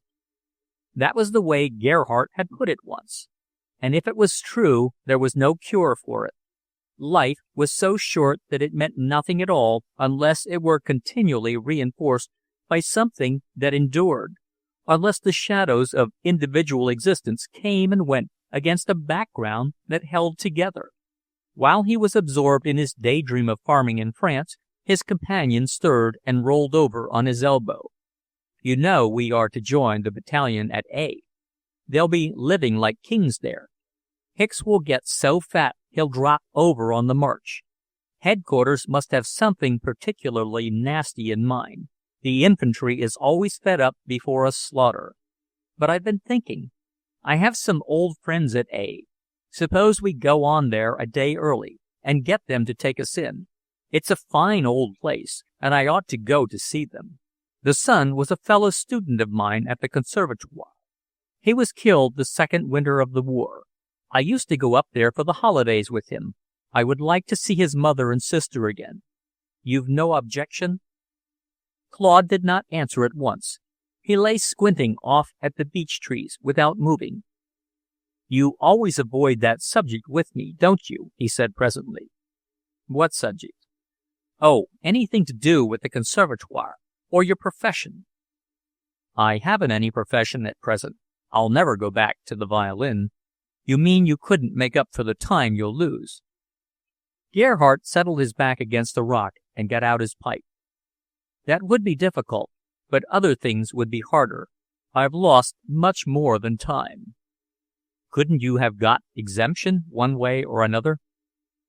I might have. My friends wanted to take it up and make a test case of me, but I couldn't stand for it. I didn't feel I was a good enough violinist to admit that I wasn't a man. I often wish I had been in Paris that summer when the war broke out. Then I would have gone into the French army on the first impulse with the other students, and it would have been better. David paused and sat puffing at his pipe. Just then a soft movement stirred the brakes on the hillside. A little barefoot girl stood there, looking about. She had heard voices, but at first did not see the uniforms that blended with the yellow and brown of the wood. Then she saw the sun shining on two heads, one square and amber in color, the other reddish bronze, long and narrow. She took their friendliness for granted and came down the hill, stopping now and again to pick up shiny horse chestnuts and pop them into a sack she was dragging. David called to her and asked her whether the nuts were good to eat. "Oh, non," she exclaimed, her face expressing the liveliest terror. "Pour les cochons." These inexperienced Americans might eat almost anything. The boys laughed and gave her some pennies. "Pour les cochons aussi." She stole about the edge of the wood, stirring among the leaves for nuts and watching the two soldiers.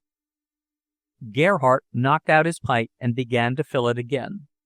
"I went home to see my mother in May of 1914. I wasn't here when the war broke out. The conservatoire closed at once, so I arranged a concert tour in the States that winter, and did very well.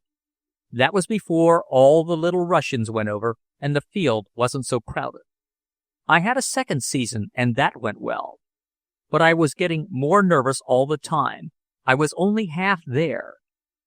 He smoked thoughtfully, sitting with folded arms, as if he were going over a succession of events or states of feeling. "When my number was drawn, I reported to see what I could do about getting out. I took a look at the other fellows who were trying to squirm and chucked it. I've never been sorry. Not long afterward, my violin was smashed, and my career seemed to go along with it."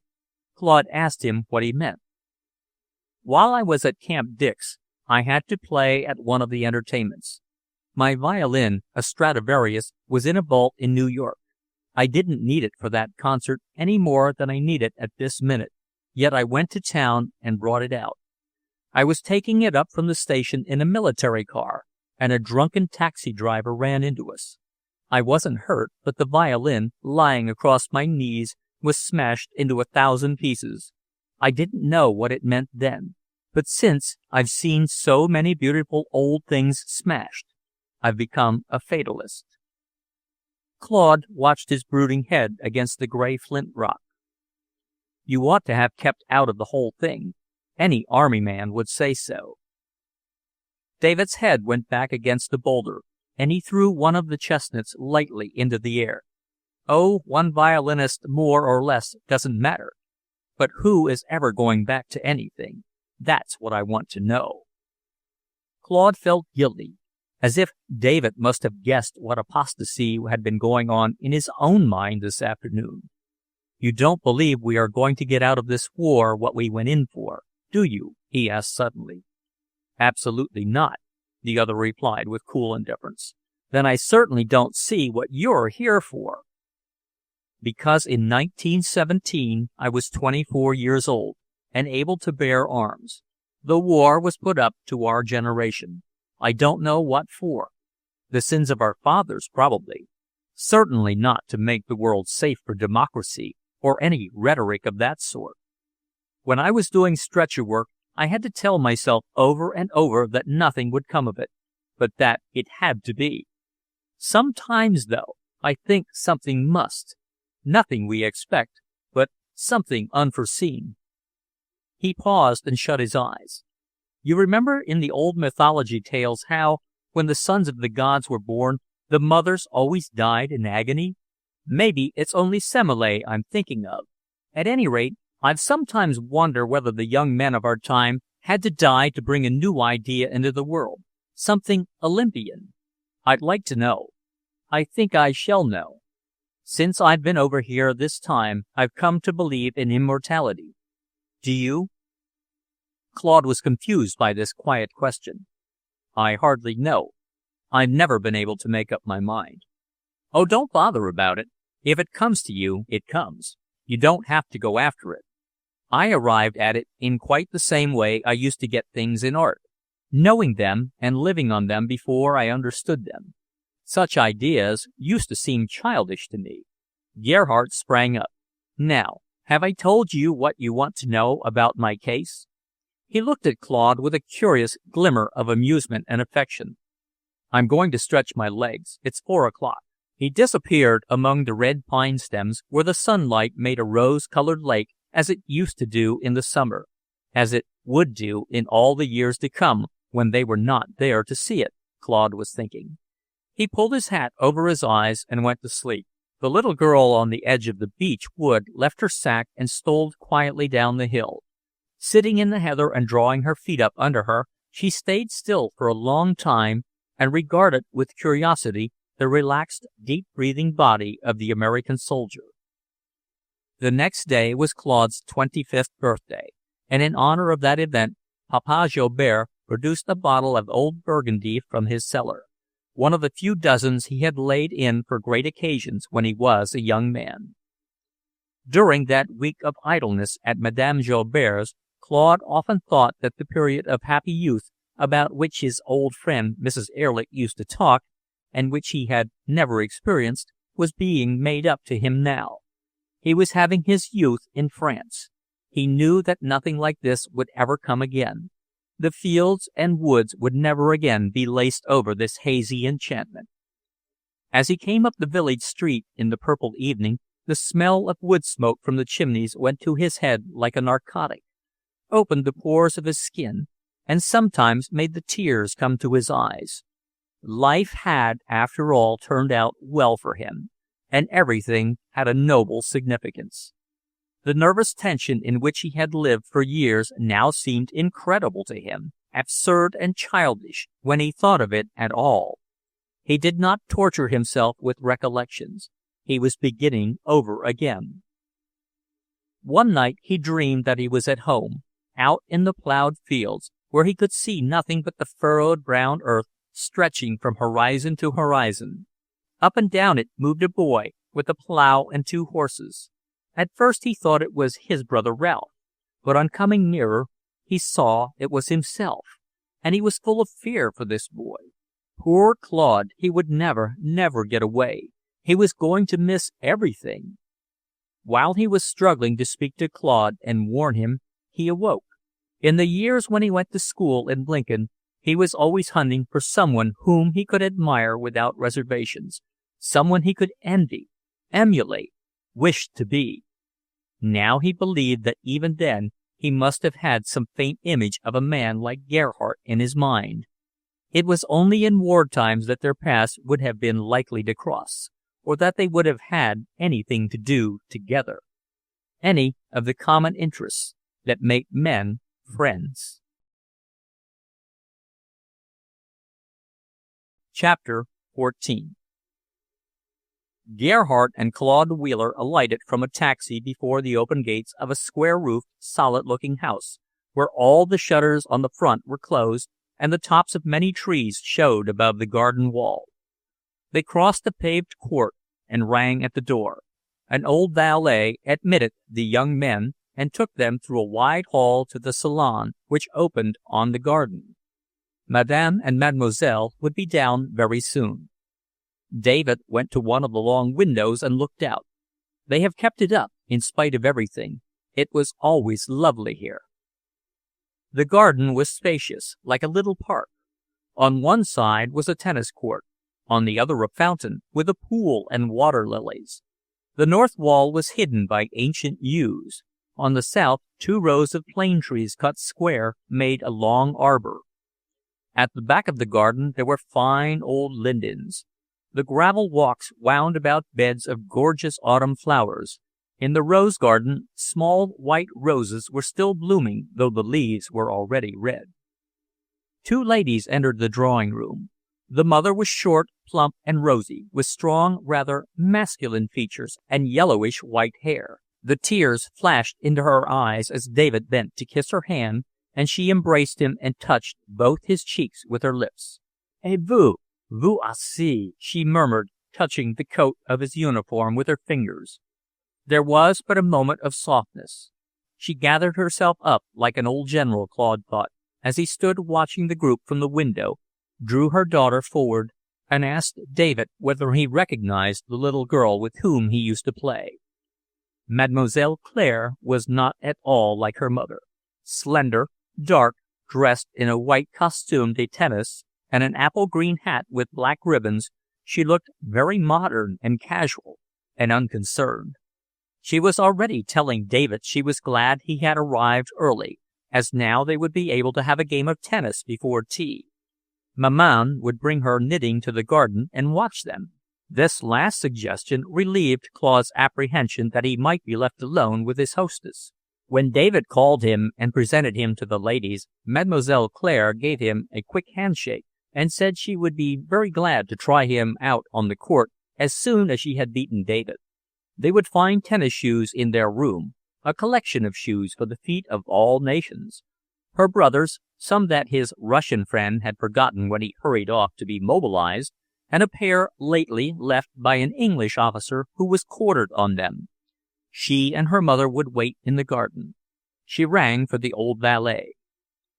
The Americans found themselves in a large room upstairs where two modern iron beds stood out conspicuous among heavy mahogany bureaus and desks and dressing tables, stuffed chairs and velvet carpets, and dull red brocade window hangings.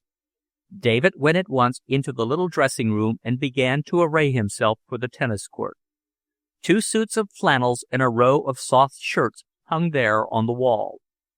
"Aren't you going to change?" he asked, noticing that Claude stood stiff and unbending by the window, looking down into the garden. "Why should I?" said Claude scornfully. "I don't play tennis. I've never had a racket in my hand." "Too bad. She used to play very well, though she was only a youngster then."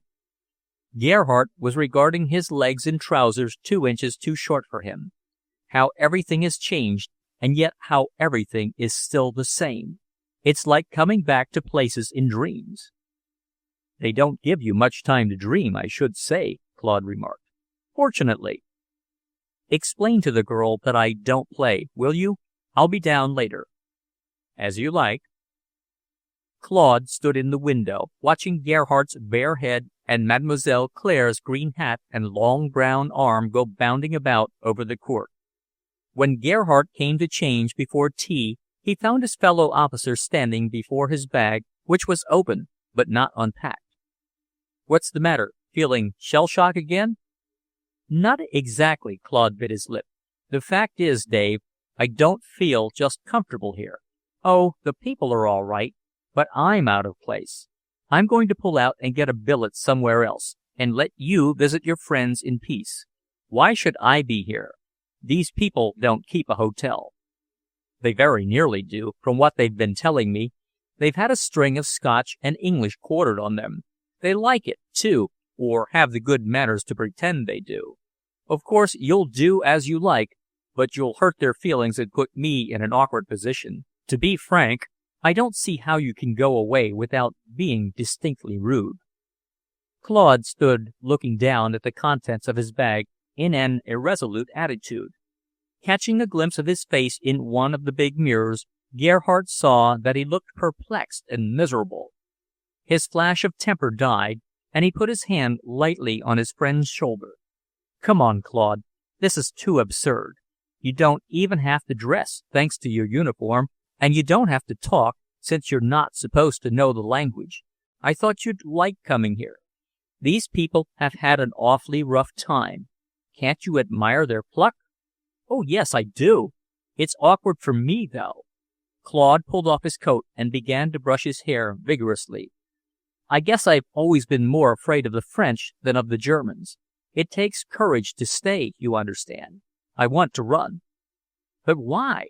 What makes you want to?" "Oh, I don't know. Something in the house, in the atmosphere." "Something disagreeable?" "No, something agreeable." David laughed. "Oh, you'll get over that."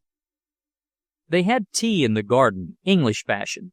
English tea, too, Mademoiselle Claire informed them, left by the English officers. At dinner, a third member of the family was introduced, a little boy with a cropped head and big black eyes. He sat on Claude's left, quiet and shy in his velvet jacket, though he followed the conversation eagerly, especially when it touched upon his brother René, killed at Verdun in the second winter of the war.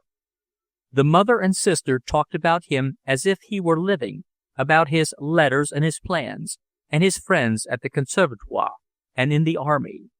Mademoiselle Claire told Gerhardt news of all the girl students he had known in Paris, how this one was singing for the soldiers, another, when she was nursing in a hospital which was bombed in an air raid, had carried 20 wounded men out of the burning building, one after another, on her back, like sacks of flour.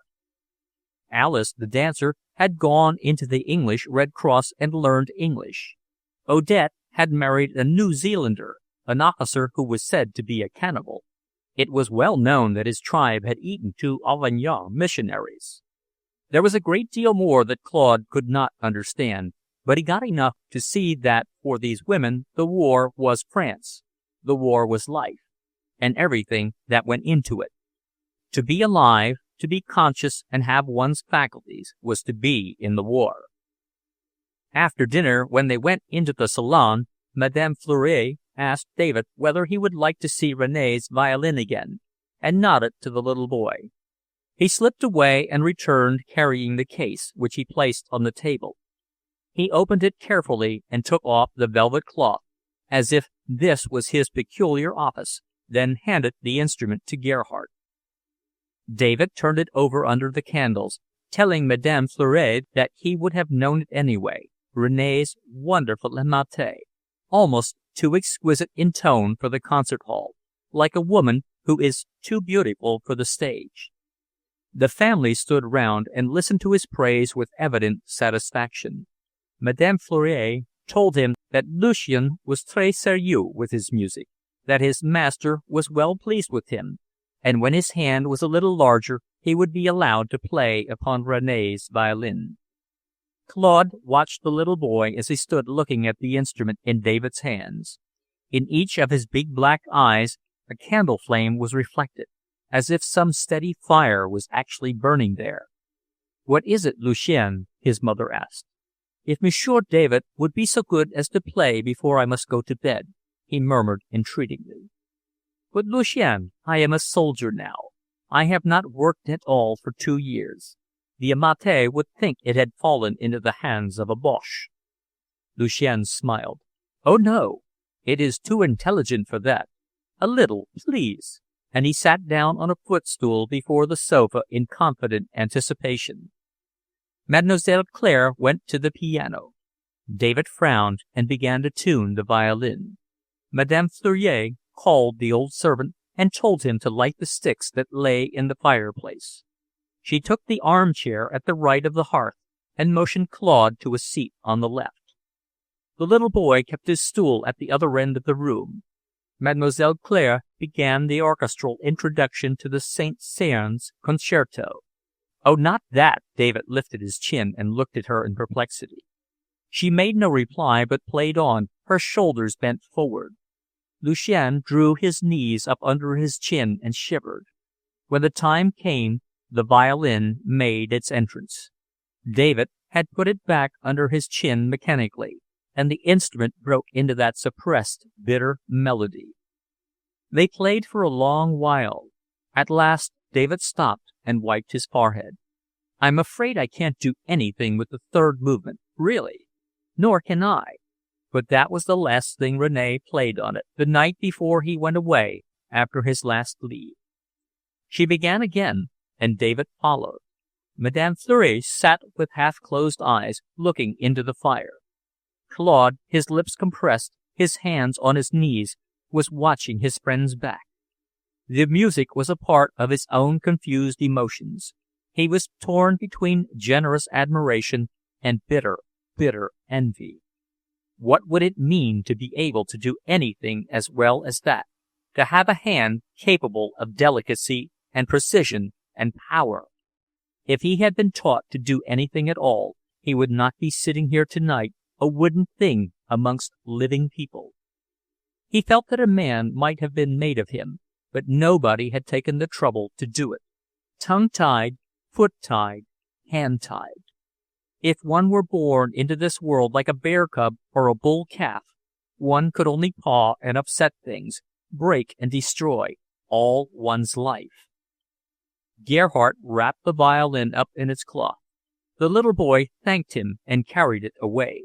Madame Fleury and her daughter wished their guests good night. David said he was warm and suggested going into the garden to smoke before they went to bed. He opened one of the long windows and they stepped out on the terrace. Dry leaves were rustling down on the walks. The yew trees made a solid wall, blacker than the darkness. The fountain must have caught the starlight. It was the only shining thing, a little clear column of twinkling silver. The boys strolled in silence to the end of the walk. "I guess you'll go back to your profession, all right," Claude remarked, in the unnatural tone in which people sometimes speak of things they know nothing about. "Not I. Of course I had to play for them. Music has always been like a religion in this house. Listen." He put up his hand. Far away the regular pulsation of the big guns sounded through the still night. "That's all that matters now. It has killed everything else." "I don't believe it." Claude stopped for a moment by the edge of the fountain, trying to collect his thoughts. "I don't believe it has killed anything. It has only scattered things." He glanced about hurriedly at the sleeping house, the sleeping garden, the clear, starry sky not very far overhead. "It's men like you that hit the worst of it," he broke out. "But as for me, I never knew there was anything worth living for till this war came on. Before that, the world seemed like a business proposition." "You'll admit it's a costly way of providing adventure for the young," said David dryly.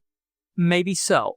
All the same." Claude pursued the argument to himself long after they were in their luxurious beds and David was asleep. No battlefield or shattered country he had seen was as ugly as this world would be if men like his brother Bayliss controlled it altogether. Until the war broke out, he had supposed they did control it. His boyhood had been clouded and enervated by that belief. The Prussians had believed it too, apparently. But the event had shown that there were a great many people left who cared about something else. The intervals of the distant artillery fire grew shorter, as if the big guns were tuning up, choking to get something out. Claude sat up in his bed and listened. The sounds of the guns had from the first been pleasant to him, had given him a feeling of confidence and safety. Tonight, he knew why. What they said was that men could still die for an idea, and would burn all they had made to keep their dreams. He knew the future of the world was safe. The careful planners would never be able to put it into a straitjacket. Cunning and prudence would never have it to themselves. Why, that little boy downstairs, with the candlelight in his eyes, when it came to the last cry, as they said, could carry on forever. Ideals were not archaic things, beautiful and impotent. They were the real sources of power among men. As long as that was true, and now he knew it was true, he had come all this way to find out. He had no quarrel with destiny. Nor did he envy David. He would give his own adventure for no man's. On the edge of sleep it seemed to glimmer, like the clear column of the fountain, like the new moon, alluring, half averted, the bright face of danger. Chapter 15. When Claude and David rejoined their battalion on the 20th of September, the end of the war looked as far away as ever.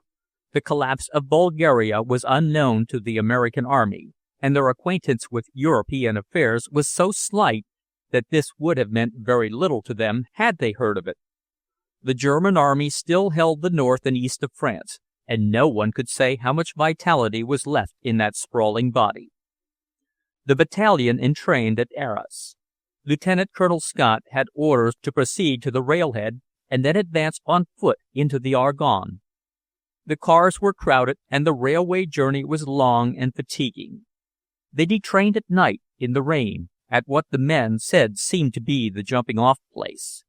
There was no town, and the railway station had been bombed the day before by an air fleet out to explode artillery ammunition. A mound of brick and holes full of water told where it had been.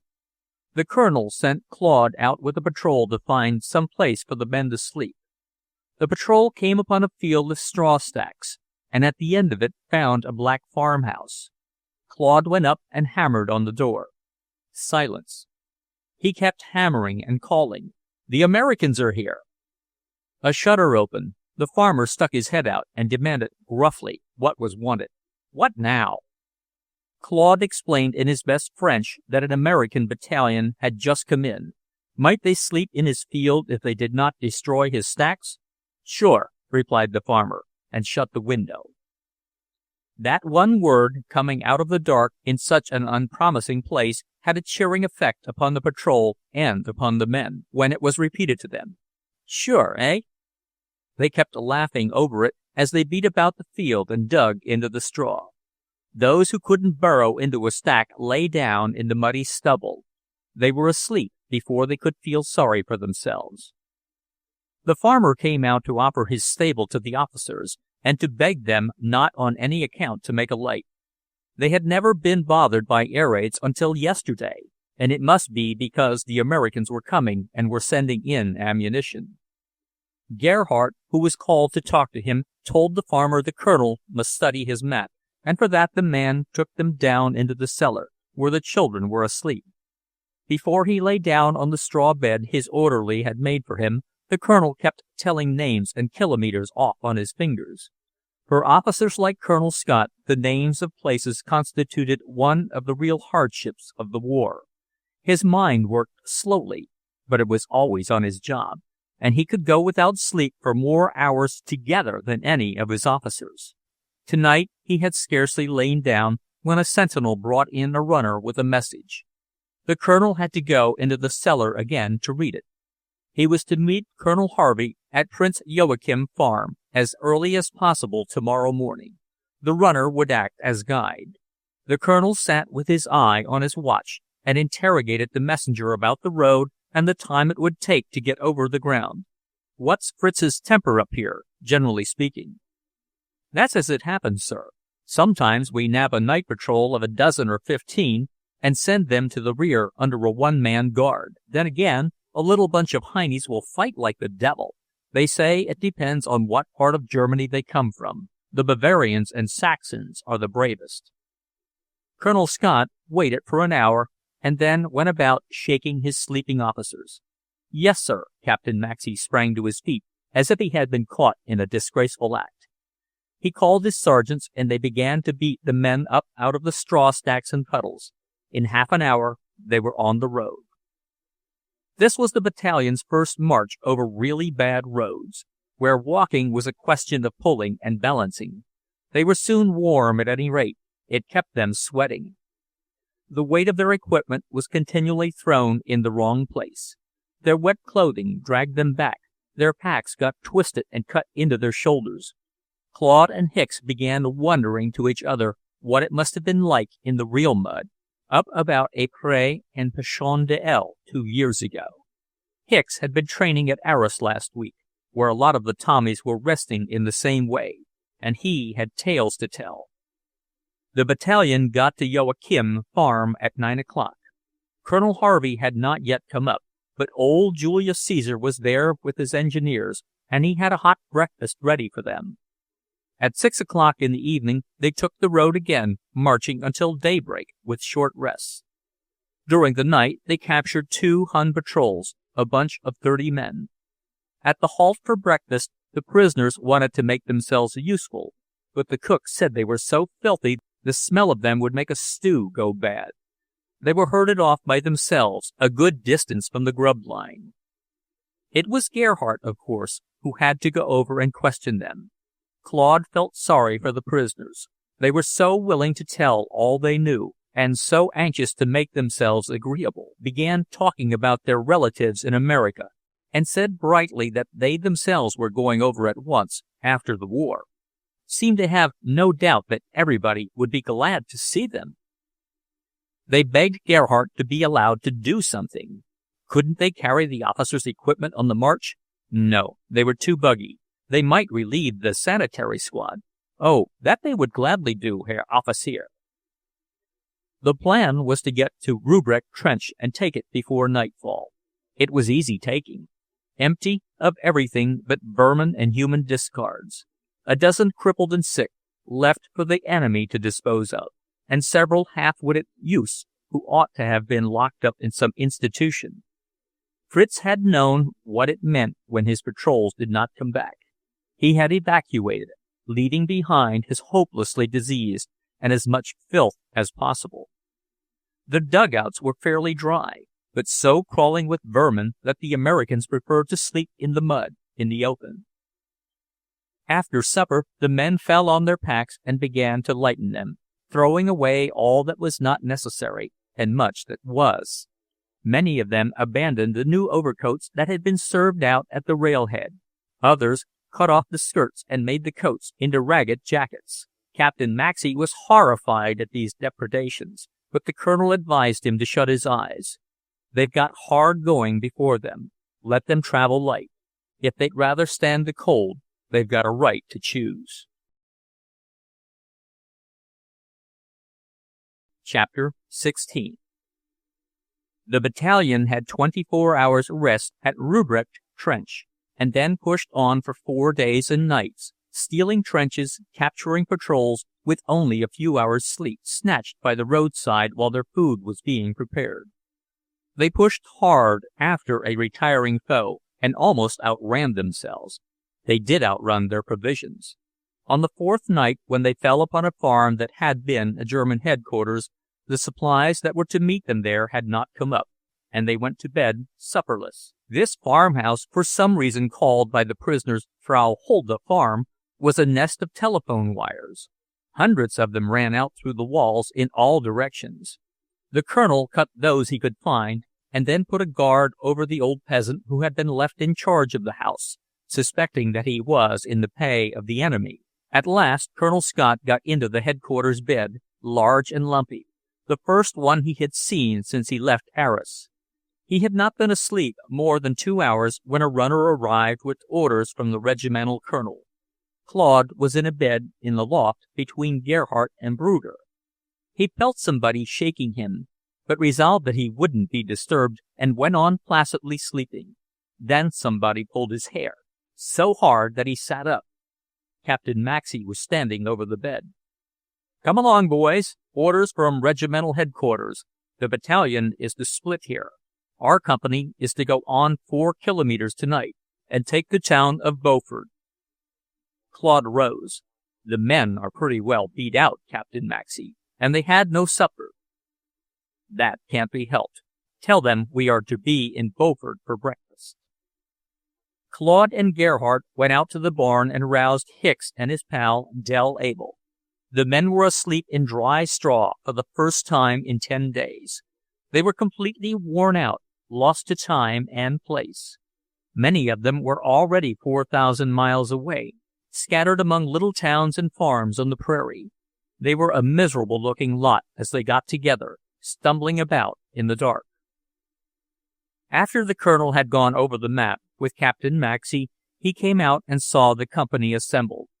He wasn't going with them, he told them, but he expected them to give a good account of themselves. Once in Beaufort, they would have a week's rest, sleep under cover, and live among people for a while. The men took the road, some with their eyes shut, trying to make believe they were still asleep, trying to have their agreeable dreams over again as they marched. They did not really waken up until the advance challenged a Hun patrol and sent it back to the colonel under a one-man guard. When they had advanced 2 kilometers, they found the bridge blown up. Claude and Hicks went in one direction to look for a ford, Brugger and Del Abel in the other, and the men lay down by the roadside and slept heavily.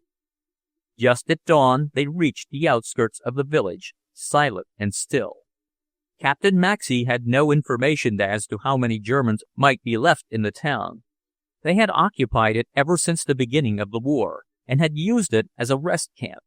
There had never been any fighting there. At the first house on the road, the captain stopped and pounded. No answer. "We are Americans and must see the people of the house. If you don't open, we must break the door." A woman's voice called, "There is nobody here. Go away, please, and take your men away. I am sick." The captain called Gerhardt, who began to explain and reassure through the door. It opened a little way, and an old woman in a nightcap peeped out. An old man hovered behind her. She gazed in astonishment at the officers, not understanding. These were the first soldiers of the Allies she had ever seen. She had heard the Germans talk about Americans, but thought it was one of their lies, she said. Once convinced, she let the officers come in and replied to their questions. No, there were no Boches left in her house. They had got orders to leave day before yesterday, and had blown up the bridge. They were concentrating somewhere to the east. She didn't know how many were still in the village, nor where they were, but she could tell the captain where they had been. Triumphantly, she brought out a map of the town, lost, she said with a meaning smile, by a German officer, on which the billets were marked. With this to guide them, Captain Maxey and his men went on up the street. They took 8 prisoners in one cellar, 17 in another. When the villagers saw the prisoners bunched together in the square, they came out of their houses and gave information. This cleaning up, Bert Fuller remarked, was like taking fish from the Platte River when the water was low, simply paling them out. There was no sport in it. At 9 o'clock, the officers were standing together in the square before the church, checking off on the map the houses that had been searched. The men were drinking coffee and eating fresh bread from a baker's shop. The square was full of people who had come out to see for themselves. Some believed that deliverance had come, and others shook their heads and held back, suspecting another trick. A crowd of children were running about, making friends with the soldiers. One little girl with yellow curls and a clean white dress had attached herself to Hicks, and was eating chocolate out of his pocket. Gerhardt was bargaining with the baker for another baking of bread. The sun was shining for a change. Everything was looking cheerful. This village seemed to be swarming with girls. Some of them were pretty, and all were friendly. The men who had looked so haggard and forlorn when dawn overtook them at the edge of the town began squaring their shoulders and throwing out their chests. They were dirty and mud-plastered, but as Claude remarked to the captain, they actually looked like fresh men. Suddenly a shot rang out above the chatter, and an old woman in a white cap screamed and tumbled over on the pavement, rolled about, kicking indecorously with both hands and feet. A second crack. The little girl who stood beside Hicks eating chocolate threw out her hands, ran a few steps, and fell, blood and brains oozing out in her yellow hair. The people began screaming and running. The Americans looked this way and that, ready to dash, but not knowing where to go. Another shot, and Captain Maxey fell on one knee, blushed furiously and sprang up, only to fall again, ashy white, with the leg of his trousers going red. "There it is, to the left," Hicks shouted, pointing. They saw now. From a closed house some distance down a street off the square, smoke was coming. It hung before one of the upstairs windows. The captain's orderly dragged him into a wine shop. Claude and David, followed by the men, ran down the street and broke in the door. The 2 officers went through the rooms on the first floor, while Hicks and his lot made straight for an enclosed stairway at the back of the house. As they reached the foot of the stairs, they were met by a volley of rifle shots, and 2 of the men tumbled over. 4 Germans were stationed at the head of the steps. The Americans scarcely knew whether their bullets or their bayonets got to the Huns first. They were not conscious of going up till they were there. When Claude and David reached the landing, the squad were wiping their bayonets, and 4 gray bodies were piled in the corner. Bert Fuller and Dell Abel ran down the narrow hallway and threw open the door into the room on the street. 2 shots, and Dell came back with his jaw shattered and the blood spouting from the left side of his neck. Gerhardt caught him and tried to close the artery with his fingers. "How many are in there, Bert?" Claude called. "I couldn't see. Look out, sir. You can't get through that door more than 2 at a time." The door still stood open at the end of the corridor. Claude went down the steps until he could sight along the floor of the passage into the front room. The shutters were closed in there, and the sunlight came through the slats. In the middle of the room, between the door and the windows, stood a tall chest of drawers with a mirror attached to the top. In the narrow space between the bottom of this piece of furniture and the floor, he could see a pair of boots. It was possible there was but one man in the room, shooting from behind his movable fort, though there might be others hidden in the corners. "There's only one fellow in there, I guess. He's shooting from behind a big dresser in the middle of the room. Come on, one of you. We'll have to go in and get him." Willa Cather, the Austrian boy from Omaha packing house, stepped up and stood beside him. "Now, Willie, we'll both go in at once. You jump to the right, and I to the left, and one of us will jab him. He can't shoot both ways at once. Are you ready? All right, now!" Claude thought he was taking the more dangerous position himself, but the German probably reasoned that the important man would be on the right. As the two Americans dashed through the door, he fired. Claude caught him in the back with his bayonet, under the shoulder blade, but Willa Cather had got the bullet in his brain through one of his blue eyes. He fell and never stirred. The German officer fired his revolver again as he went down, shouting in English with no foreign accent, "You swine, go back to Chicago." Then he began choking with blood. Sergeant Hicks ran in and shot the dying man through the temples. Nobody stopped him. The officer was a tall man, covered with medals and orders, must have been very handsome. His linen and his hands were as white as if he were going to a ball. On the dresser were the files and paste and buffers with which he had kept his nails so pink and smooth. A ring with a ruby, beautifully cut, was on his little finger. Bert Fuller screwed it off and offered it to Claude. He shook his head. That English sentence had unnerved him. Bert held the ring out to Hicks, but the sergeant threw down his revolver and broke out. "Think I'd touch anything of his? That beautiful little girl, and my buddy. He's worse than dead, Dell is, worse."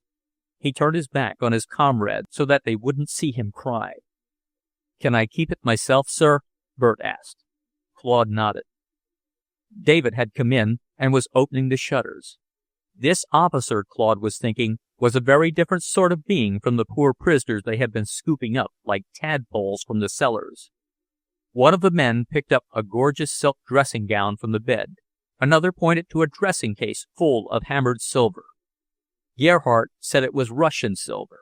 This man must have come from the Eastern Front. Bert Fuller and Nifty Jones were going through the officers' pockets.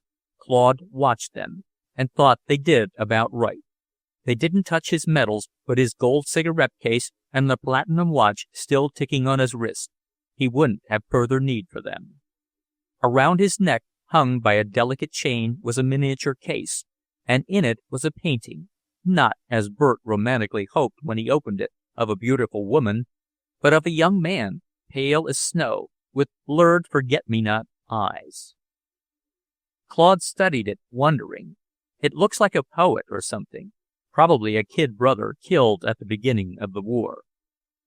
Gerhardt took it and glanced at it with a disdainful expression. Probably. There, let him keep it, Bert. He touched Claude on the shoulder to call his attention to the inlay work on the handle of the officer's revolver. Claude noticed that David looked at him as if he were very much pleased with him, looked, indeed, as if something pleasant had happened in this room, where, God knew, nothing had, where, when they turned around, a swarm of black flies was quivering with greed and delight over the smears Willa Cather's body had left on the floor. Claude had often observed that when David had an interesting idea, or a strong twinge of recollection, it made him, for the moment, rather heartless. Just now he felt that Gerhardt's flash of high spirits was in some way connected with him. Was it because he had gone in with Willie? Had David doubted his nerve? Chapter 17. When the survivors of Company B are old men and are telling over their good days, they will say to each other, "Oh, that week we spent at Beaufort." They will close their eyes and see a little village on a low ridge, lost in the forest, overgrown with oak and chestnut and black walnut. Buried in autumn color, the streets, drifted deep in autumn leaves, great branches interlacing over the roofs of houses, wells of cool water that tastes of moss and tree roots. Up and down those streets they will see figures passing, themselves young and brown and clean-limbed, and comrades long dead, but still alive in that far-away village. How they will wish they could tramp again, nights on days in the mud and rain, to drag sore feet into their old billets at Beaufort. To sink into those wide feather beds and sleep the round of the clock while the old women washed and dried their clothes for them. To eat rabbit stew and pomfrets in the garden, rabbit stew made with red wine and chestnuts. Oh, the days that are no more. As soon as Captain Maxey and the wounded men had been started on their long journey to the rear, carried by the prisoners, the whole company turned in and slept for 12 hours. All but Sergeant Hicks, who sat in the house off the square beside the body of his chum. The next day the Americans came to life as if they were new men, just created in a new world. And the people of the town came to life. Excitement, change, something to look forward to at last. A new flag, le drapeau étoilé, floated along with the tricolor in the square. At sunset the soldiers stood in formation behind it and sang the Star-Spangled Banner with uncovered heads. The old people watched them from the doorways. The Americans were the first to bring Madelon to Beaufort. The fact that the village had never heard this song, that the children stood round begging for it, Chantez-vous la Madone, made the soldiers realize how far and how long out of the world these villagers had been. The German occupation was like a deafness which nothing pierced but their own arrogant, martial airs. Before Claude was out of bed after his first long sleep, a runner arrived from Colonel Scott, notifying him that he was in charge of the company until further orders. The German prisoners had buried their own dead and dug graves for the Americans before they were sent off to the rear. Claude and David were billeted at the edge of town, with the woman who had given Captain Maxey his first information when they marched in yesterday morning. Their hostess told them at their midday breakfast that the old dame who was shot in the square and the little girl were to be buried this afternoon. Claude decided that the Americans might as well have their funeral at the same time. He thought he would ask the priest to say a prayer at the graves, and he and David set off through the brilliant, rustling autumn sunshine to find the cure's house. It was next to the church, with a high walled garden behind it.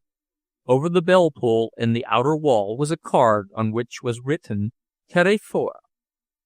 The priest himself came out to them, an old man who seemed weak like his doorbell. He stood in his black cap, holding his hands against his breast to keep them from shaking, and looked very old indeed. Broken, hopeless, as if he were sick of this world and done with it. Nowhere in France had Claude seen a face so sad as his. Yes, he would say a prayer. It was better to have Christian burial, and they were far from home, poor fellows. David asked him whether the German rule had been very oppressive, but the old man did not answer clearly, and his hands began to shake so uncontrollably over his cassock that they went away to spare him embarrassment. "He seems a little gone in his head, don't you think?" Claude remarked. "I suppose the war has used him up. How can he celebrate Mass when his hands quiver so?" As they crossed the church steps, David touched Claude's arm and pointed into the square. "Look, every doughboy has a girl already. Some of them have trotted out fatigue caps. I suppose they'd thrown them all away." Those who had no caps stood with their helmets under their arms, in attitudes of exaggerated gallantry, talking to the women, who seemed all to have errands abroad. Some of them let the boys carry their baskets. One soldier was giving a delighted little girl a ride on his back. After the funeral, every man in the company found some sympathetic woman to talk to about his fallen comrades. All the garden flowers and bead wreaths in Beaufort had been carried out and put on the American graves. When the squad fired over them and the bugle sounded, the girls and their mothers wept. Poor Willa Cather, for instance, could never have had such a funeral in South Omaha. The next night the soldiers began teaching the girls to dance the pas seul and the fostro. They had found an old violin in the town, and Oscar the Swede scraped away on it. They danced every evening. Claude saw that a good deal was going on, and he lectured his men at parade. But he realized that he might as well scold at the sparrows. Here was a village with several hundred women, and only the grandmothers had husbands. All the men were in the army, hadn't even been home on leave since the Germans first took the place. The girls had been shut up for 4 years with young men who incessantly coveted them, and with whom they must constantly outwit.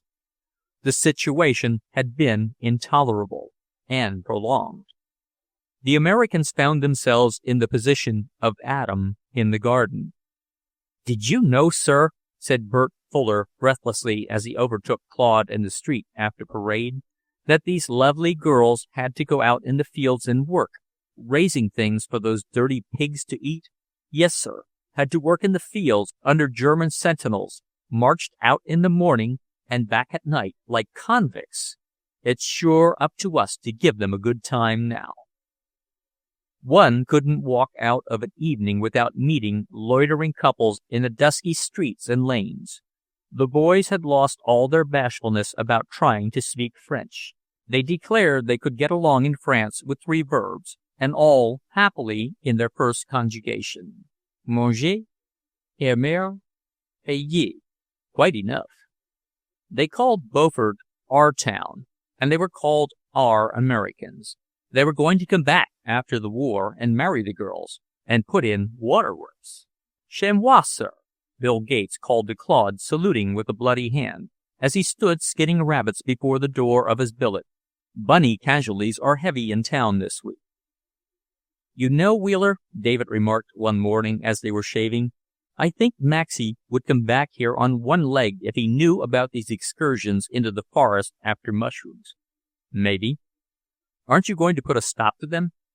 "Not I," Claude jerked, setting the corners of his mouth grimly.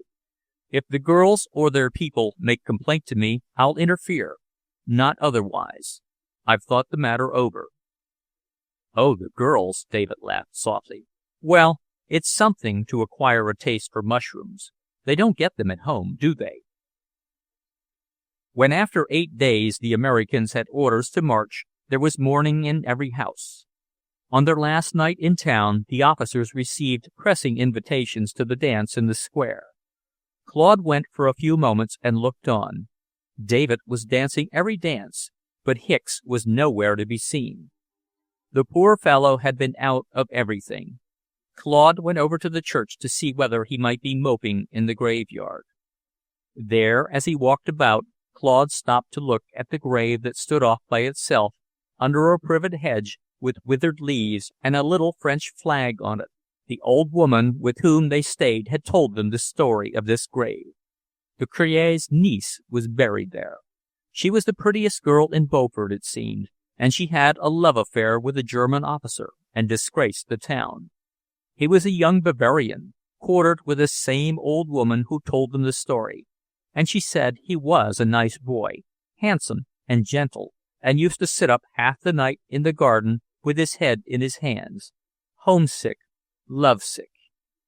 He was always after this Marie Louise, never pressed her, but was always there, grew up out of the ground under her feet, the old woman said. The girl hated Germans like all the rest and flouted him. He was sent to the front. Then he came back, sick and almost deaf, after one of the slaughters at Verdun, and stayed a long while. That spring a story got about that some woman met him at night in the German graveyard. The Germans had taken the land behind the church for their cemetery, and it joined the wall of the Curie's garden. When the woman went out into the fields to plant the crops, Marie Louise used to slip away from the others and meet her Bavarian in the forest. The girls were sure of it now, and they treated her with disdain. But nobody was brave enough to say anything to the Curie. One day, when she was with her Bavarian in the wood, she snatched up his revolver from the ground and shot herself. She was a Frenchwoman at heart, their hostess said. And the Bavarian? Claude asked David later. The story had become so complicated he could not follow it. He justified her, and promptly. He took the same pistol and shot himself through the temples. His orderly, stationed at the edge of the thicket to keep watch, heard the first shot and ran toward them. He saw the officer take up the smoking pistol and turn it on himself. But the commandant couldn't believe that one of his officers had so much feeling. He held an enquête, dragged the girl's mother and uncle into court, and tried to establish that they were in conspiracy with her to seduce and murder a German officer. The orderly was made to tell the whole story, how and where they began to meet. Though he wasn't very delicate about the details he divulged, he stuck to his statement that he saw Lieutenant Mueller shoot himself with his own hand, and the commandant failed to prove his case. The old Curie had known nothing of all this until he heard it aired in the military court. Marie Louise had lived in his house since she was a child, and was like his daughter. He had a stroke or something, and has been like this ever since. The girl's friends forgave her, and when she was buried off alone by the hedge, they began to take flowers to her grave. The commandant put up an affiche on the hedge, forbidding anyone to decorate the grave. Apparently, nothing during the German occupation stirred up more feeling than poor Marie Louise. It would stir anybody, Claude reflected. There was her lonely little grave, the shadow of the privet hedge falling across it. There, at the foot of the Curie's garden, was the German cemetery, with heavy cement crosses, some of them with long inscriptions, lines from their poets and couplets from old hymns. Lieutenant Mueller was there somewhere, probably. Strange how their story stood out in a world of suffering. That was a kind of misery he hadn't happened to think of before, but the same thing must have occurred again and again in occupied territory. He would never forget the Curie's hands, his dim, suffering eyes. Claude recognized David crossing the pavement in front of the church and went back to meet him. "Hello. I mistook you for Hicks at first. I thought he might be out here." David sat down on the steps and lit a cigarette. "So did I. I came out to look for him. Oh, I expect he's found some shoulder to cry on. Do you realize, Claude, you and I are the only men in the company who haven't got engaged. Some of the married men have got engaged twice. It's a good thing we're pulling out, or we'd have bonds and a bunch of christenings to look after." "All the same," murmured Claude, "I like the women of this country as far as I've seen them." While they sat smoking in silence, his mind went back to the quiet scene he had watched on the steps of that other church on his first night in France. The country girl in the moonlight, bending over her sick soldier. When they walked back across the square, over the crackling leaves, the dance was breaking up. Oscar was playing Home Sweet Home for the last waltz.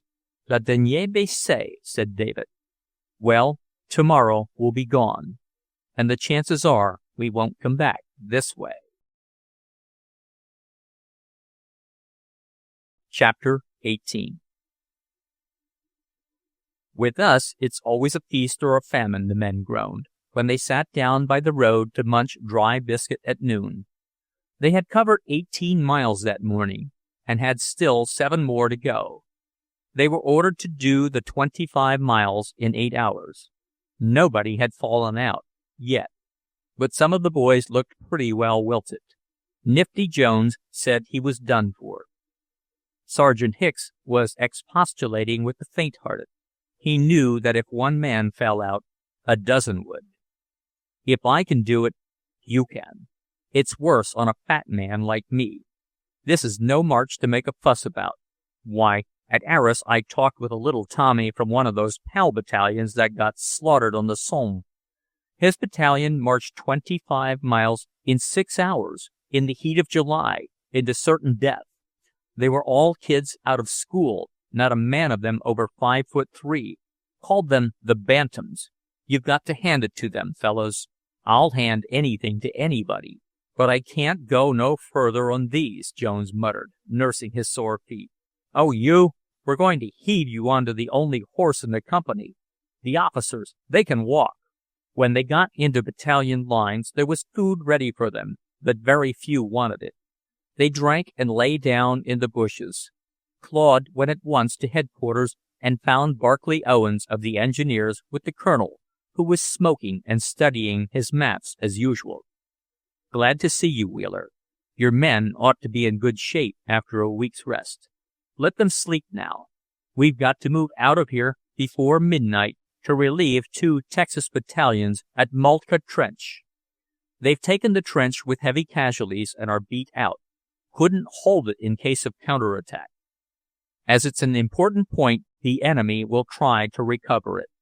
I want to get into position before daylight, so he won't know fresh troops are coming in. As ranking officer, you are in charge of the company. Very well, sir. I'll do my best. I'm sure you will. 2 machine gun teams are going up with us, and sometime tomorrow a Missouri battalion comes up to support. I'd have had you over here before, but I only got my orders to relieve yesterday. We may have to advance under shell fire. The enemy has been putting a lot of big stuff over. He wants to cut off that trench. Claude and David got into a fresh shell hole under the half-buried scrub and fell asleep. They were awakened at dusk by heavy artillery fire from the north. At 10 o'clock, the battalion, after a hot meal, began to advance through almost impassable country. The guns must have been pounding away at the same range for a long while. The ground was worked and kneaded until it was soft as dough, though no rain had fallen for a week. Barclay Owens and his engineers were throwing down a plank road to get food and the ammunition wagons across. Big shells were coming over at intervals of 12 minutes. The intervals were so regular that it was quite possible to get forward without damage. While B Company was pulling through the shell area, Colonel Scott overtook them on foot, his orderly leading his horse. "You know anything about that light over there, Wheeler?" he asked. "Well, it oughtn't to be there. Come along and see." The light was a mere matchhead down in the ground. Claude hadn't noticed it before. He followed the colonel, and when they reached the spark, they found 3 officers of A Company crouching in a shell crater, covered with a piece of sheet iron. "Put out that light," called the colonel sharply. "What's the matter, Captain Brace?" A young man rose quickly. "I'm waiting for the water, sir. It's coming up on mules in petrol cases, and I don't want to get separated from it. The ground's so bad here the drivers are likely to get lost." "Don't wait more than 20 minutes. You must get up and take your position on time. That's the important thing. Water or no water." As the colonel and Claude hurried back to overtake the company, 5 big shells screamed over them in rapid succession. "Run, sir!" the orderly called. "They're getting on to us. They've shortened the range." "That light back there was just enough to give them an idea," the colonel muttered. The bad ground continued for about a mile, and then the advance reached headquarters behind the 8th trench of the great system of trenches. It was an old farmhouse which the Germans had made over with reinforced concrete, lining it within and without until the walls were 6 feet thick and almost shell-proof, like a pillbox. The colonel sent his orderly to inquire about A Company. A young lieutenant came to the door of the farmhouse. "A Company is ready to go into position, sir.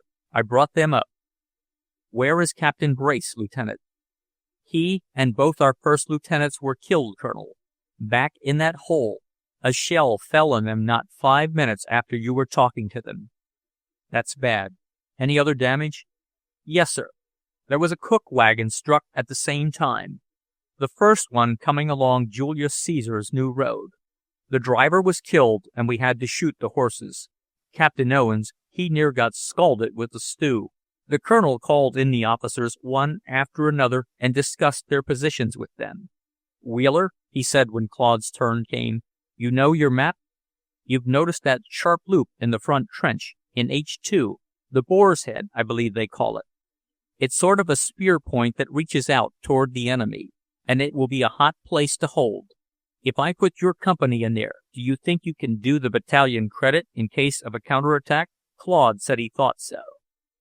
"It's the nastiest bit of the line to hold, and you can tell your men I pay them a compliment when I put them there." "All right, sir. They'll appreciate it." The colonel bit off the end of a fresh cigar. "They'd better, by thunder. If they give way and let the Hun bombers in, it will let down the whole line. I'll give you 2 teams of Georgia machine guns to put in that point they call the Boar's Snout. When the Missourians come up tomorrow, they'll go in to support you, but until then, you'll have to take care of the loop yourselves. I've got an awful lot of trench to hold, and I can't spare you any more men." The Texas men whom the battalion came up to relieve had been living for 60 hours on their iron rations and on what they could pick off the dead Huns. Their supplies had been shelled on the way, and nothing had got through to them. When the colonel took Claude and Gerhardt forward to inspect the loop that B Company was to hold, they found a wallow more like a dump heap than a trench. The men who had taken the position were almost too weak to stand. All their officers had been killed, and a sergeant was in command. He apologized for the condition of the loop. "Sorry to leave such a mess for you to clean up, sir, but we got it bad in here. He's been shelling us every night since we drove him out. I couldn't ask the men to do anything but hold on." "That's all right. You beat it with your boys, quick. My men will hand out some grub as you go back." The battered defenders of the Boar's Head stumbled past them through the darkness into the communication. When the last man had filed out, the colonel sent for Barclay Owens. Claude and David tried to feel their way about and get some idea of the condition the place was in. The stench was the worst they had yet encountered, but it was less disgusting than the flies. When they inadvertently touched a dead body, clouds of wet, buzzing flies flew up into their faces, into their eyes and nostrils. Under their feet, the earth worked and moved as if boa constrictors were wriggling down their soft bodies, lightly covered. When they had found their way up to the snout, they came upon a pile of corpses, a dozen or more, thrown one on top of another like sacks of flour, faintly discernible in the darkness. While the 2 officers stood there, rumbling, squirting sounds began to come from this heap, first from one body, then from another, gases swelling in the liquefying entrails of the dead men. They seemed to be complaining to one another. Glup, glup, glup. The boys went back to the colonel, who was standing at the mouth of the communication, and told him there was nothing much to report, except that the burying squad was needed badly. "I expect." The colonel shook his head. When Barclay Owens arrived, he asked him what could be done here before daybreak.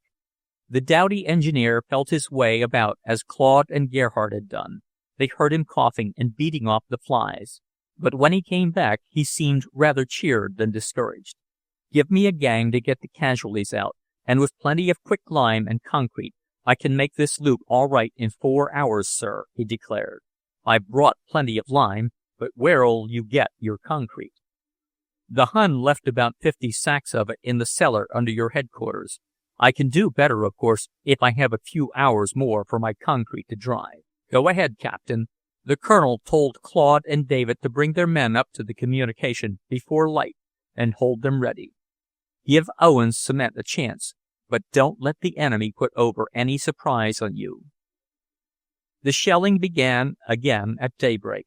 It was hardest on the rear trenches and the 3-mile area behind.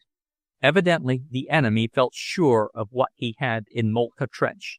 He wanted to cut off supplies and possible reinforcements.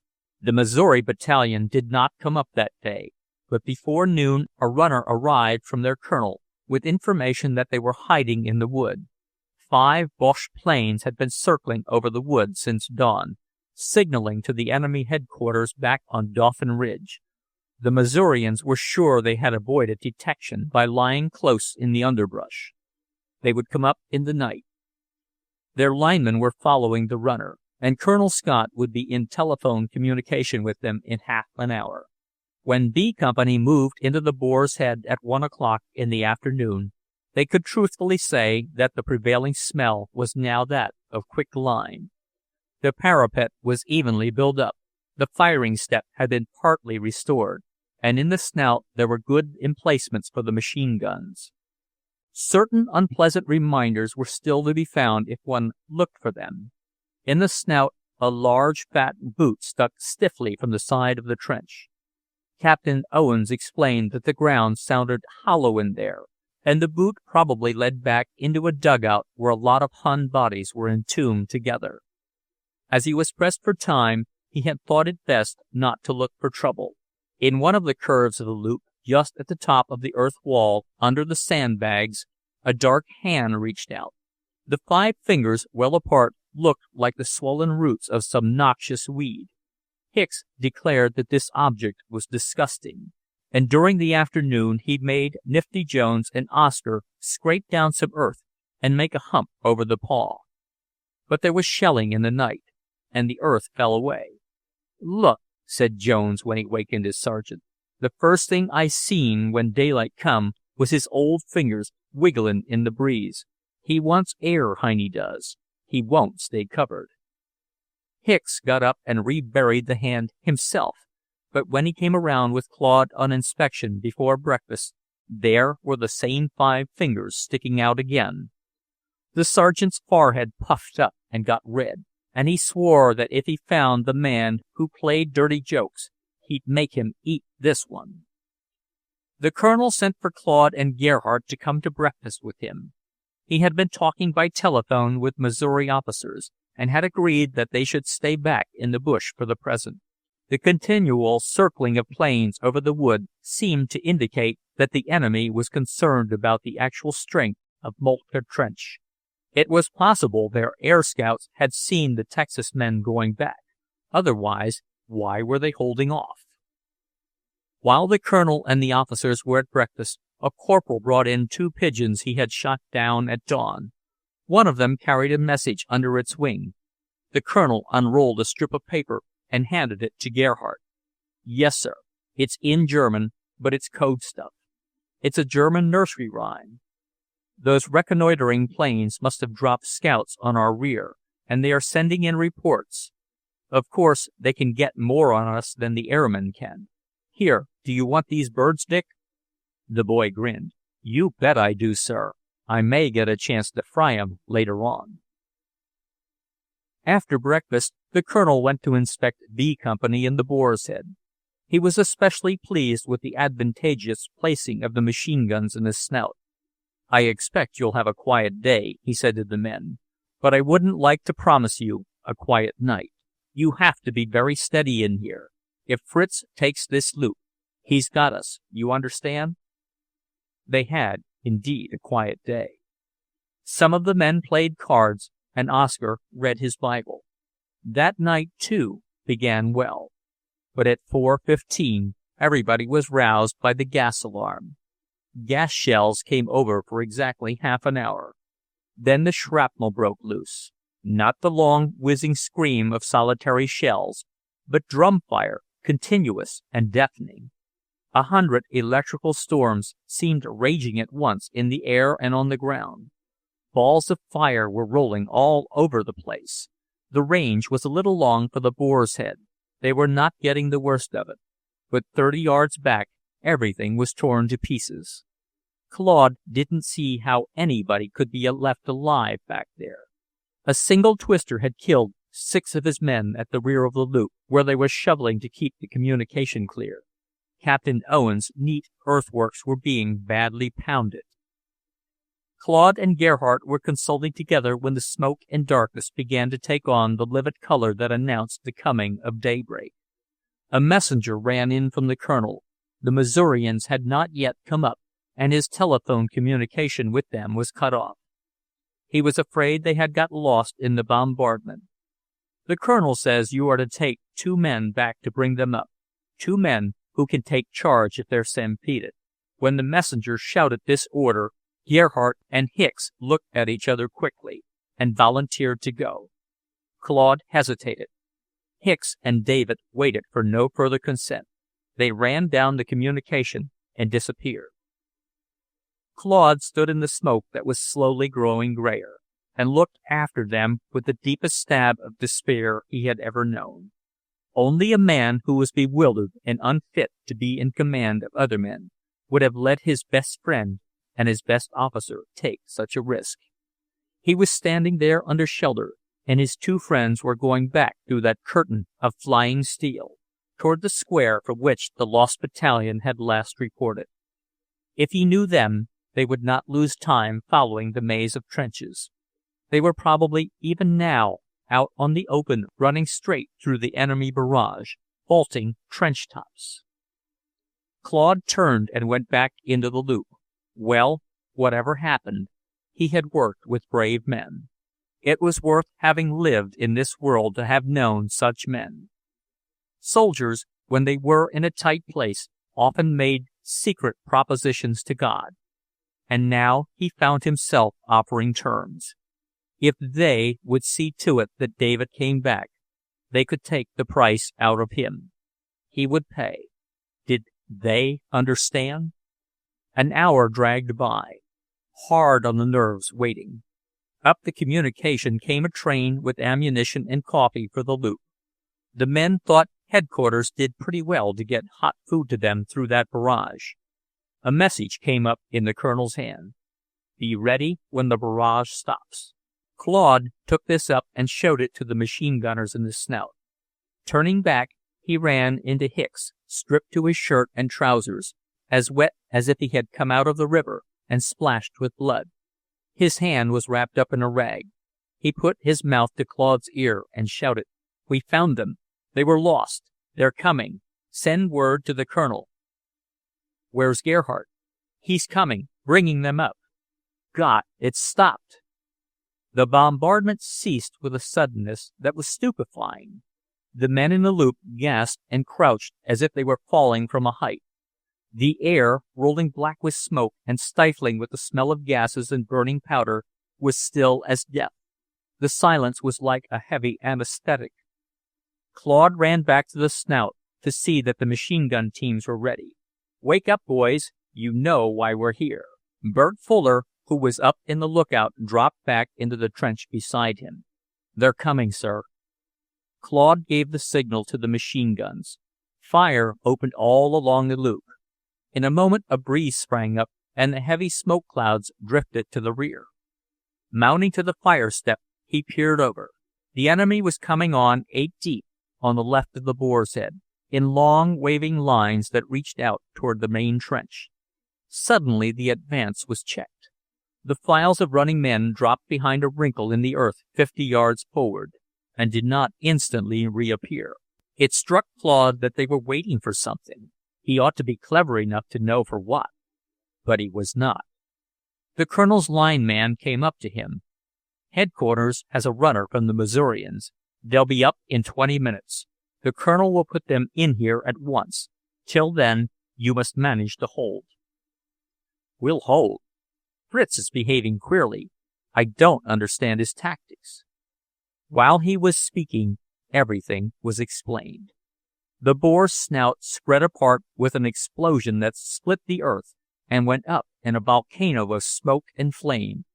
Claude and the colonel's messenger were thrown on their faces. When they got to their feet, the Snout was a smoking crater full of dead and dying men. The Georgia gun teams were gone. It was for this that the Hun advance had been waiting behind the ridge. The mine under the Snout had been made long ago, probably on a venture when the Hun held Moltke Trench for months without molestation. During the last 24 hours they had been getting their explosives in, reasoning that the strongest garrison would be placed there. Here they were, coming on the run. It was up to the rifles. The men who had been knocked down by the shock were all on their feet again. They looked at their officer questioningly, as if the whole situation had changed. Claude felt they were going soft under his eyes. In a moment the Hun bombers would be in on them, and they would break. He ran along the trench, pouring over the sandbags and shouting, "It's up to you! It's up to you!" The rifles recovered themselves and began firing, but Claude felt they were spongy and uncertain, that their minds were already on their way to the rear. If they did anything, it must be quick, and their gun work must be accurate. Nothing but a withering fire could check. He sprang to the fire step and then out on the parapet. Something instantaneous happened. He had his men in hand. "Steady! Steady!" He called the range to the rifle teams behind him, and he could see the fire take effect. All along the Hun lines men were stumbling and falling. They swerved a little to the left. He called the rifles to follow, directing them with his voice and with his hands. It was not only that from here he could correct the range and direct the fire. The men behind him had become like a rock. That line of faces below, Hicks, Jones, Fuller, Anderson, Oscar, their eyes never left him. With these men, he could do anything. The right of the Hun line swerved out, not more than 20 yards from the battered Snout, trying to run to shelter under that pile of debris and human bodies. A quick concentration of rifle fire depressed it, and the swell came out again toward the left. Claude's appearance on the parapet had attracted no attention from the enemy at first, but now the bullets began popping about him. 2 rattled on his twin hat. 1 caught him in the shoulder. The blood dripped down his coat, but he felt no weakness. He felt only one thing, that he commanded wonderful men. When David came up with the supports, he might find them dead, but he would find them all there. They were there to stay until they were carried out to be buried. They were mortal, but they were unconquerable. The Colonel's 20 minutes must almost be up, he thought. He couldn't take his eyes from the front line long enough to look at his wristwatch. The men behind him saw Claude sway, as if he had lost his balance and were trying to recover it. Then he plunged face down outside the parapet. Hicks caught his foot and pulled him back. At the same moment, the Missourians ran yelling up the communication. They threw their machine guns up on the sandbags and went into action without an unnecessary motion. Hicks and Bert Fuller and Oscar carried Claude forward toward the Snout, out of the way of the supports that were pouring in. He was not bleeding very much. He smiled at them as if he were going to speak, but there was a weak blankness in his eyes. Bert tore his shirt open, 3 clean bullet holes. By the time they looked at him again, the smile had gone. The look that was Claude had faded. Hicks wiped the sweat and smoke from his officer's face. "Thank God I never told him," he said. "Thank God for that." Bert and Oscar knew what Hicks meant. Gerhardt had been blown to pieces at his side when they dashed back through the enemy barrage to find the Missourians. They were running together across the open, not able to see much for smoke. They bumped into a section of wire entanglement left above an old trench. David cut round to the right, waving Hicks to follow him. The two were not 10 yards apart when the shell struck. Then Sergeant Hicks ran on alone. Chapter 19. The sun is sinking low. A transport is steaming slowly up the Narrows with the tide. The decks are covered with brown men. They cluster over the superstructure like bees in swarming time.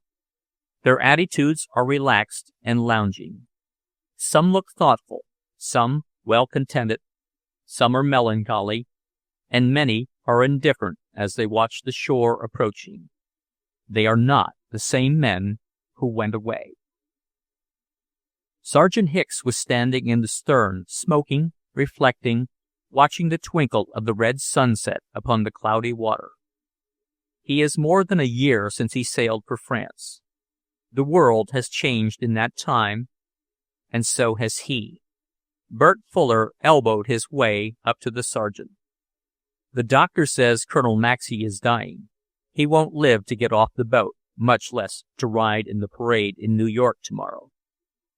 Hicks shrugged, as if Maxey's pneumonia were of no affair of his. "Well, we should worry. we've left better officers than him over there. I'm not saying we haven't, but it seems too bad when he's so strong for fuss and feathers. He's been sending cables about that parade for weeks." "Huh." Hicks elevated his eyebrows and glanced sideways in disdain. Presently he sputtered, squinting down at the glittering water. "Colonel Maxey, anyhow. Colonel for what Claude and Gerhardt did, I guess. Hicks and Bert Fuller have been helping to keep the noble fortress of Ehrenbreitstein. They have always hung together, and are usually quarreling and grumbling at each other when they are off duty. Still, they hang together.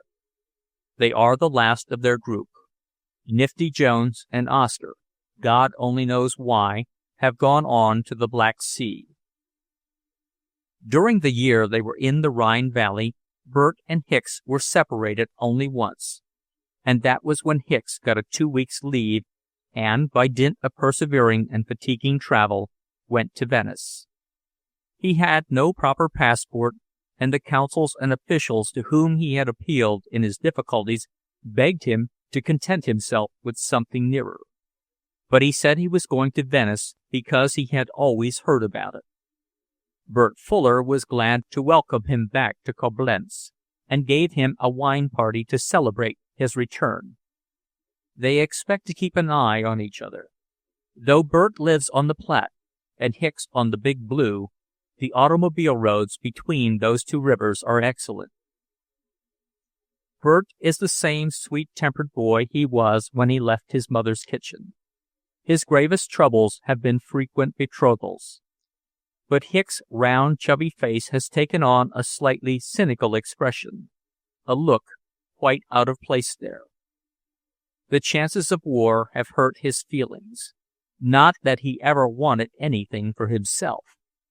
The way in which glittering honors bump down upon the wrong heads in the army, and palms and crosses blossom on the wrong breasts, has, as he says, thrown his compass off a few points. What Hicks had wanted most in this world was to run a garage and repair shop with his old chum, Dell Able.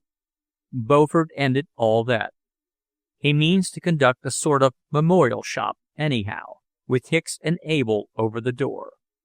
He wants to roll up his sleeves and look at the logical and beautiful inwards of automobiles for the rest of his life. As the transport enters the North River, sirens and steam whistles all along the waterfront begin to flow their shrill salute to the returning soldiers. The men square their shoulders and smile knowingly at one another. Some of them look a little bored. Hicks slowly lights a cigarette and regards the end of it with an expression which will puzzle his friends when he gets home. By the banks of Lovely Creek, where it began, Claude Wheeler's story still goes on. To the two old women who work together in the farmhouse, the thought of him is always there, beyond everything else, at the farthest edge of consciousness, like the evening sun on the horizon. Mrs. Wheeler got the word of his death one afternoon in the sitting room, the room in which he had bade her good-bye. She was reading when the telephone rang. "Is this the Wheeler farm?" "This is the telegraph office at Frankfort. We have a message from the War Department." The voice hesitated. "Isn't Mr. Wheeler there?" "No, but you can read the message to me." Mrs. Wheeler said, "Thank you," and hung up the receiver. She felt her way softly to her chair. She had an hour alone, when there was nothing but him in the room, but him and the map there, which was the end of his road. Somewhere among those perplexing names, he had found his place. Claude's letters kept coming for weeks afterwards. Then came the letters from his comrades and his colonel to tell her all. In the dark months that followed, when human nature looked to her uglier than it had ever done before, those letters were Mrs. Wheeler's comfort. As she read the newspapers, she used to think about the passage of the Red Sea in the Bible. It seemed as if the flood of meanness and greed had been held back just long enough for the boys to go over, and then swept down and engulfed everything that was left at home. When she can see nothing that has come of it all but evil, she reads Claude's letters over again and reassures herself. For him the call was clear. The cause was glorious. Never a doubt stained his bright faith. She divines so much that he did not write. She knows what to read into those short flashes of enthusiasm. How fully he must have found his life before he could let himself go so far. He who was so afraid of being fooled. He died believing his own country better than it is, and France better than any country can ever be. And those were beautiful beliefs to die with. Perhaps it was as well to see that vision, and then to see no more. She would have dreaded the awakening. She sometimes even doubts whether he could have borne at all that last desolating disappointment. One by one the heroes of that war, the men of dazzling soldiership, leave prematurely the world they have come back to. Airmen whose deeds were tales of wonder. Officers whose names made the blood of youth beat faster. Survivors of incredible dangers. One by one they quietly die by their own hand. Some do it in obscure lodging-houses, some in their office, where they seem to be carrying on their business like other men. Some slip over a vessel's side and disappear into the sea. When Claude's mother hears of these things, she shudders and presses her hands tight over her breast, as if she had him there. She feels as if God had saved him from some horrible suffering, some horrible end. For as she reads, she thinks those slayers of themselves were all so like him. They were the ones who had hoped extravagantly, who in order to do what they did had to hope extravagantly, and to believe passionately. And they found they had hoped and believed too much. But one she knew, who could ill bear disillusion. Safe. Safe. Mahaley, when they are alone, sometimes addresses Mrs. Wheeler as Mother. "Now, Mother, you go upstairs and lay down and rest yourself." Mrs. Wheeler knows that then she is thinking of Claude, is speaking for Claude. As they are working at the table or bending over the oven, something reminds them of him, and they think of him together, like one person. Mahaley will pat her back and say, "Never you mind, Mother. You'll see your boy up yonder."